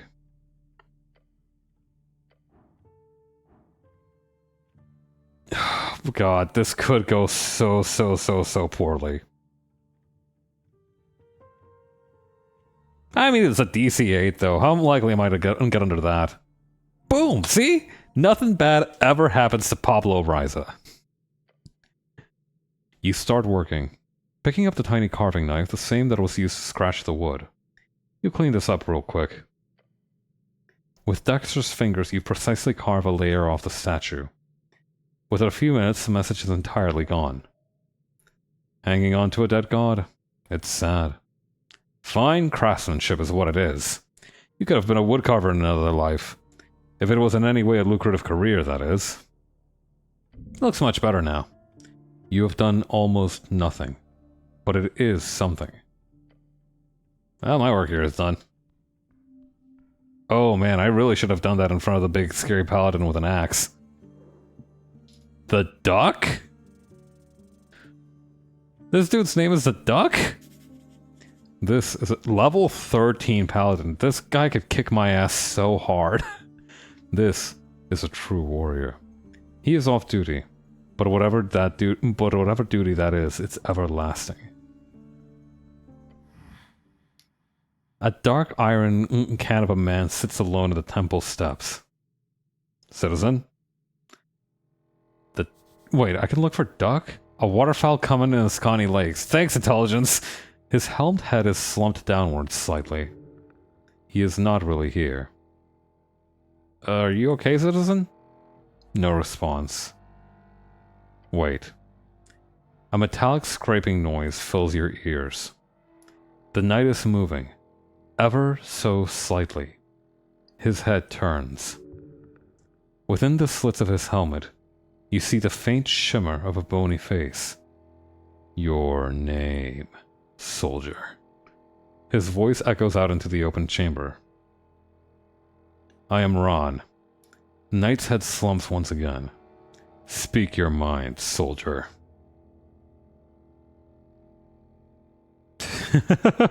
Where'd you get that cool armor? Who are you? He is silent for a while. You feel a light breeze pass through your armor. A draft? Perhaps there's a secret door somewhere. The Duck. Excuse me? I am the Duck. You should be proud of your name. The knight does not respond. The name of his is a code name, surely. He does not wish to share more. How do I open that gate down the stairs? I have the key. Oh. Can I have it? No. You are too weak for that. Who is he to judge you? The city below is dangerous. You should make sure to prepare properly before heading down there. Perhaps bring more spells. Perhaps make sure to recuperate enough for you to once again be able to cast higher tier spells. It is embarrassing you have not already returned to your former state of esoteric mastery. The city below. It is darkness incarnate. Do not tread without care. You never do. A warning from someone with ages upon him. Who do you serve? I serve, he says, trailing off. Radiant. Yes? Once again he turns to look at you, the darkness within his helmet seeming to reach out towards you. As if grabbing hold of the very air, you feel everything growing cold. His dark soul is reaching out. The creature before you is neither human nor alive. I serve nothing. A lie and a truth, both at once. Why are you loitering here? Not. The cold voice echoes throughout the chamber. What are you doing then? I am on my off hours. You like it here? No response. I too would like to hang out on the steps of the temple. His helmet turns slightly. But I won't force you to hang out with me. Some metallic creaking is all you can hear from the night. Serve this man. No. Where'd you get that cool armor? The knight sits completely still and does not answer your question. Got it. No response. This creature holds no grudges, yet his hollow disposition taunts your senses. You feel invalid next to this man. You must learn from his ways. Attempt to have a firm discussion about masculinity. DC 10. No thanks. I'm good. Is he even breathing? What do you know about the tea shop? Not much. Do you have any pieces of info that would help me? Maybe about a man dressed in yellow? He goes silent for a while. A man passed through the halls below. Civilians do not pass there. Past the crypt entrance, through the goblin's domain, into the southern caverns. That's the Flit Caverns, where gravity is reversed, below the city ruins. What's past the crypts? The roots of the goblin's tree, then more tunnels, the southern tunnels, then the sewers. How do I get there? There are paths, most trapped. Once you get there, the alligator might know more. His grounds are near. Alligator? His rage is endless, his appetite growing. Do not anger him. He will not speak more about this horrific creature. Okay. How do I get to the city below? He pauses as if thinking about your question. The goblins. Use their passage. Below Viscon's lair. Right. The staircase by the apples where you woke up. There are many ways down. But the passage in the chamber where you woke up, that would be a good place. That is the safest path. A man? Dark hair. Silk clothes. Headwear. Dressed in yellow. Yeah, that sounds like our guy. That's great, thank you. Has he been ordered to answer your questions? This feels forced. He likes you. That's a DC 11 failure, though, so...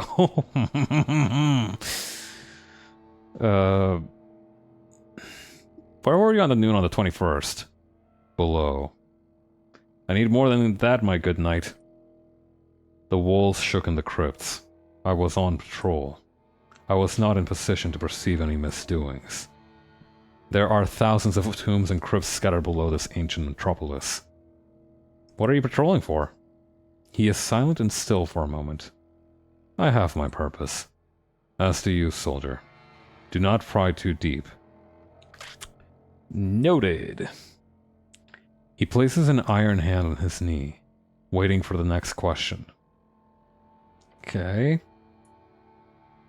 What's up with the mess?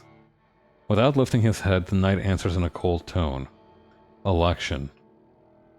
What are you voting for? No reply. I'm gonna vote for Ascalism. He doesn't even move. Okay. Cool. Later. You really scare the fuck out of me. I'm gonna be so for real. You don't seem like a bad person though, so... Actually, wait, shouldn't I engage with the ballot box to submit my ballot? You see a bunch of scattered boxes and iron poles.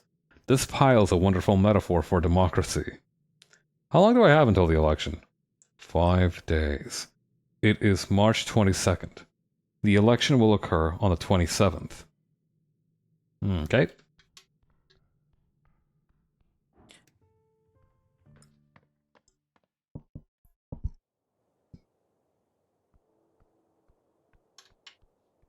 Now what do I do? Oh yeah, the under cavern. Wait, I can peep something here. What is this? A broken statue of a cat. Cute. That it is. Okay, so this is the mansion for the Lord, the Coin Lord. The waterways.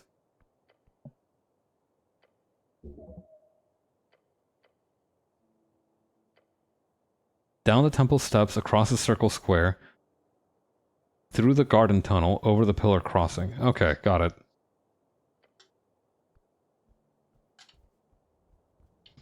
Okay, so down the temple stairs. God, I wish there was fast travel in this game. I know I've only been playing it for like 3 hours, but I know that it's gonna be a pain in the ass to get everywhere. I can feel it in my bones.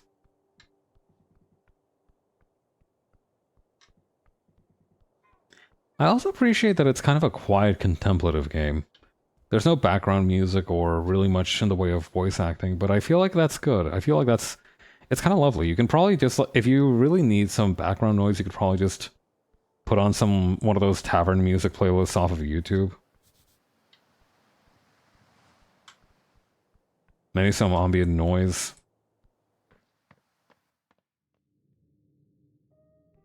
Yeah, no, I feel like this with like those ambiance playlists that they have for D&D and such, I think that would go pretty good.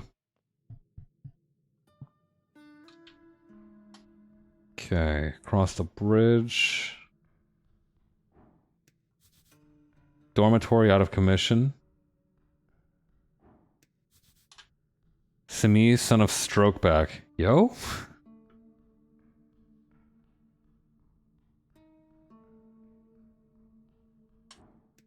This is... Yeah, I thought this would have been Snell's pad. Okay, I think we need to go through here.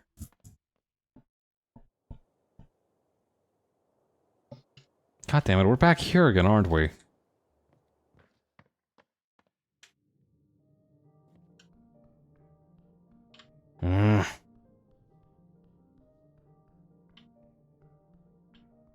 So wait, then how do I... Wait, what? Okay, wait. So go through here.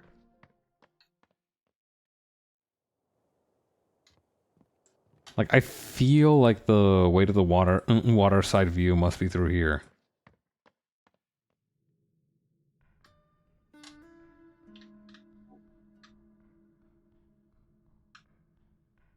Okay, not much in the way of exits around here, although I can apparently stare out into the distance over there. I think I'm gonna go ahead and try and do that.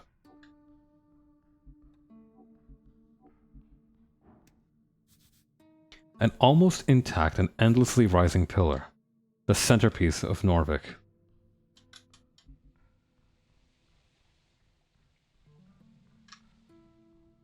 You look kind of spooky. Who are you? Freydis. 15, that's pretty good. She is dressed in fine silken robe like a noblewoman. Her hair is short and coarse, the rebellious kind, but earthfolk nobility nonetheless. Why is she down here? Not many of her kind seek the company of water lane workers and goblins. A level 5 noble, huh? The girl looks across the chasm. She is pretending to not look at you. She slowly turns her head towards you. What? Your name? Nah, go away. How rude. Cool. You're very rude. Sure, now go away. I'm gonna give her like a grouchy old lady voice. Or actually, I'm gonna give her a voice similar to Snell, I think.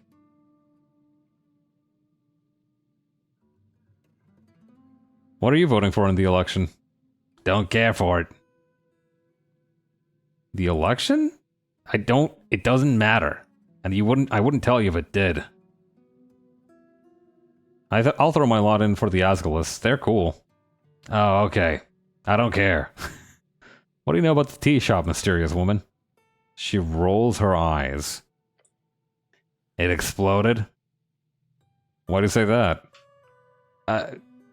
Have you seen it? Okay, fair. Yeah? Will you leave me alone now? No. I want to ask you some personal questions, but I have a feeling you won't respond in any meaningful way. Smart. Can you go now? I guess. I'm nothing without my questions. Okay, here we go. Water lane view. This is where I want it to be. A street sign. It says upper water lane view, lower water lane docks. Democratic propaganda. S. Yelon and Sons. Open at sundown. God damn it! Is nothing open right now? I guess now's the right time to get used to the city. Okay, this trash can's making noise. What is that about? Re-photos weef. Maltedig weef. Wait, I don't think this is backwards writing. The voice is from a primal spirit. Open it. Oh, look to Snell. He gives you a nonchalant half shrug. It's water lane. There's always something going on here. Open the trash can. As you lift it aside, you immediately see something moving in the pile of shredded documents and old scraps of food. A pair of legs. Keymorth? Suddenly, jumping out of the pile, with a poof of moldy dust, is a pine cone. A pine cone with limbs. Armune Herren! It hands you some leaves while doing a strange, seemingly improvisational dance upon the trash. Did you just hand me trash? Before you were able to do anything about it, the little creature poofs away. One of nature's essential workers. A blessing to meet it in the wild. Disgusting little creature! As it fades, you see only trash. I've heard about those things. Never seen them, though. What do you know about them? Just what I read on the paper, and what Nassan goes on about. They're called Vatar or something. The Lamplighters Guild had a public spat with them a couple months back. He points to the lamps behind you. Apparently they mess with the everlasting lights. Not so everlasting, then. Guess it's a PR name.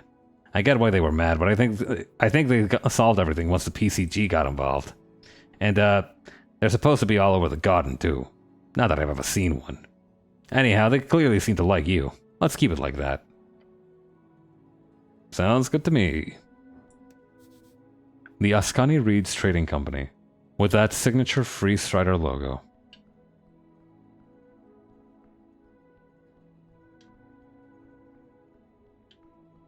Okay, seems to be pretty typical, just like dock workers and everything.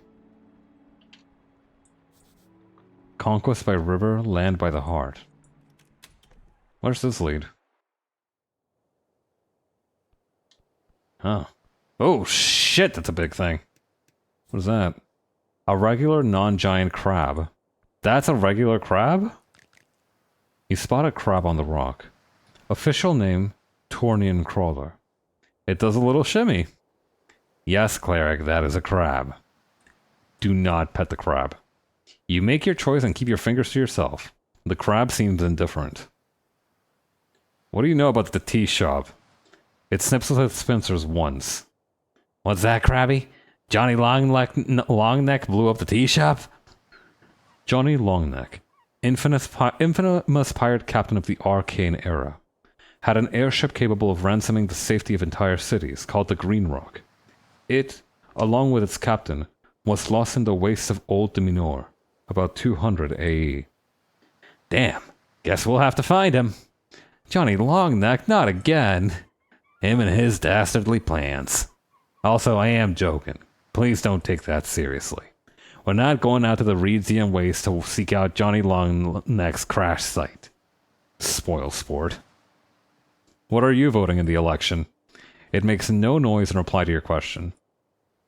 Cool. I guess we can go inside the windmill?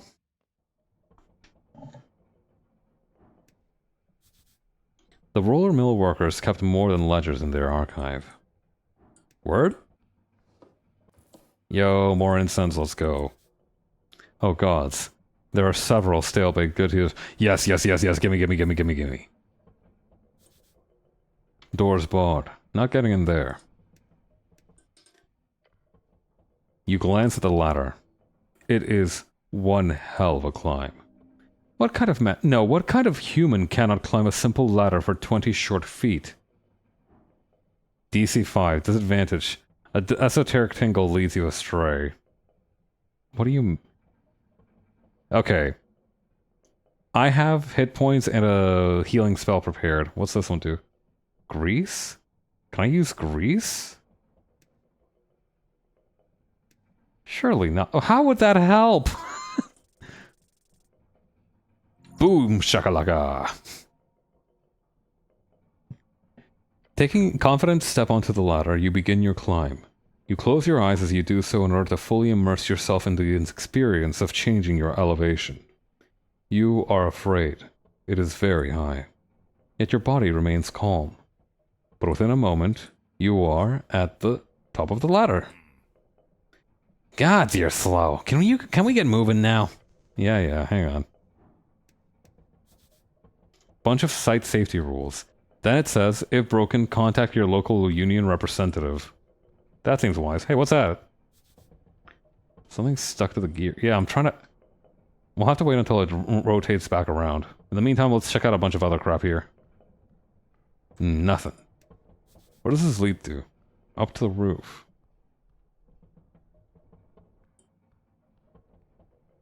Hang on. Dude, I want that. Let me... Got it. You swipe in a hand. And... That doesn't seem to do anything. What? It's stuck. What? Yeah, this is... Oh my god. Dude. I'm an idiot. Oh my god. Okay, so there was some kind of sticky residue, and I had to click fast enough for me to seize it. And I did get it, but it stuck... I stuck my hand to it, and I'm going to hit the ground. Oh shit. Oh god, oh god, oh god, oh god. Am I gonna die from this? Nope. Okay, I'm fine. Well, you're alive. Somehow. That was fucking awful. But it was so close. Cleric, what the hell? You're... Be more careful, okay? Next time? Come on, you gotta try again, don't you? Okay, I should probably use... Prayer of Healing.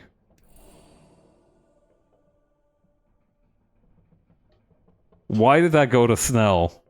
Why did that go to Snell? Oh wait, no, it went to me too. My bad.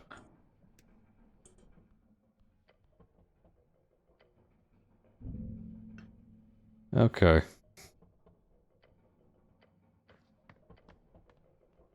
Well, that was terrible. Let's save and try it again.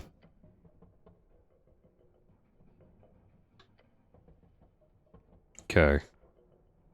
Ready, and... Go, go, go, go. Let me grab it, let me grab it, let me grab. Stress cube. Plus 1 strength, pickpocket item, DC 18 dexterity check. Okay, I get it. So, it's some kind of stress ball that if you had 18 dexterity on the DC, you'd be able to grab without harming yourself. Instead, you're just sticking your hand into a moving cogwheel. This game kind of rules.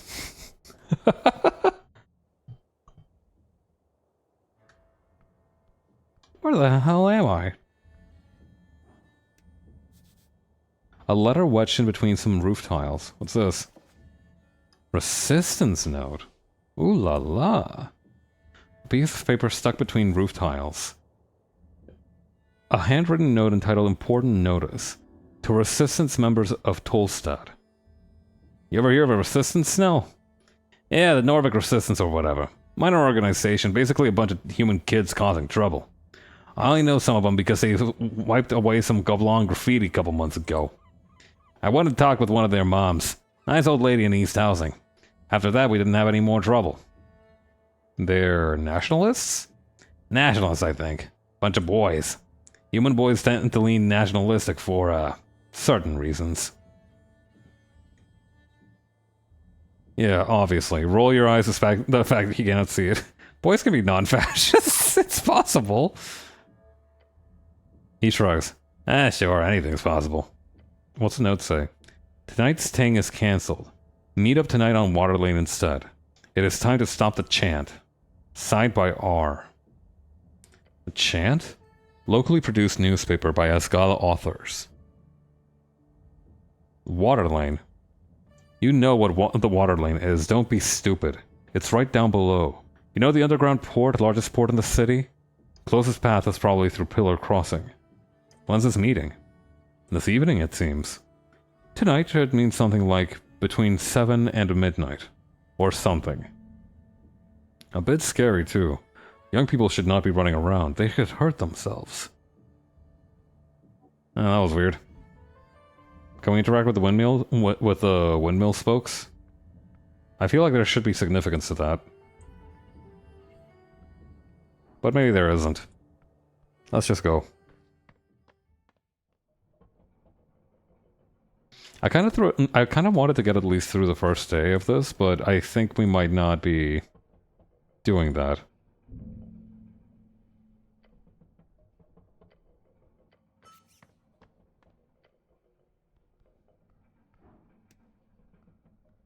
Okay, so my guess is that from here we can go to the water lane. And probably at around 7 PM we can probably stop whatever the hell's going on down there. I'm sure we can find some trouble to get up to in the meantime.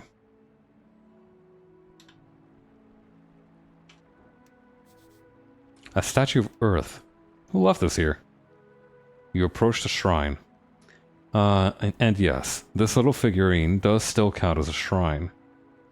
Shouldn't I move it? It's like in the middle of the road. No. It has chosen its path. What? The figure of Earth. This is a makeshift shrine, meant to stand exactly where it is and where it might go, ready to serve whoever needs him the most. You wish you were a man capable of something similar. Oh, okay. Actually, I should probably prepare my healing spell.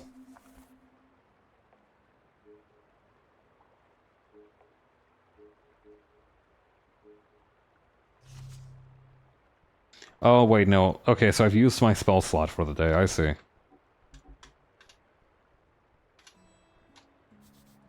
The never-sleeping docks of Water Lane. Right below here. I see that. I see you poofing in and out of existence. These pipes connect with the vast sewer system of Tolstad. No, I think it's mostly goblins down here, and most of them are wearing this purple... that kind of purple coat that, well, I guess most of them are tank tops.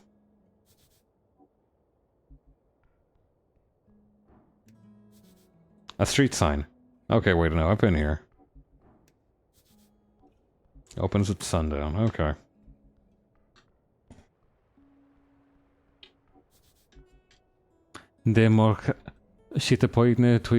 Okay, they're speaking in a language I don't understand. What the? Beware those fangs, and the rest, too. You approach a ball of feathers and wings and really, really sharp claws. A magnificent creature. This is a griffin. It is a somewhat intelligent magical beast. You will require to speak with animals to communicate properly, of course. You see a pool of drool forming underneath the open beak of the beast. Oh wait, isn't that?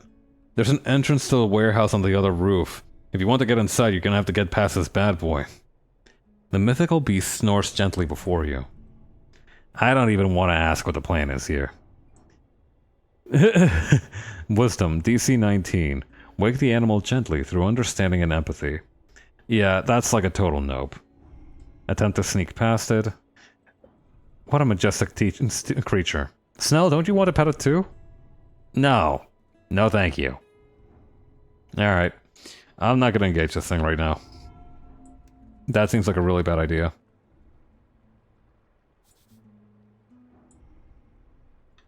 Okay, this is a Free Strider compound. I don't really have any business there right now. Excluding the anti-magic messaging, Free Striderism comes with great branding. Office of Near Appleton PN. PN? No one can dismiss the dwarf's architectural genius. Deep, groaning, the bell of Waterlane. Okay, so I'm guessing I need to go downstairs for a minute.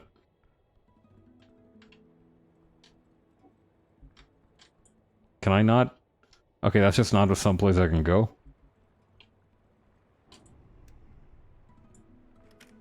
Closed. Barred shut. Ooh, I think there's coins in here. I feel kind of shitty doing that, but I do need the money. So...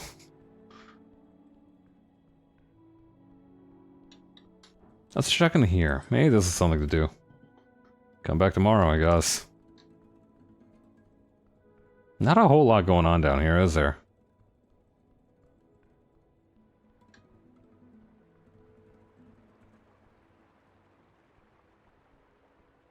I'm kind of trying to see if I can angle it in just such a way that I can see the gnome and not interact with it somehow.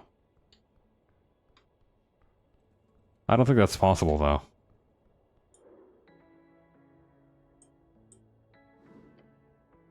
Okay. So, quest journal, right? So, class conflict... Primal kin. Convince Nessun to teach you primal magic if you are so inclined. Phoenix Folio. After your river adventure, your old spellbook is ruined. Find a service provider who can rebind it for you. Okay. Need at least 300 pieces to bring back that corpse. I don't know where I'm gonna get that kind of money. Actually, do I not have that kind of money? I have 100 pieces. I'd need at least 3 days worth of scavenging to get anywhere near that amount, which is doable for a fellow like me. The city is changing, as are you. You have always been volatile in your political views, but now it is time to choose for real. You have unlocked the ability to ask people what they are voting for. A deep urge inside of you is calling. You need to ask. You must ask. Over and over again. At least 20 times. Okay, 10. Okay. Okay. Democratization. The city's changing. Okay, wait, no, I already saw that one. Young and dumb. There's gonna be trouble down on the water lane this evening. Some girl was delivering an Asgol magazine on Opera Tolstad. She seemed out of place and talked about going to Waterlane this evening. You found a note about Norvikian resistance meeting up on Waterlane this evening. So it sounds like there's like a couple of groups that have chosen this particular place and that particular time. At around 7 p.m., huh? We might be cooked.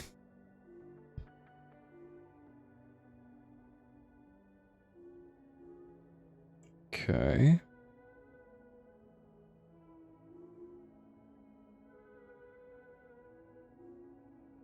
Okay, I think that'll be fine. That being said, I do think this is a good kind of lull where we can just pause for the day and save and quit. We've been going for a while and my voice is a little bit tired. But yeah, so far I'm liking this game. I do feel like if I ever adopt a more save scum friendly approach to it, it's going to be much more interesting and it's going to be a lot more risk and reward, but I feel like I'm enjoying the journey with it so far, so I'm not going to worry about it too much. Alright. I'm going to head out. Take care, everyone. Have a good week. New schedule coming up tomorrow. Later. Bye.